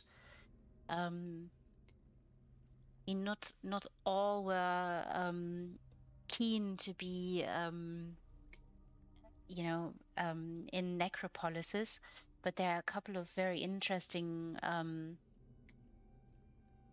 also very vast necropolises around. I think I'm not sure which National Geographic it was, but there was an article or two articles about necropolises in past National Geographics. And when I say past, I mean recent past. Mm. Yes, yes, it makes sense, Shimina. Um, if you are, if you're bereft of another place, what do you do? Right? So you have to find a certain way of laying those to rest. Yeah, it's very sweet.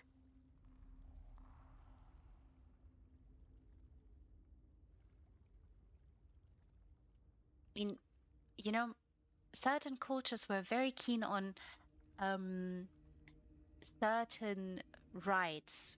And I mean, I'm sure all of you have learned a little bit about the Egyptian pharaoh culture. You should know that it's not just pharaohs that um, were aiming for uh, mummification and all that, and it has everything to do with the life affirming um,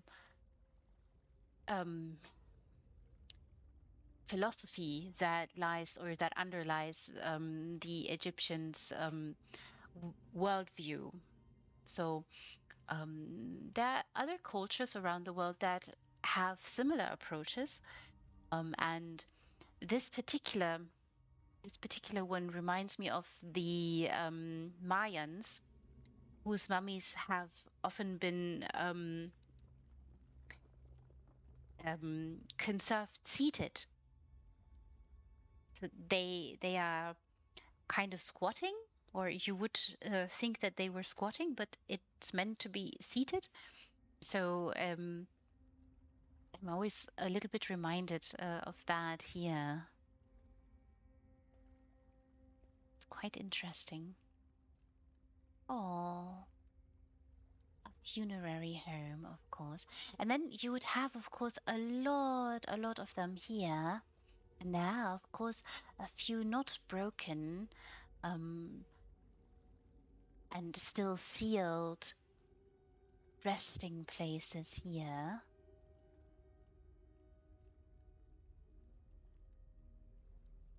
And they're still sleeping, resting. Very sweet. Beautiful lighting here. Very, very nice lighting. Oh. Oh, look, everyone, can you see?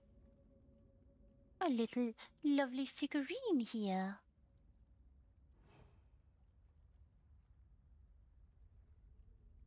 Oh, such sweet details.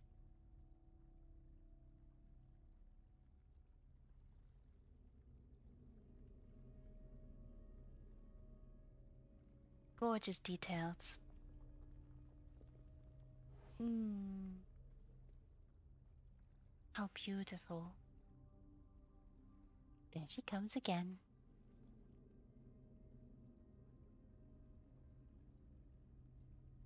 Beautiful.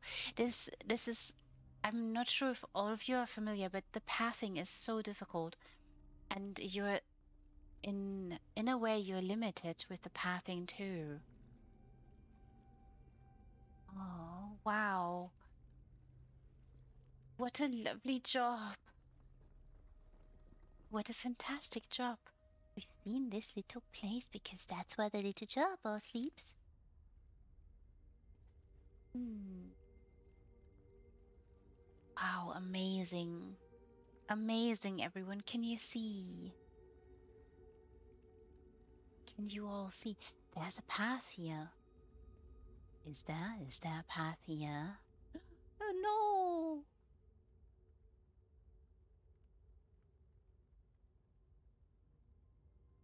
Oh, I really, really love this. This is so well done. You've done such a brilliant job here. I really love that wonderful torch here. The flickering and dancing light really illuminates the place just enough to draw the eye a little bit to see and explore, to come discover. There's rubble everywhere. And this is, of course, a common hazard in archaeological dig sites where you may find that you can dig somewhere and then movement happens and a lot of rubble comes your way. Do love the crystals there alluding to something, something lingering, something that made this culture, this civilization decide they needed to leave. Oh, glorious lighting here.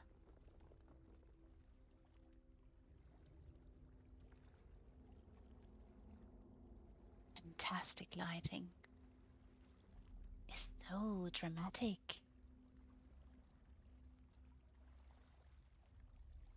So dramatic, everyone. Can you see? Oh, wow.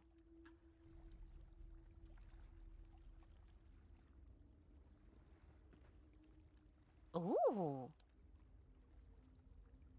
we keep seeing more artifacts of this ancient culture, this ancient civilization here that may had to leave abruptly.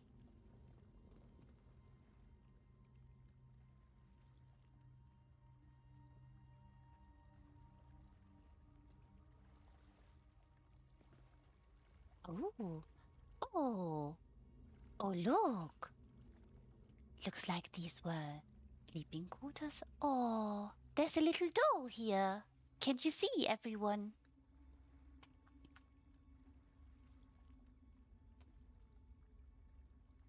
Oh, very sweet. Oh, darling.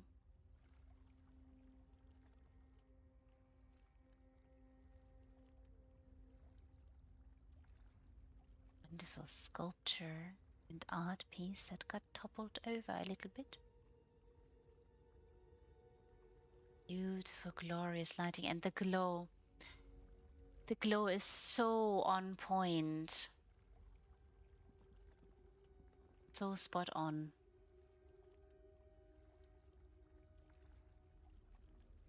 Beautiful movement and such lovely, lovely lighting again. Signs of life, everyone. In this glorious, amazing place.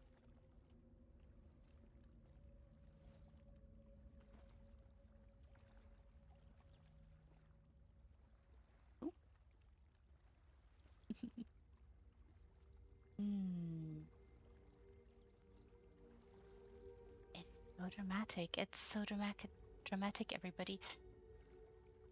We are going down deeper into the caves.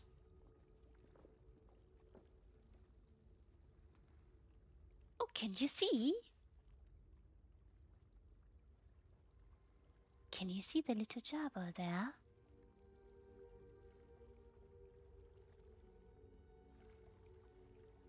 Ah. Oh, look. How very nice.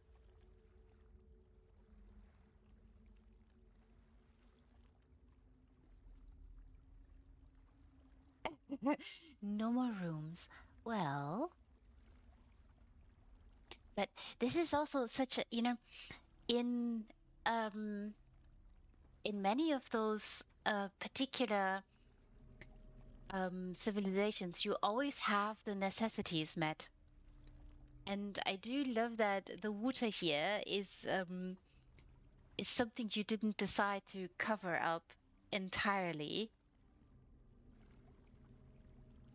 Play around with it a little bit. Oh, so fantastic. I really appreciate this particular part here as well.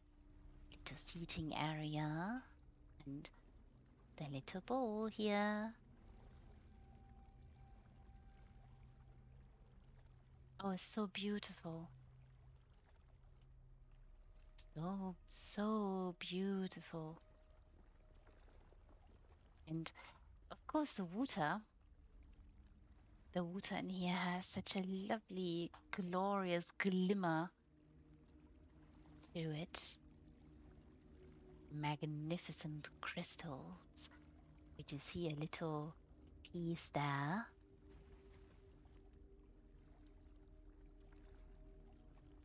I'm sure a lot of you have excavated these amazing apocryphal petrified pieces, huge, huge pieces.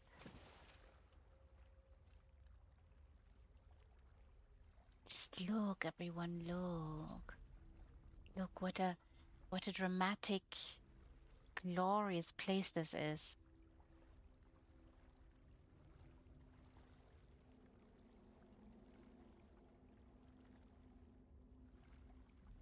Beautiful caves, glorious scenery all around, even beneath. I'm having too much fun here. I'm enjoying this too much, I think. Oh, Shimina, how fantastic.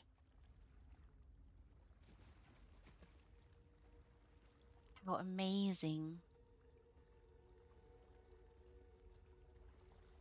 You said no more rooms, but I found one.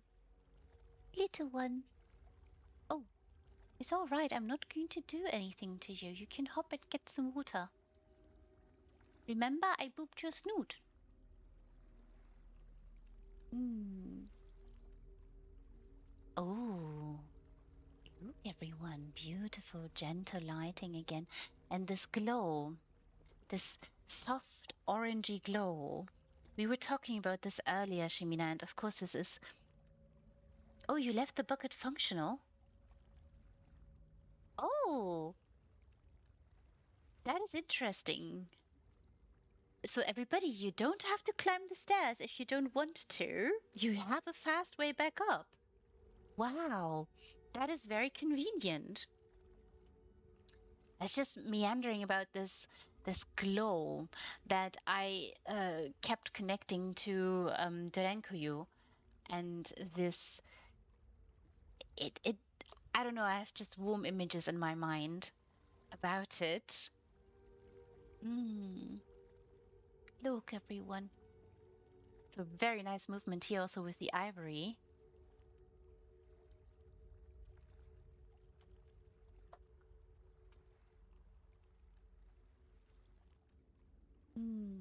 How glorious. How amazing. Oh, oh, here you are. You snuck. Yes, I know. You snuck behind me, you know? Oop. Happy little fella. Is this perchance? Oop. They're hopping around. Look. This is the cutest thing. Um,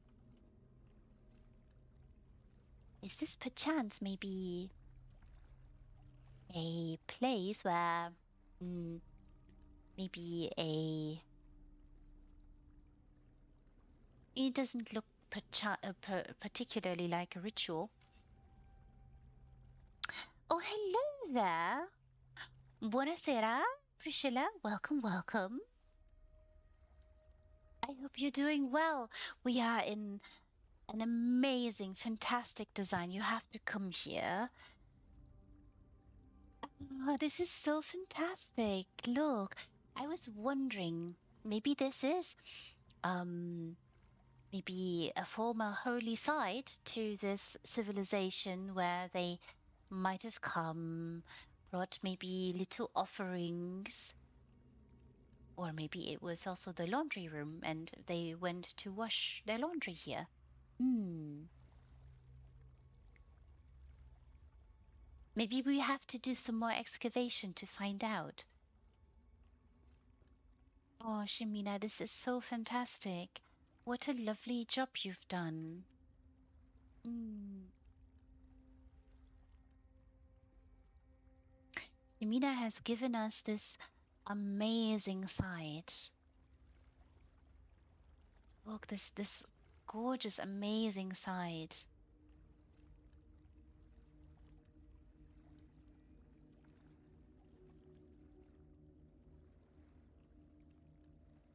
Wow. Beautiful cave system.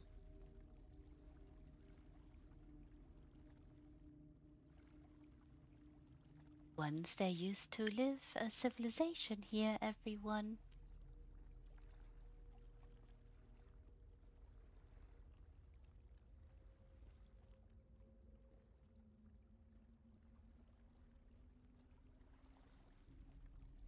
But they decided to leave. It wasn't safe anymore. Wow. Everyone, this is so amazing. I'm having the best time here.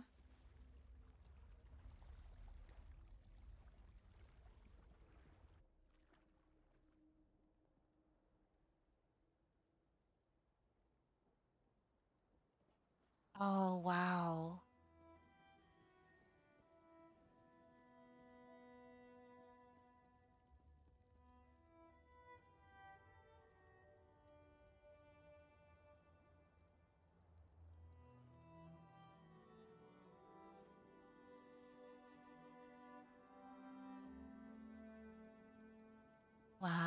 Shimina, what a gift you've given us here. A multi-layered archaeological dig site,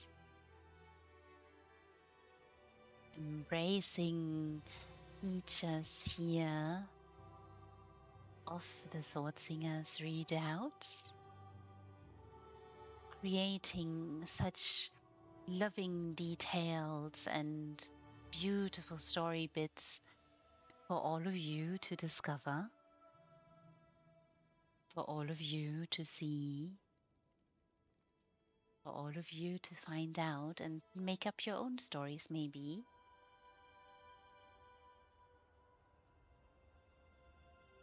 All of you, you must all come here.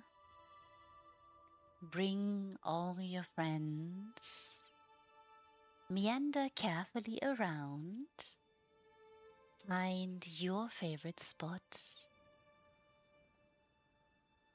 Follow along the paths and discover all the beauties that lie beneath all the magnificent rubble that we have here. Favorite and recommend, and of course, send Shimina only kind messages, messages of appreciation. Oh,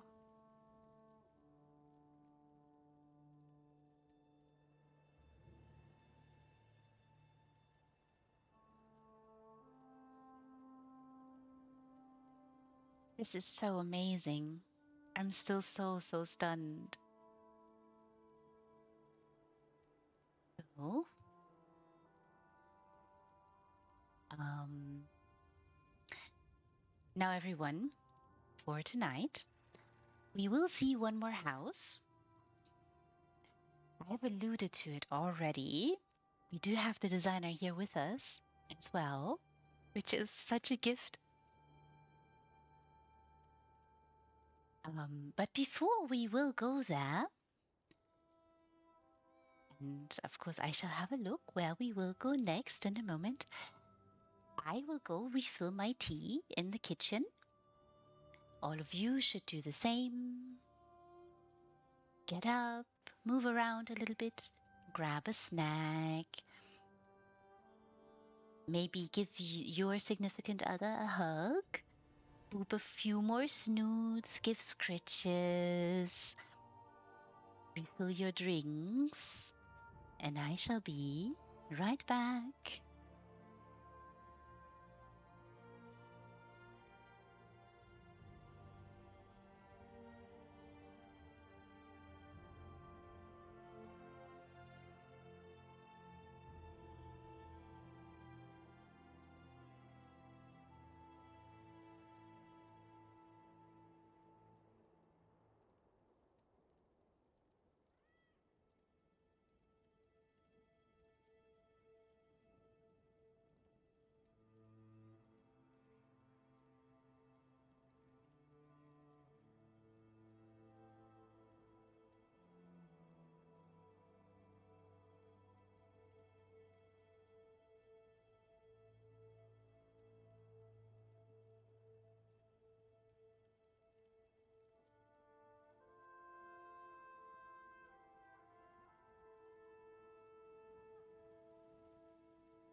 And I'm back.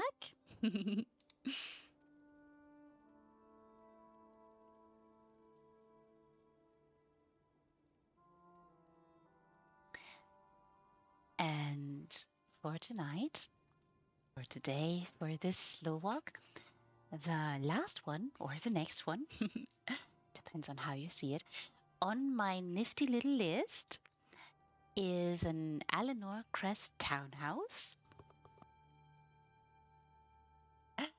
It is by our dear Siladis or Vagades.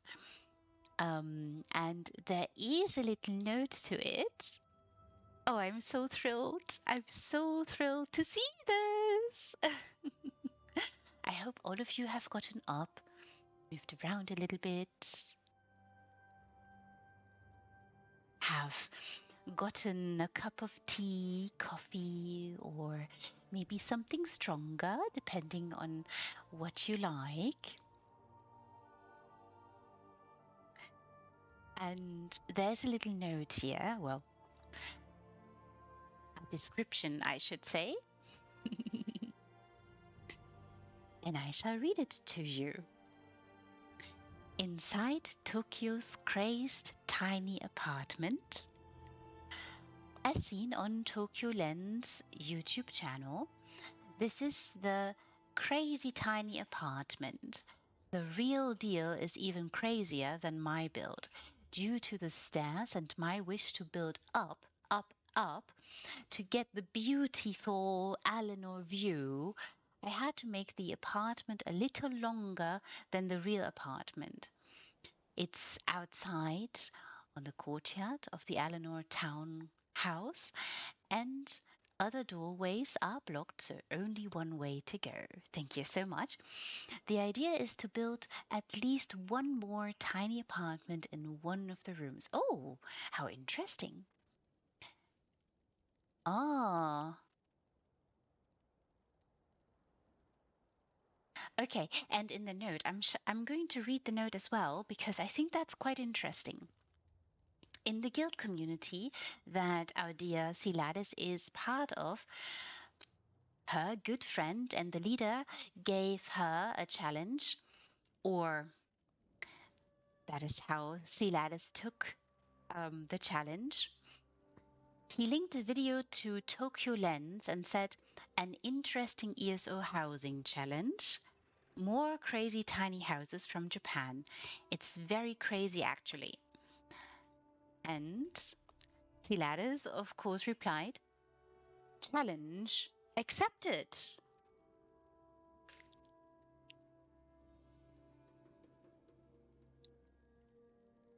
Oh, wow.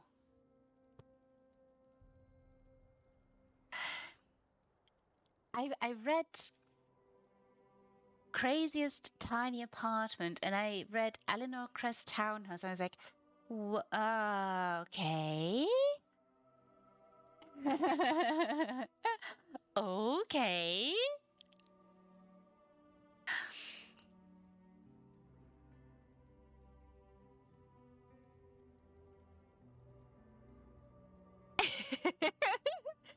Oh, this sounds so fantastic.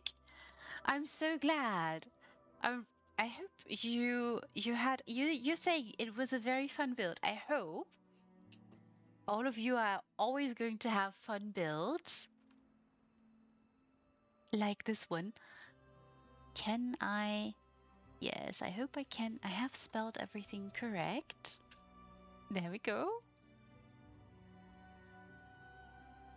And I shall take us there.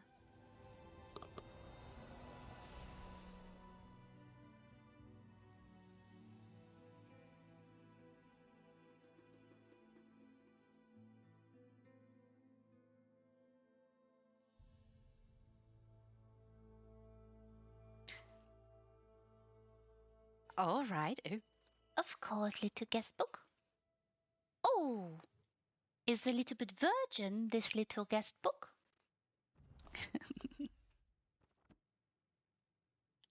Oh, not so fast, Ree. Go slow. Yes, we have learned. You closed off all the doors. Very nice. Very good. Did you were saying in the notes that the challenge is to build another one. We are at 383 of 600. Everyone, very good. Closing all the doors. So leading us along. This is such an interesting apartment. Well, townhouse. And I think a lot of people are looking at this house and go like, the floor, the floor. Did it have to be the Eleanor Crest townhouse for you because of the slots or because why?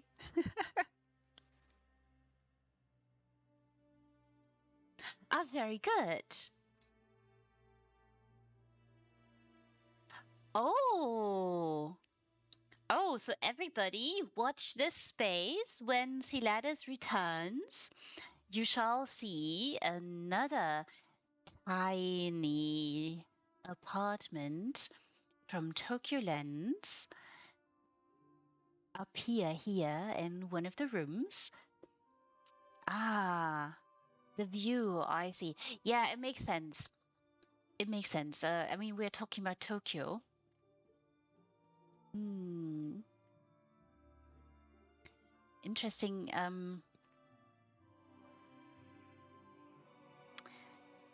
There are such interesting places in Japan.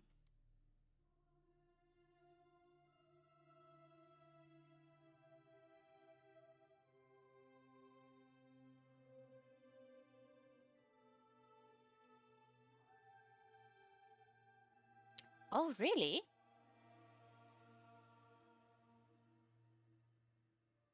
Oh, interesting. That is very interesting. Mm, I was just thinking about the view and how that was the reason why, or the reasoning why you went to go for this particular house. And it made me think of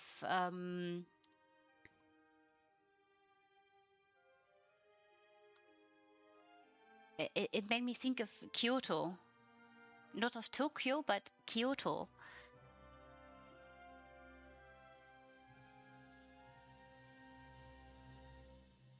Mm. Ah, I see. That is an interesting approach. Yes. If it exists, of course. I mean, sometimes it doesn't exist. Mm.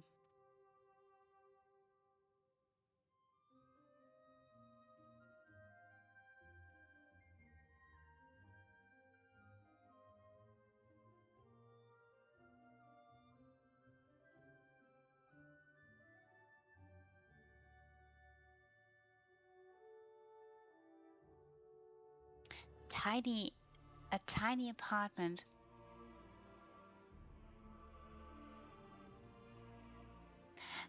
No, no. I mean, like, um.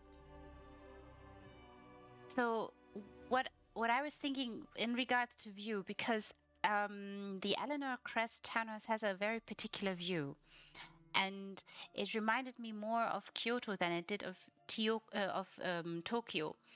Um, because Tokyo has a very dramatic skyline, right?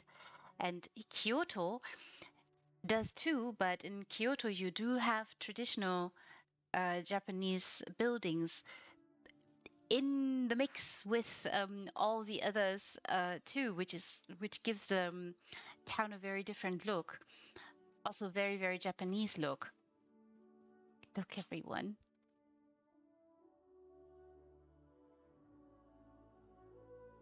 Yes, of course. Of course. Of course. No, no. But that is, I was thinking that is a quite interesting point that you're making, and that is the choice for the house. And it makes so much sense. And I'm I know it's beyond that door, but I want to be really slow here and keep everybody a little bit more in suspense um, in regards to this. because I'm just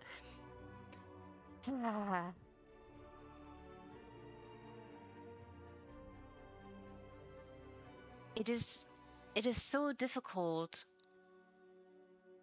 It is also so difficult if you think about this tiny apartment need, because um,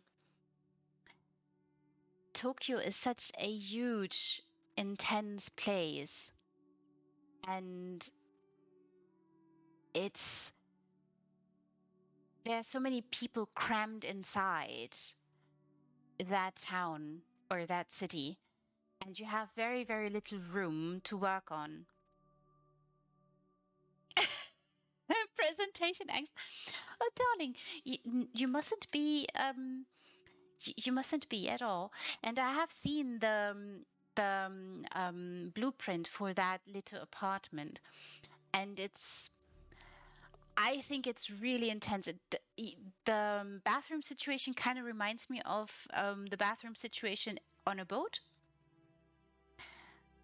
Yeah, it's um, the necessity or the need for the populations of both Yokohama and Tokyo and other mega cities to live a very minimalistic life. For one, because if you're constricted and constrained when it comes to room, you can't have a lot of things, right? Because you simply don't have room for it. So there's an a sense of minimalism in the living style, the lifestyle of the people there.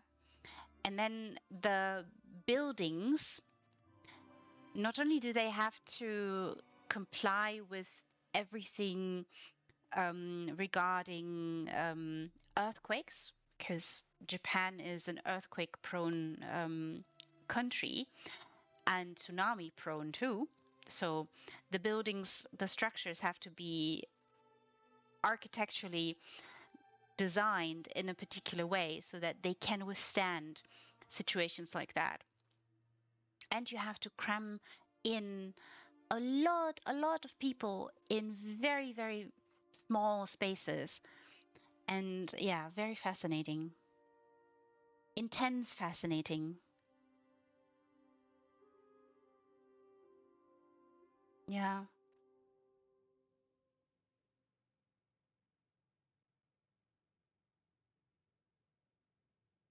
Of course. And you make the place no matter where you live, no matter which kind of place you inhabit, it is your own. And you, by inhabiting it, by being there, it becomes yours. And it doesn't matter whether you have a lot of stuff in it or not.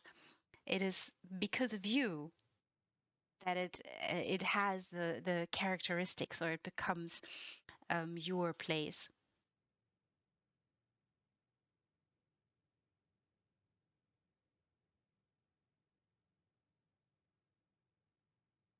Mm.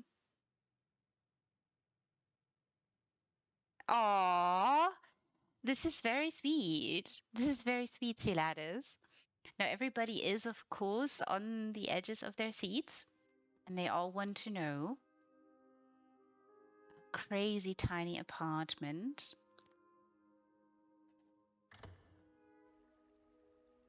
Oh, wow. Look, everyone, look. Oh, my. Wow.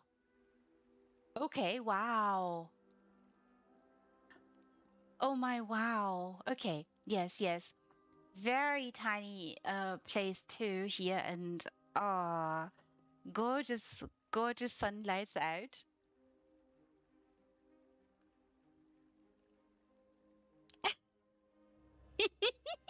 You have, you have, but I love it. I love it so much.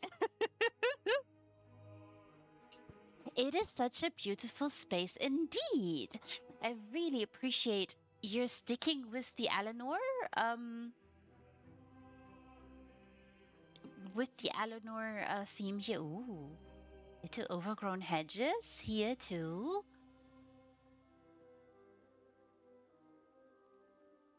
Yes, cherries. So really, ooh, can you see everybody? A ring board,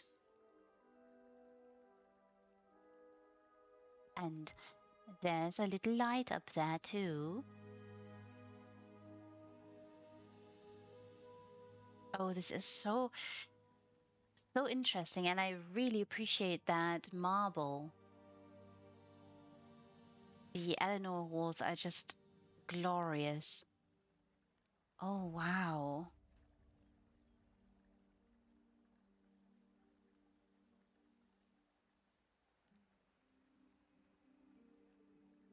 Mm. Yes, Shimina. And I feel like sometimes certain pieces are by definition a little bit wonky, and because of that, they do not want to comply all that much. And you have to fiddle about with them and then have words potentially, maybe. Wow. I really love that you included a little dial board here.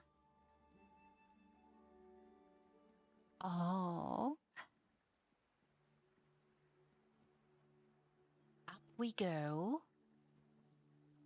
Mm. Oh, lovely painting choice. Beautiful and so elegant and so glorious. What an amazing place already. Beautiful flowers making their reprisal from downstairs already.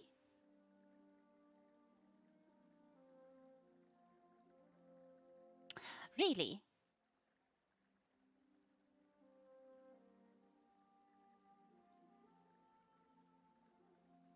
it has weird cracks. Hmm. I mean, maybe this is because the architect needed to design it so it's earthquake safe.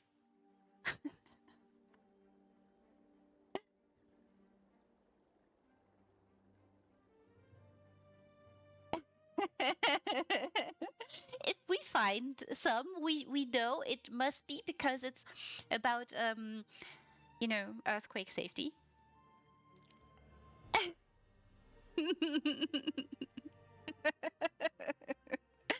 um, I really appreciate that. That's so nice. Do you remember perchance how long it took you roughly to to master the challenge?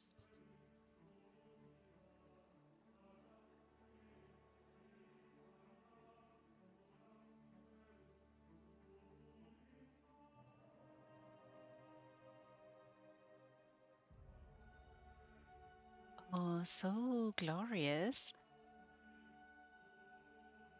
So glorious.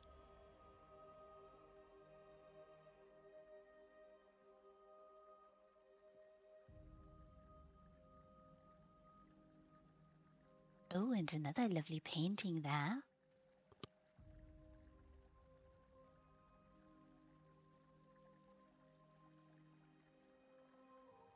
Aww. On and off a month. All right. Evening hours, I see. Yeah. I mean, is I know I'm asking you guys these weird questions, and sometimes you can't have an answer for me because you don't, set a stopwatch and then you go off and build. That's really not what you do. You do what you do because you love doing it and you have a passion for it, or someone challenged you. So, but I'm just trying to grasp when I'm asking this, I'm trying to grasp just how much has gone into it. And that is in the time and effort that you put into it, and the creative energy that went into it that can't be accounted for in number of hours or days or anything like that, but it gives me a good estimate, and I understand a little bit just how much went into it. And sometimes it takes even longer, some designs and some builds take even longer than that, than a week or a month or like that, because there might be roadblocks. There might be things that don't work, and you have to go through a number of iterations to find what works ultimately, because maybe you're stubborn and you don't want to give up, So I think that's that's why I'm asking, basically, to try to understand just the effort and passion that went into it. Yes, working.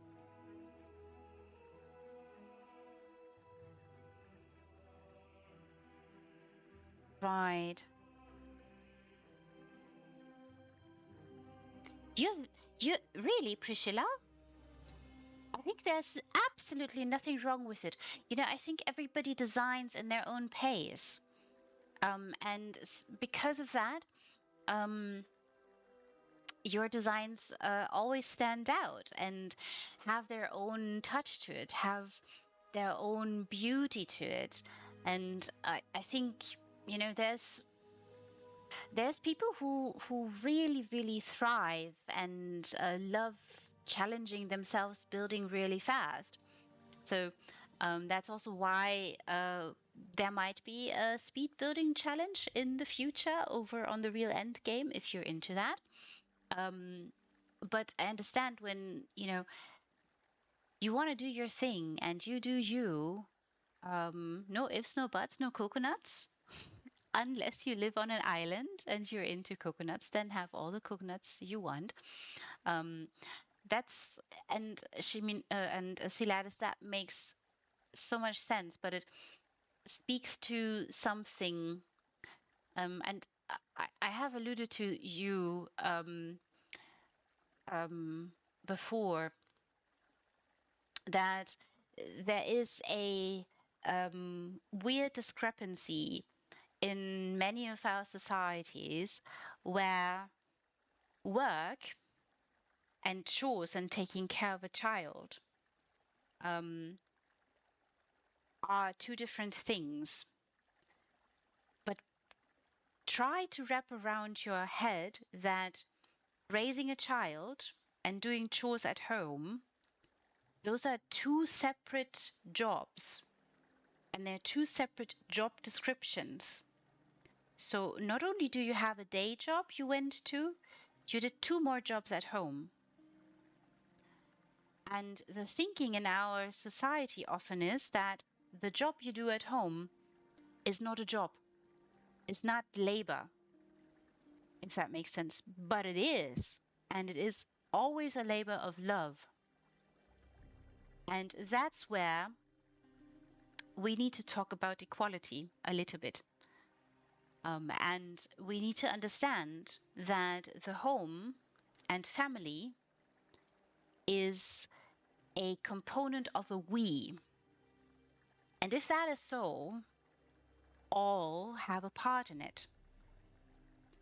Thus, the labor should be pulled by the we and not one.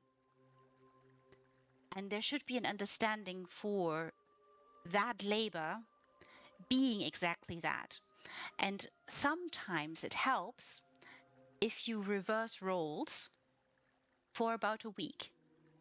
Sometimes 24 or 48 hours is enough to understand and to grasp the other person's point of view. And, I can see why, or I have seen multiple times over and over and over again, how burned out particularly women are when it comes to being their own self. Mm.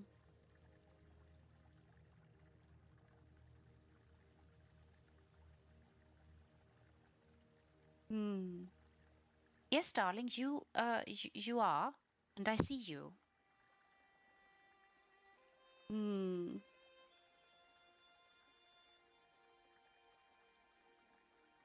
No, absolutely. That's the point. That's the point I'm trying to make. Mm. Mm. There's conflict, and this has something to do. This has nothing to do with you so much. It has something to do with our society and how we, as a society, do not recognize that this is labor, and it doesn't. It's divorced from the idea that it is a child you love. It she you love her.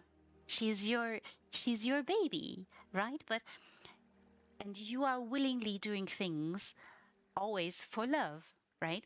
But it doesn't take away from the fact that it is labor, and it it comes at a price.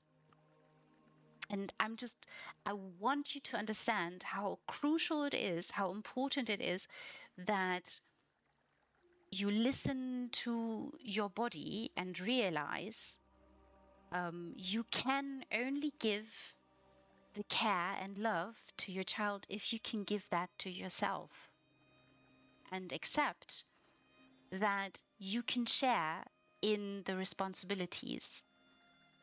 And if there's, you know, we need to, as a society, be able to create that understanding and create the perspective change, right? And that's why I'm saying reverse the roles. If if that helps understand the other's perspective, I think that is really useful. Yes, you do. You need to find the book. It's very good. It is a really good book.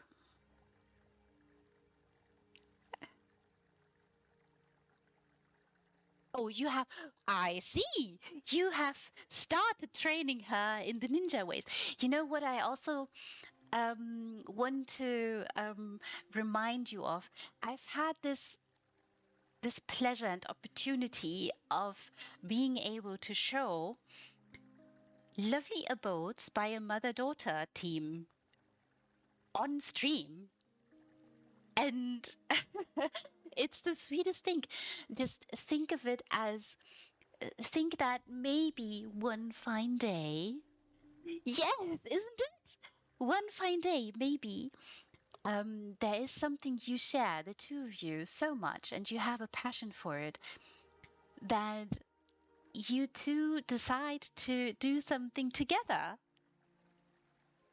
Isn't this, you know, I just, want you to understand the internalized shame that some feel like they're a bad mom or a bad wife or anything like that. It is internalized from our society, and it has nothing to do with the love you have for the significant other and the children.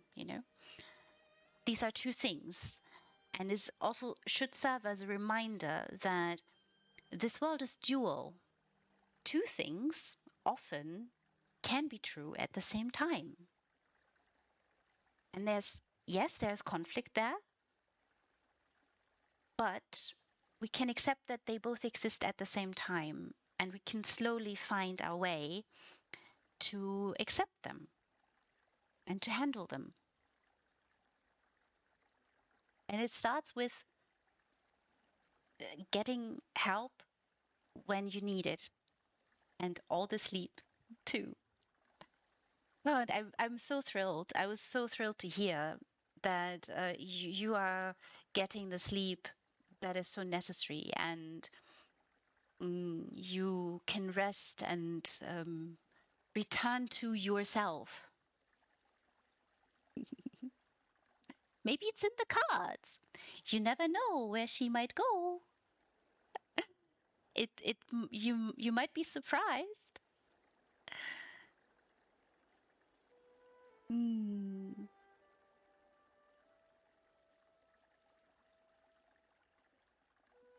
Mm. And all the more, I'm so thrilled to be here in the presence of a little challenge you conquered. You decided to create something very, very tiny, constrained, constricted, with great canned beauty in a very large abode with a grand view. After someone's challenged you, this is so interesting. Mm.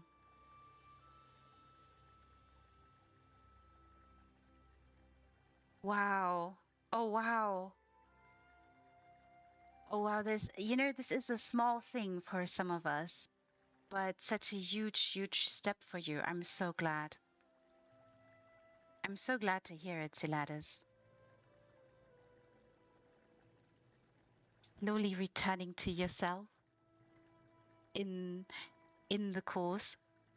Of course, it's huge. I mean, I think for others it might be really rough or really difficult to wrap their heads around this idea of not being able to sleep right. And if you do, you're not waking up on your own. This is very scary thoughts and a lot of stress on top of all the stress you already have, right? And so I'm just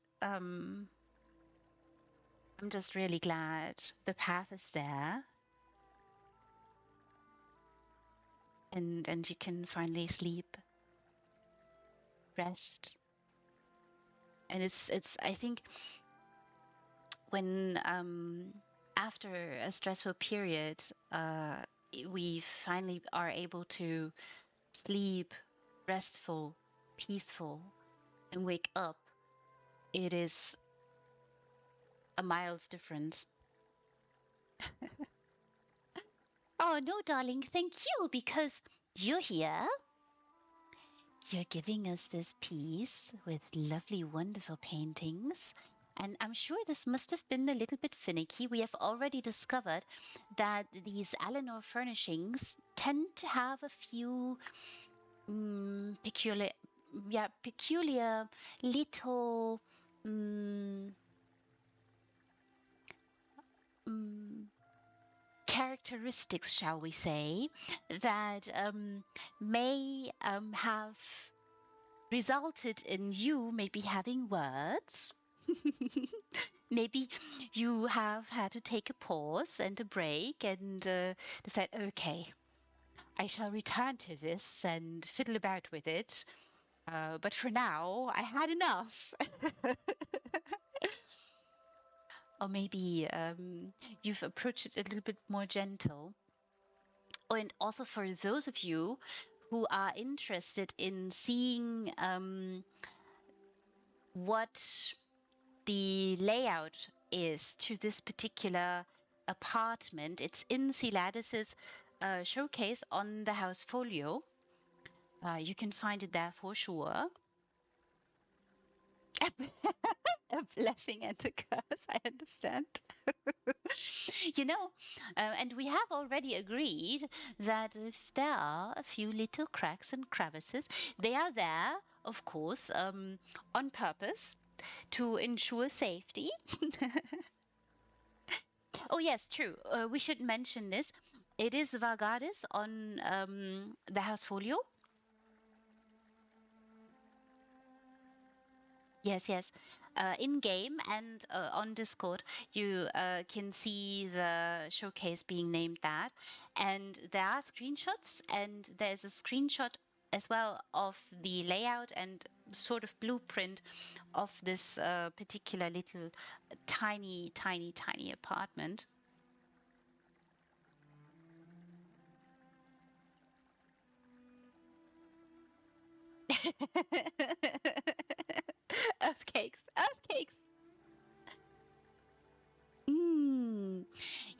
is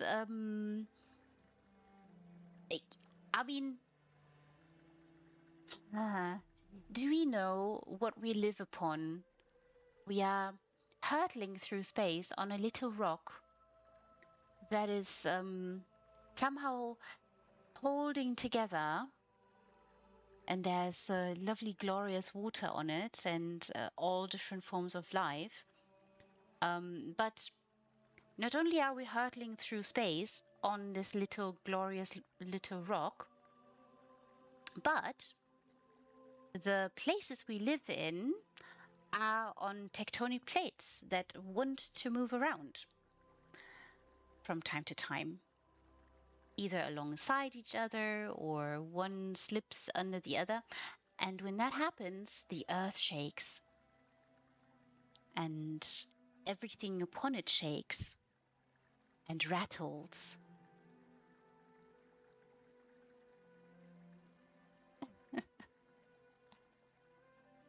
Oh my. They do love to snuggle. They do. Like, it's also quite fascinating how that works, and this movement is technically it's quite minute, but the effect is so huge, because of course the tectonic plates are really huge, but it is absolutely fascinating. And of course that can result into having to deal with a typhoon too, and tsunamis, and all that. I mean, a typhoon is a weather phenomenon, but the tsunamis are such dangerous but powerful and breathtaking events. It's quite impressive.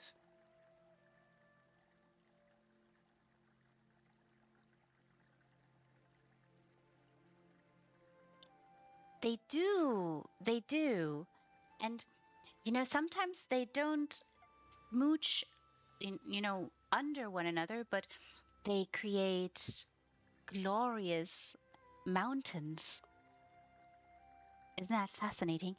It's just, yeah, our Earth's history is very old and fascinating and interesting. You can still see remnants of the geological history, that is.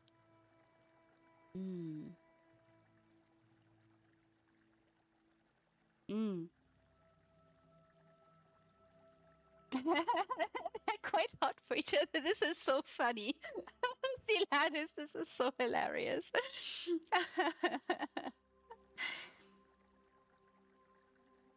Are you?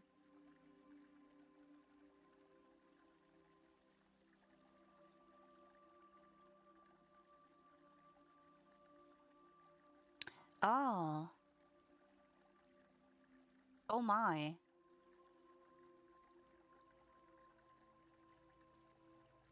Yeah, it is, um,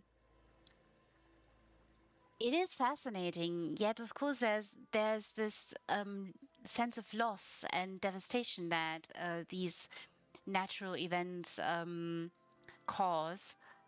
And it's quite, oh wow, look everybody, look. It is so dramatic, right? And I understand the fascination because to some of the phenomena we don't know so much. Like I told you about Steve. I'm sure you all remember when we were talking about Aurora Borealis and how ESO has done a good job to, well, being close enough to the rarity of an Aurora Borealis in real life in our world. Mm. And then I told you about Steve, um, and that phenomenon not being quite understood and clear when it happens and how. And yeah, there's still research about it, and so much in this world and around our world, in this universe, we don't understand just yet. There's more research needed. We must dig deep sometimes and move away a couple of layers and understand what lies beneath. Mm. Even if that is on the subatomic particle level.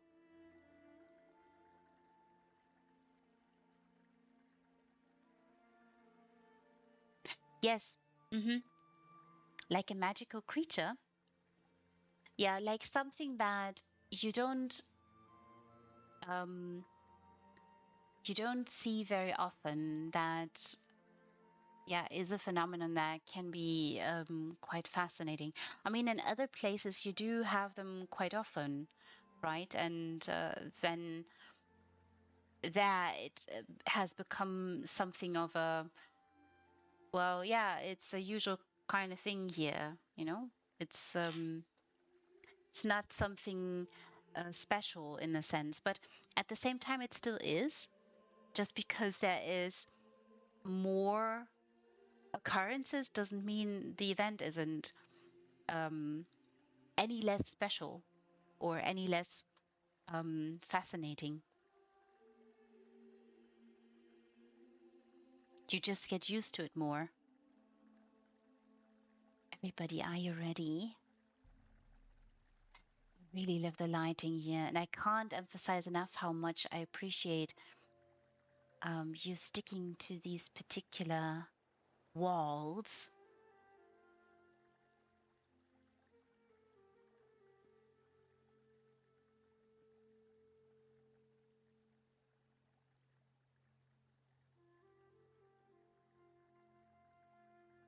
Oh, beautiful.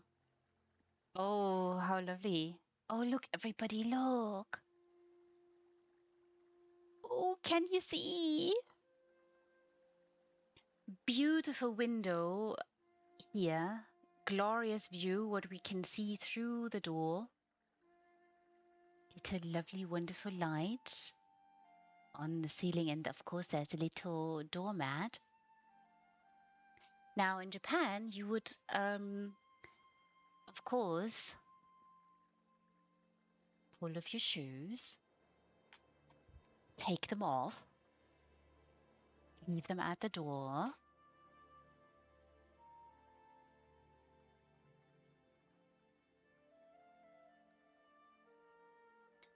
Yeah, I understand. Yeah, I so get why. Okay, now I get why everybody. Oh, look. Oh, magnificent. Fantastic use here for the furnishings. Beautiful little figurine here. Wow. Wow, look everyone, look.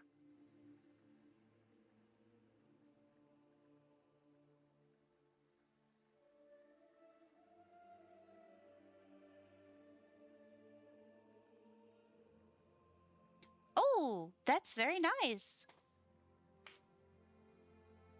That's very nice, Silaris. Yeah, that is a very nice thought that people can certainly try play around with the time control or the time of day control, and see the apartment in a different light, literally. Wow, I really appreciate this. You know, you're using Eleanor furnishings, but then you use such fantastically versatile in well uh, mundane everyday furnishings. Oh, how lovely. Look, everybody, look. Super tiny. That is the time control if you guys want to play around with it. Little coat rack here, very important, right by the door. Oh, wow. Oh, a little figurine here too.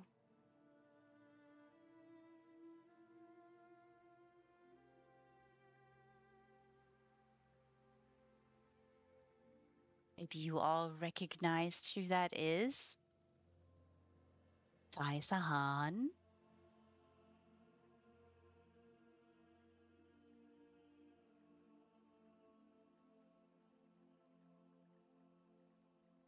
Wow.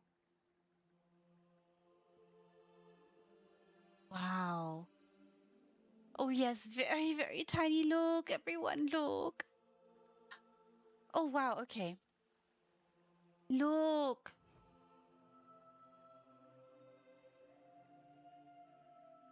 Oh, can you see? Little box there, few towels, figurine, and other things cluttered into this wonderful shelf.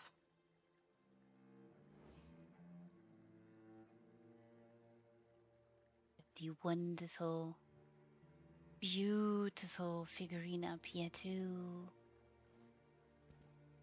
Oh, plural. Oh, also very nice. We do have a little sewing kit and a wonderful little spool. Beautiful painting there. Lovely figurine and books. Oh, and flowers. Do you see also very nicely placed those flowers there in the little wonderful vase? Glorious lighting. Beautiful clutter here, everybody. Oh, there's cake. There's cake, everyone. Oh, how lovely. And of course, a little cushion to sit.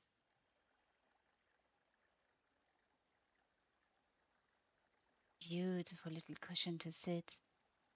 Gorgeous, gorgeous lighting. I mean, I'm saying sitting, but of course you would probably kneel. Oh, wow. Amazing. More little yarn here. Oh, oh, and what an amazing view. I love this. I love this so much. Oh, this is so glorious.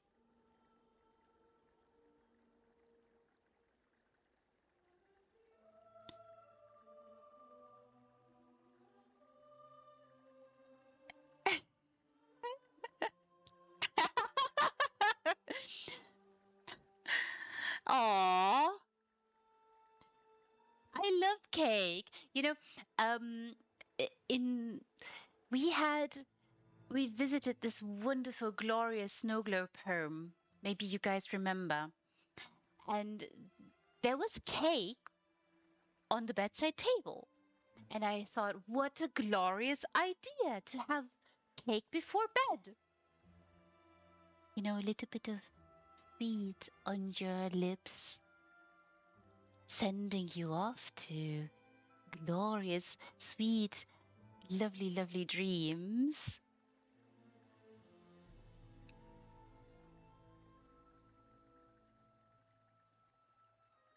Mm.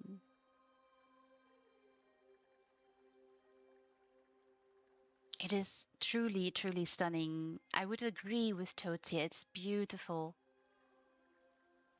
It is so dramatic, so elegant. I'm very tempted. I'm so, so tempted. Oh, amazing. And can you see, there's a little wonderful spinning wheel and a chair. Beautiful. Wonderful little chest. Ah, few socks here and a pair of trousers, everyone. And what a cozy bed. So comfortable.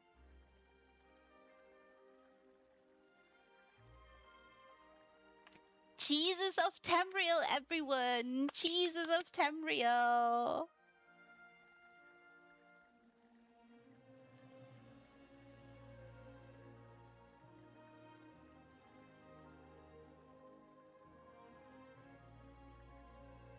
Oh, really?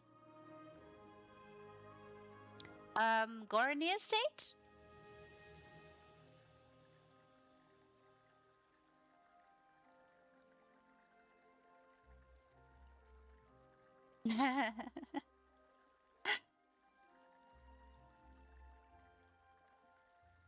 Yeah, it is. I understand. It doesn't correspond to Tokyo, right? So, um, yeah, yeah. I mean, there are very modern apartments, well, houses really, built by very visionary architects in jungles. It's really interesting. You can do that, but it doesn't correspond to Tokyo, of course, and that is why this is such a good choice here. Um, and the view, that's why I was meandering about. Yeah, it makes sense in Kyoto and in Tokyo,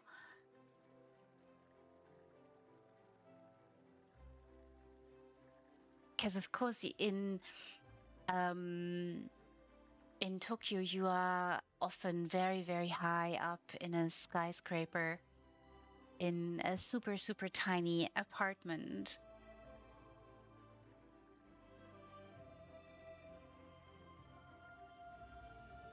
Mm.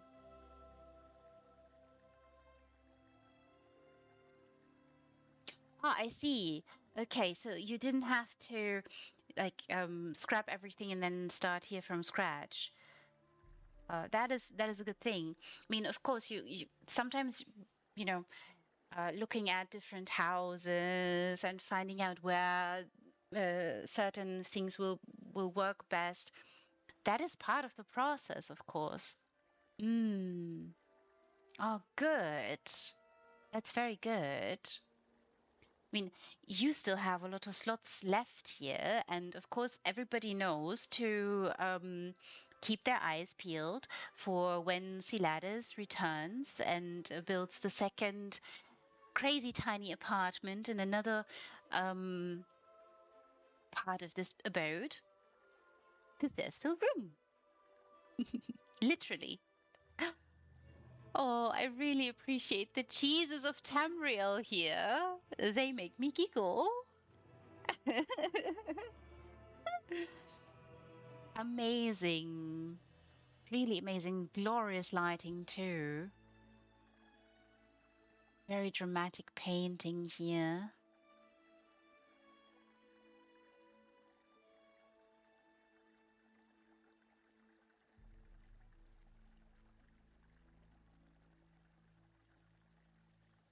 Oh, really? Okay.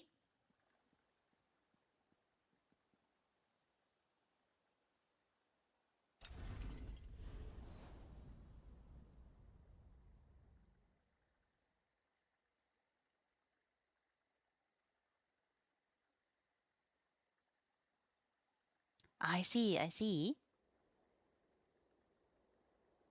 So this is more haziness with the sun setting a little bit. But you know what?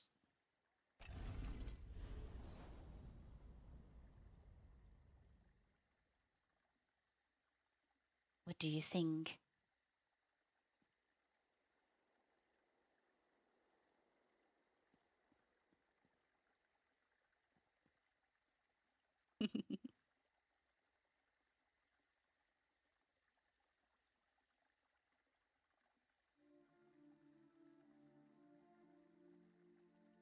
Yeah, I mean, for people, there's it's different for everybody. I think there are certain hours of the day or time of day control that have sweet spots in specific places and specific abodes.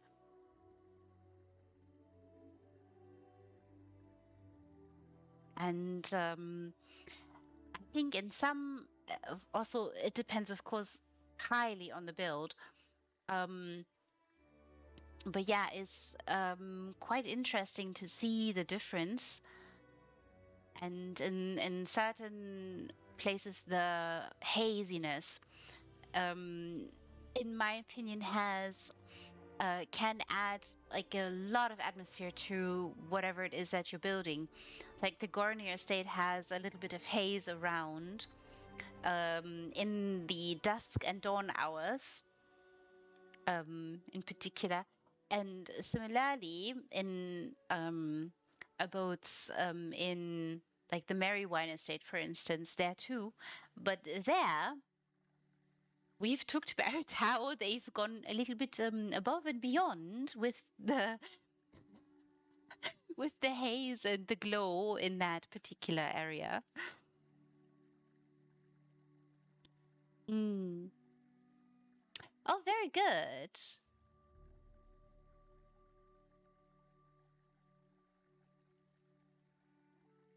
Right, right. I mean, yeah, it is. I mean, yeah, it's why you close doors. It's why you don't fiddle about with lights.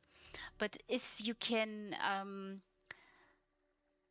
have a little go at the time of day, of course, can depend a little bit on preferences here.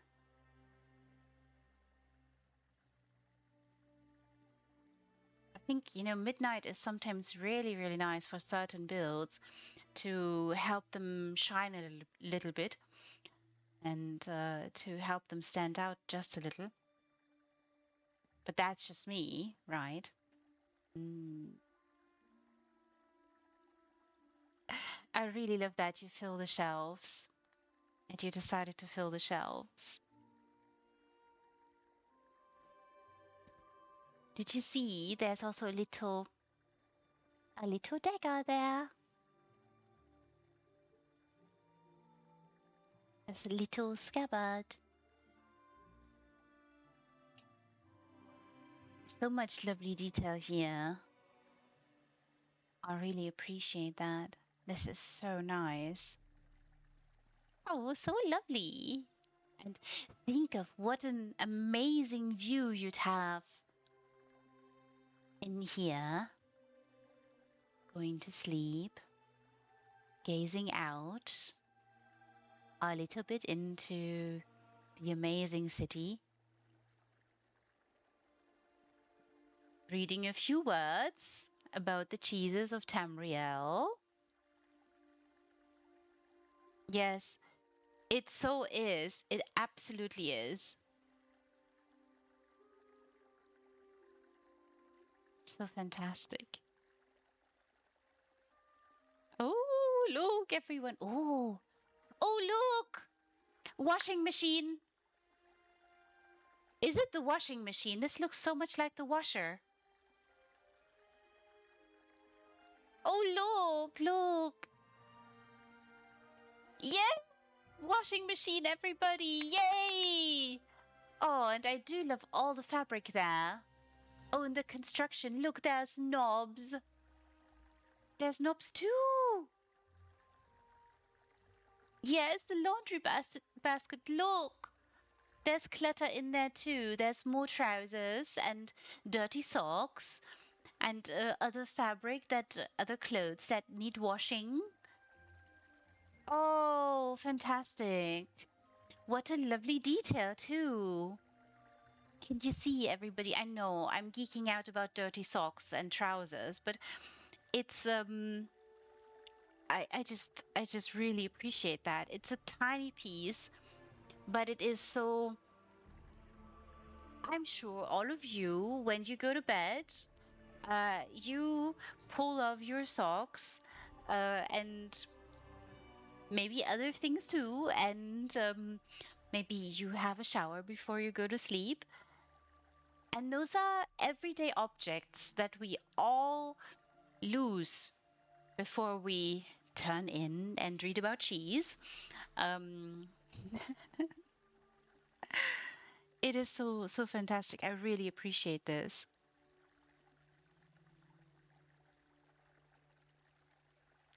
Yeah, I love them. I love them so much. Yes, and yes, there's a lid too, Toads. Isn't it fantastic? Just, and look at this layering, how this wonderful washing machine is designed. There are knobs. It is such a nice idea. Yes, indeed, Priscilla. Look. fabric there. Beautiful. Washing detergent, I'm sure.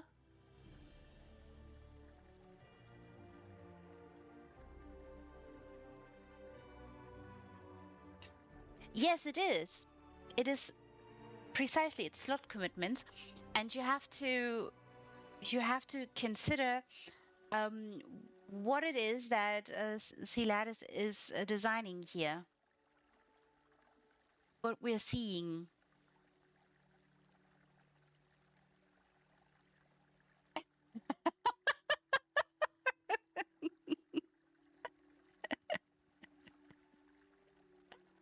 Ocean breeze. Oh, you crack me up. This is so funny. Yeah. You're so witty and so hilarious. I hope everybody else is giggling too. This is so fantastic, everyone. A washing machine with laundry.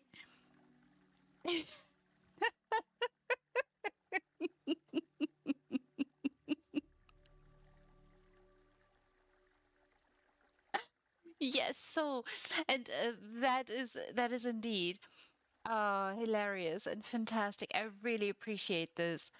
And everything is so purposefully placed. And again, we're met with details, tiny little details, all of which um, you know, tell us about the life the inhabitant of this abode leads, and just give us an idea of the utilitarian approach too. But there's life here, there's life here, and those are the signs. Mm. No, and I know there are show apartments where you have beautiful, glorious pieces that just are impeccable and a beauty to behold for different reasons. But I find this so beautiful and so glorious and fantastic that you make these choices and decide to place these things to create a washing machine and all these things as little cherries on top that make me very happy to see.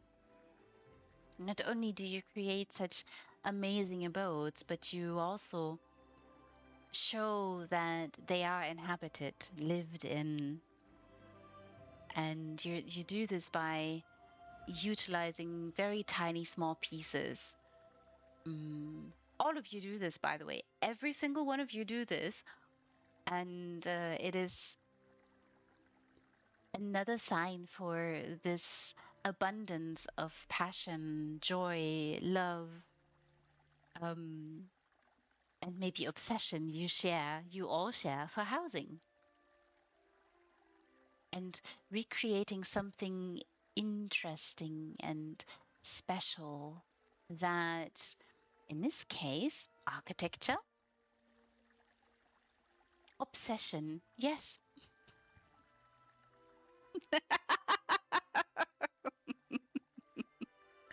What do I mean, obsession? No, no, nobody is obsessed here.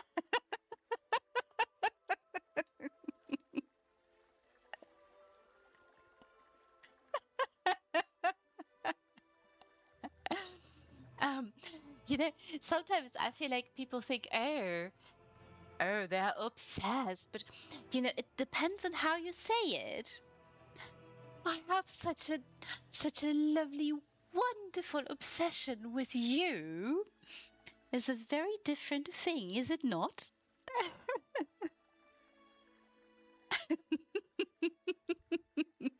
No, nobody is obsessed here at all.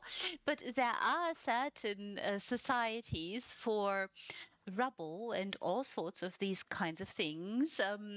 So no obsessions, none whatsoever. Mm.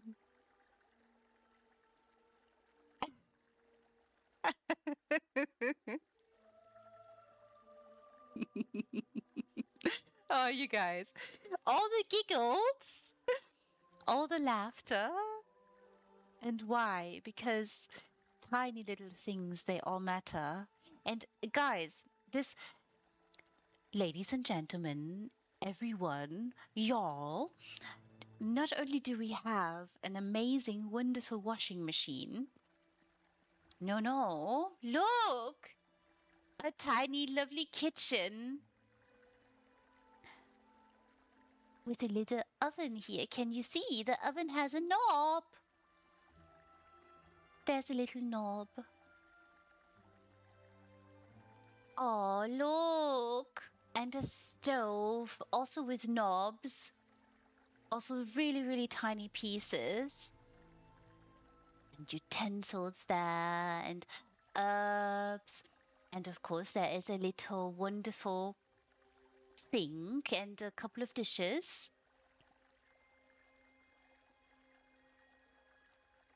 Two burners. Oh, look. English breakfast, it seems, in Tokyo. We have eggs, ham, and sausage. Now all that's missing is toast, I think. Oh, fantastic.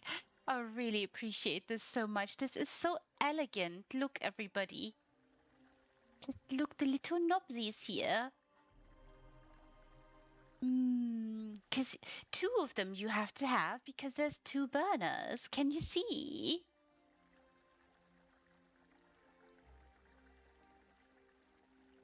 An actual flame going and all that. This is so fantastic. And beautiful, beautiful bottle there placed as well.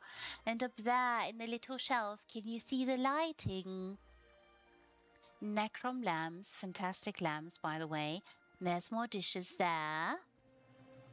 Utilizing all the space that you have in a very tiny, tiny apartment.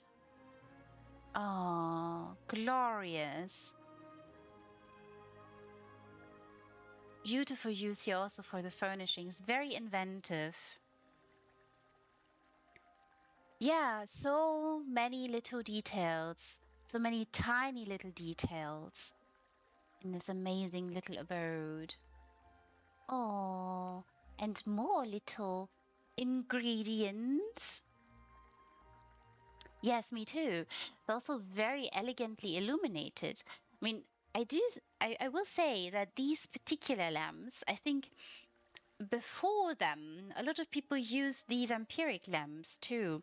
And I know, for instance, dear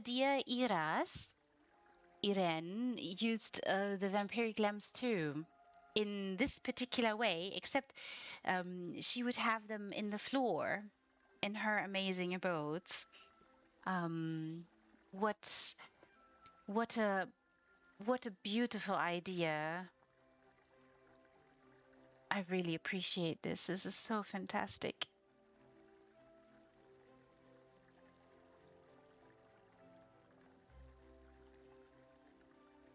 Oh, really?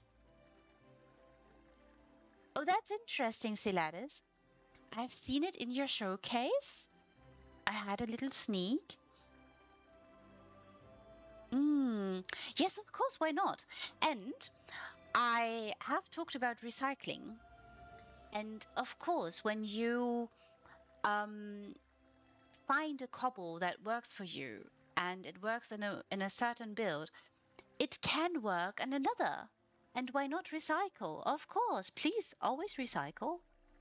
And I've also spoken about recycling in connection to screenshot builds and to in connection to the conversation I had in the Fantastic Creatures special, that you can, when you have done with your build and you have made your screenshots, you can scrap it and start afresh utilizing the same furnishings. Sometimes that is an option.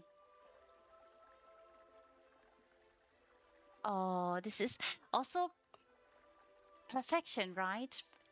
In the tiniest space, you have a very, very tiny kitchen Yes, yes, Shimina.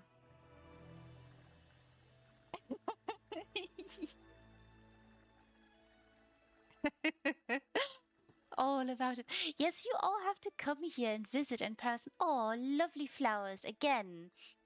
And I've spoken about placing flowers, individual flowers, into vases, into little containers. They sometimes really do not want to comply and are really fiddly. Oh, this is so darling and so sweet. It is so lovely. Look, everyone, look. Ah, and another lovely shelf, nicely filled. There are lovely figurines up there too. Ah, and more yarn and fabric. Mm, I really appreciate filling shelves. This is so, so lovely and fantastic. Glorious choices. Beautiful carpet choice here too. And what an amazing painting. And I see a steaming hot bath there off yonder in the distance. Lovely, lovely lighting. Oh, how beautiful. Oh, very, very beautiful. Mm. Oh, wow. Lots of towels here, very important. And more towels on a little chair. Very Japanese to have a little chair. Ah, we have a sink with a drain and a lovely faucet. Mm, fantastic. Can you see everyone? A little brush there. More lovely, wonderful bath oils and soaps, perchance. Very elegant cobble here too. I really appreciate that sink.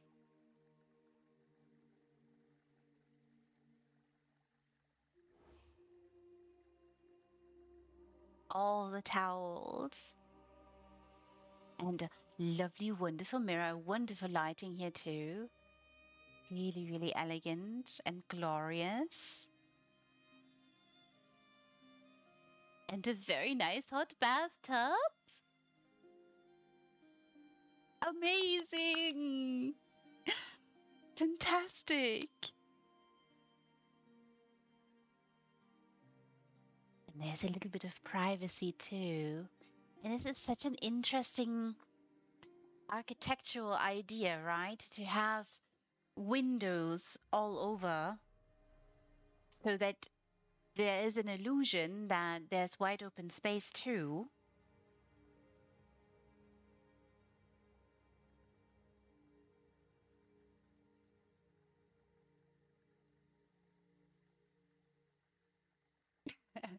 Toad's magic. See, that is magic. Yes, how? How? And I was meandering about this architectural idea of utilizing windows to evoke this idea of space, vast expanses, even that you can glance at, but at the same time, you're in a very tiny, small, small space.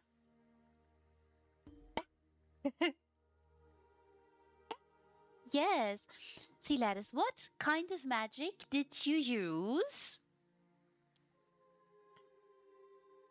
How did you make this happen?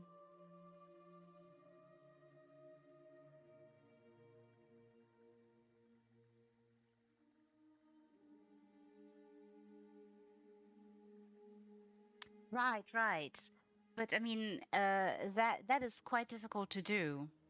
Right? I mean, you have to incorporate the walls and the staircase. Um, so that it makes a lot of sense. I really love the bathtub here and this wonderful bathroom. In the layout, mm, or shall we say the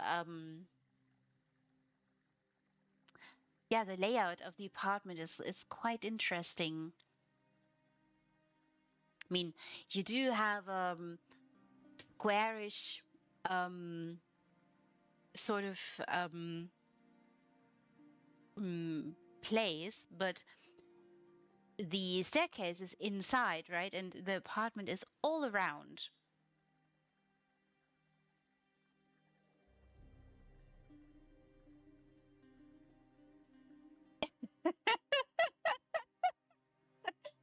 What is this? I see, I see. What happens if we push this button? That's fantastic. How lovely. Yes, quite interesting that there are niches into the wall where the staircase doesn't um yeah, where you don't have the staircase going into, so you can have the washing machine and your kitchen pushed into that space, but everything else is around that square. So that's quite fascinating. And of course, you have a lot of window space here, again creating or evoking this idea that there's a lot of room here or a vastness. But in reality, of course, that is not the case. What a lovely bathroom. I can't get over it. And I have glimpse already added, but I'm fairly certain we shall be able to see it from the other side. I can't get over this. I really appreciate this. Oh, you have done such a brilliant job here. It is so glorious. Can it be? I I had a glimpse at it already. Is there really? Look! Oh yay!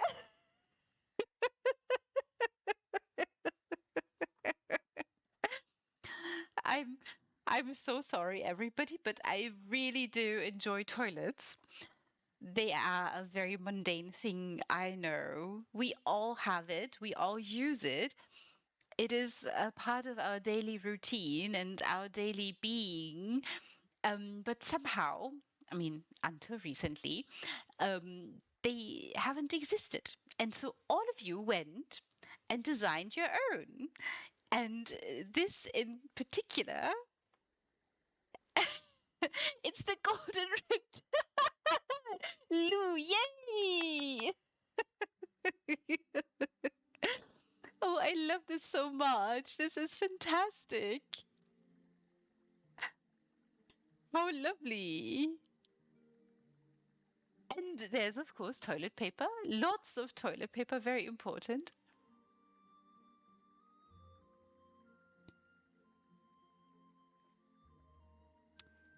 Ah, and a little book there to be read. Fantastic. I love this so much. Can you see more books up here? All the books. I mean, if you're here, maybe you had a little something that disagreed with you. You gotta read.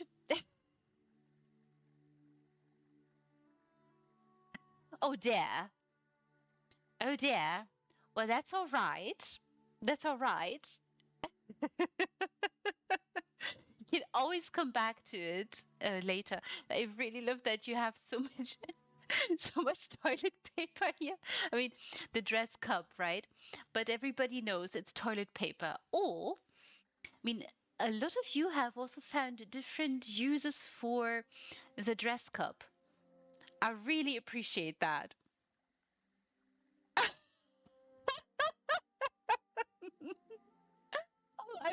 so thrilled, Siladis. I love it so much. Thank you so much. This is fantastic.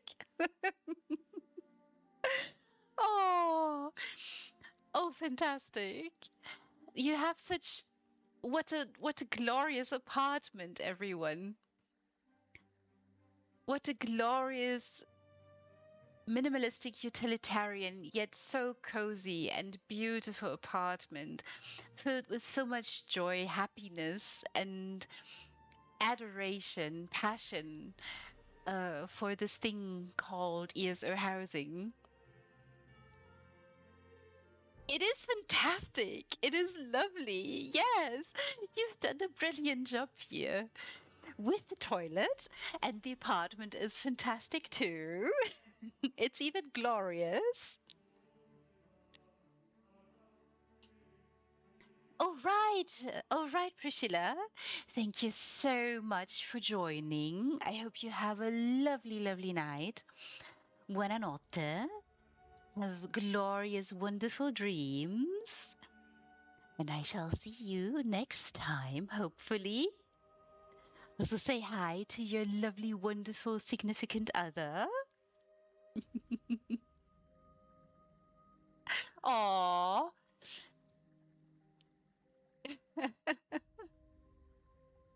This is so sweet. Oh, even translating it to everybody, this is the sweetest thing, Priscilla. So, so sweet.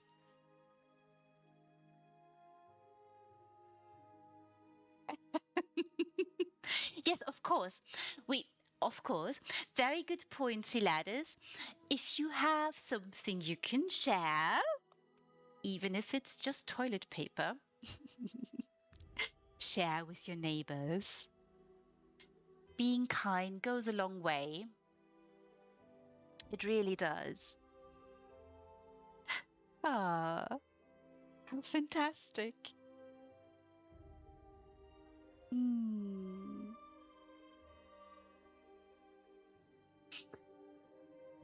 Oh, Priscilla, it's so sweet to have you here all the time. I'm so thrilled. And yes, do say good night and yeah, all the kind wishes to your lovely, wonderful partner. All the hugs for you. Mm, such a lovely, wonderful place. Oh, yes. And they have so much toilet paper here. Look. Can you see?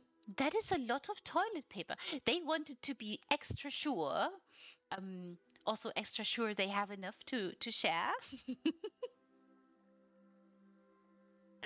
This is so lovely.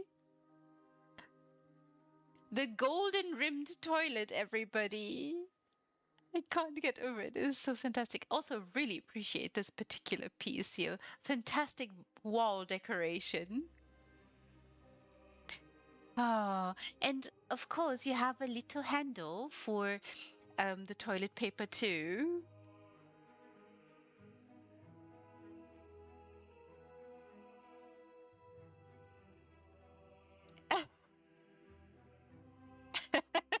In half a year. Um, I have seen there are a couple of other houses on my nifty little list. And don't be shy, everybody. If you want to add your houses, you can utilize the form and it will pop up on my list and I shall go there. I shall visit in due course. Um, so yes, and of course, I am trying to catch up, but I think maybe catching up is the wrong word. I am making my way, slowly snailing through all of your lovely, wonderful abodes. Um, and in due course, I shall arrive at them all at some point. And I'm so glad all of you keep me so busy with them. And my aim is to, if the month permits, to do at least one slow walk per month.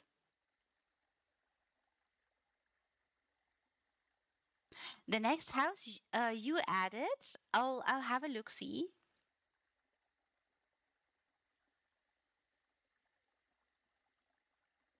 And darling, you are always making me blush, and it is very, very sweet. Let's see.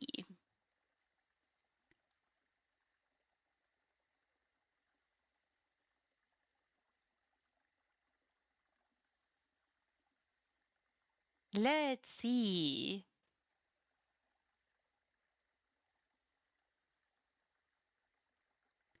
So the next one I have of you, Siladis, is the Quondam Indorilla. I'm not saying the title unless you need to know the title, then because the title is amazing.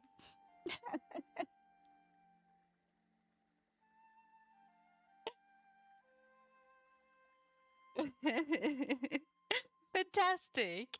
So yeah, there are a couple of yours um, still on that list.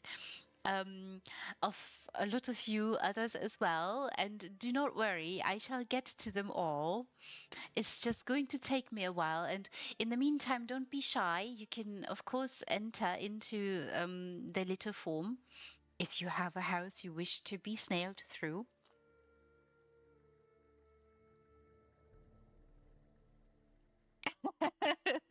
And if you have forgotten one, that's all right. I'm happy to check the list for you, the plural, the lists for you, and then we can be sure. Yes, I'm so thrilled. This is such a lovely place, and this has been quite a journey today. I feel like it's been an amazing journey. Oh, and of course, I will turn the time back to where I found it.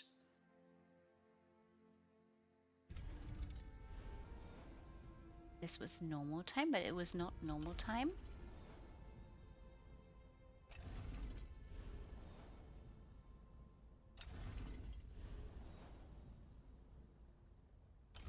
I think we were here on afternoon. Yes, that is where we entered.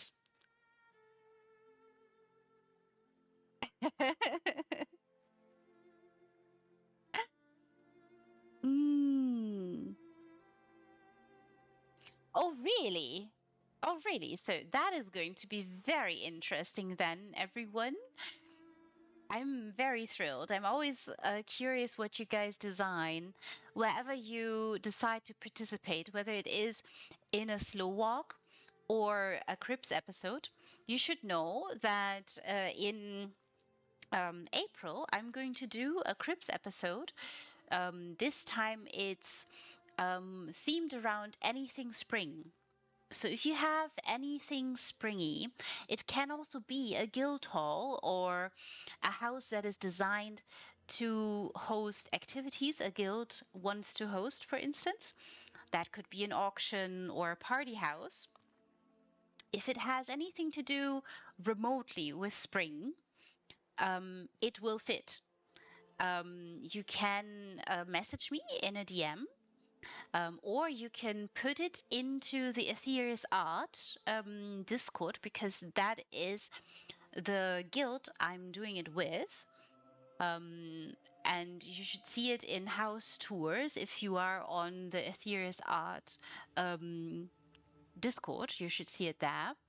And anything spring goes. If you have the first picnic of spring with still a little bit of snow on the slopes of a lovely, lovely mountainside, that will fit. If you have the first garden party with early bloomers, cherry trees, and the likes, for instance, that will work. Anything spring related to you, anything that makes sense to you in regards to spring. Also, what does spring look like down under? That could also be fitting. So don't be shy, message me. If you know someone who has houses like that too, um, give them a little poke or a little boop. in the right direction, and maybe they will wind up on my nifty little list.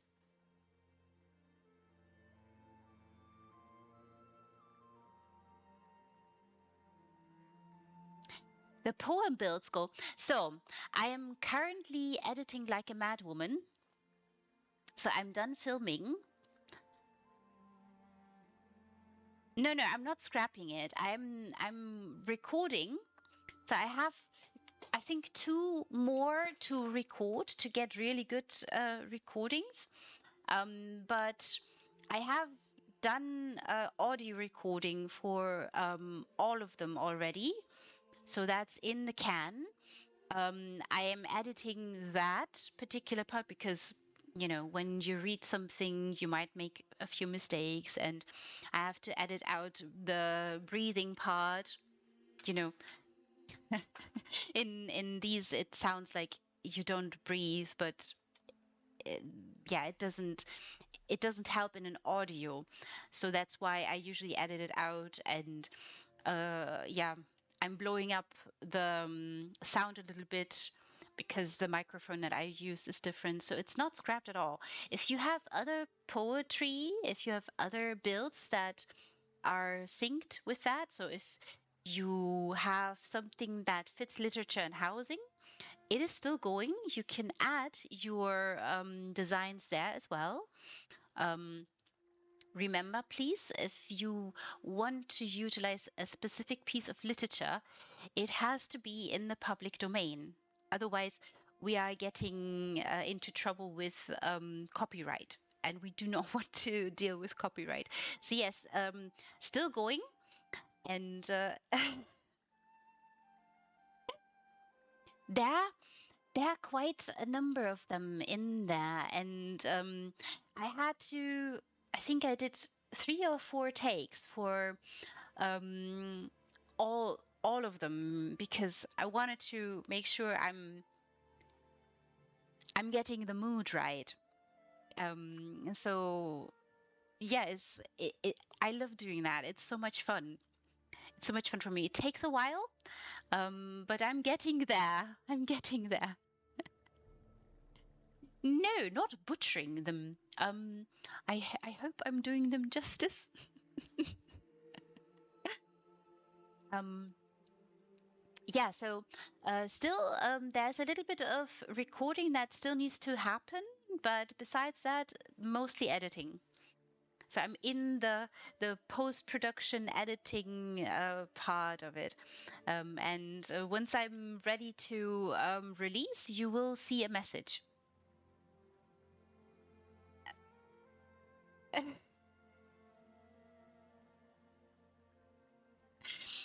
Oh no! Well, you guys do this.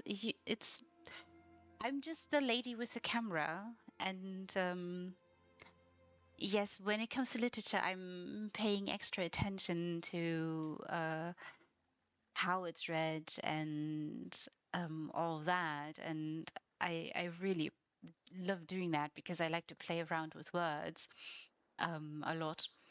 Um, it's very joyful for me, but you are the ones deciding, okay, I have something that fits this, and it is in the public domain, either because you wrote it yourself, like you, Siladis, or maybe because it's Jane Austen or Jane Eyre, or maybe it is Oscar Wilde, or maybe you have something entirely different, but that's also in the public domain.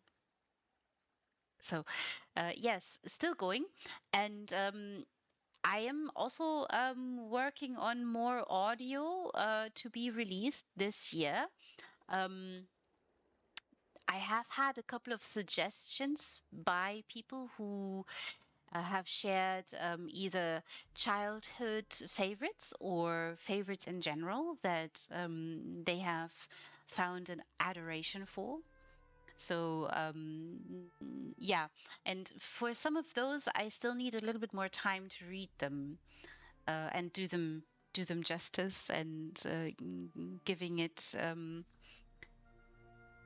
all the respect the piece needs. or deserves, or both. So yes, all projects still going. So the next things or the next items on the list, basically, I have mentioned already. So DDA is hosting this lovely, wonderful anniversary.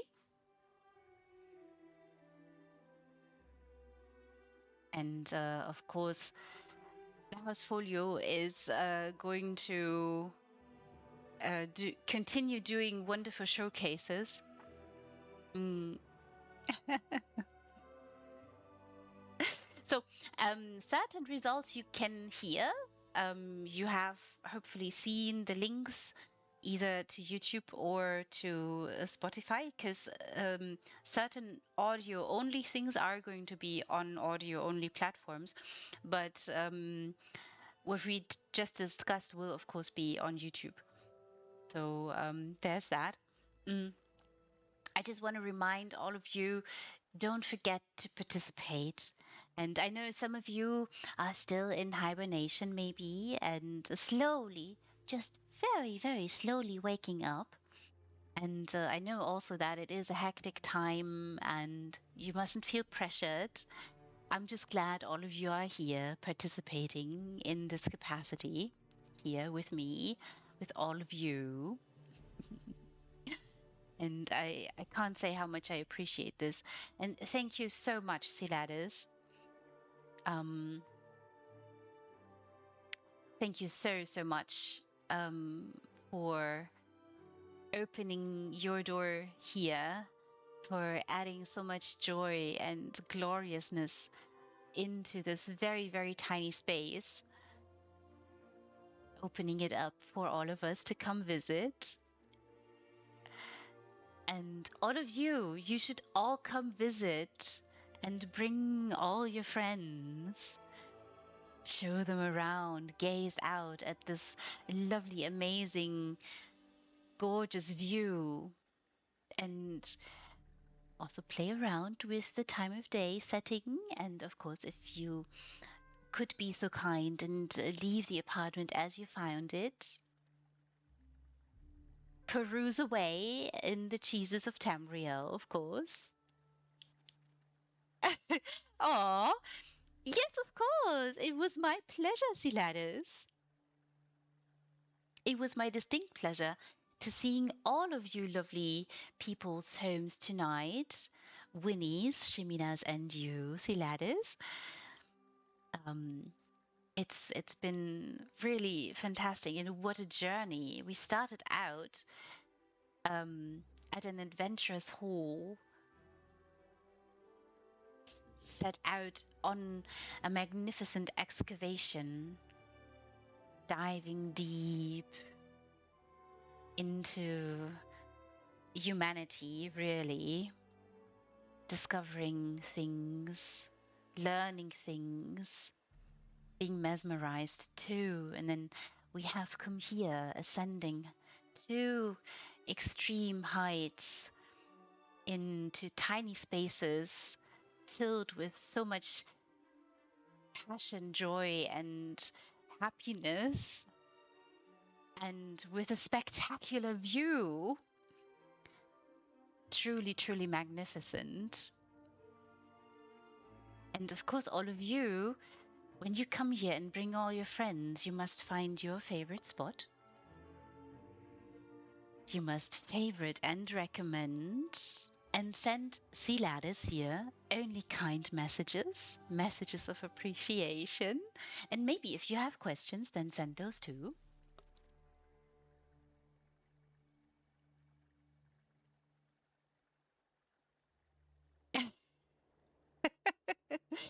Yes, and a note.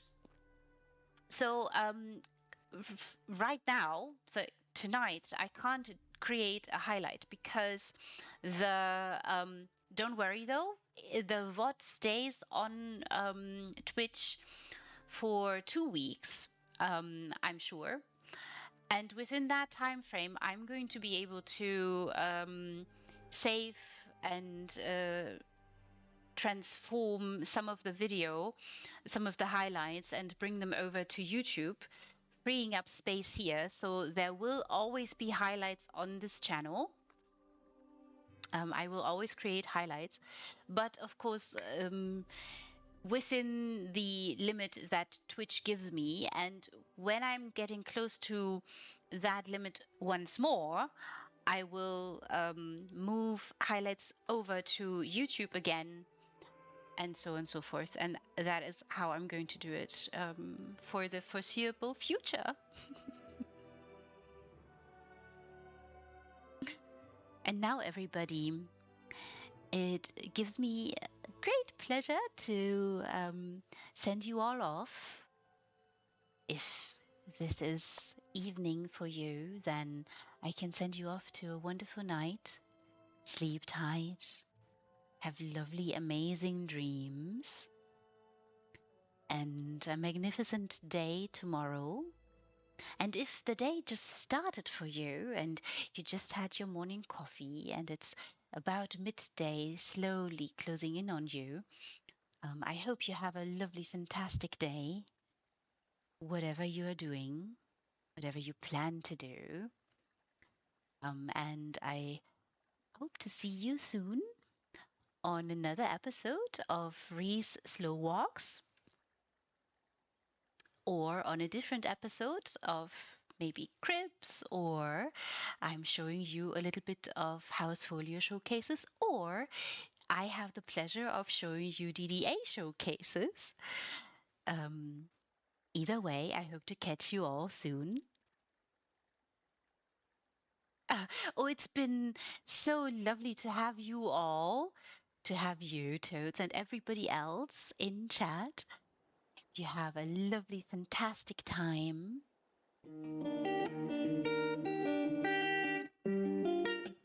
And I shall see you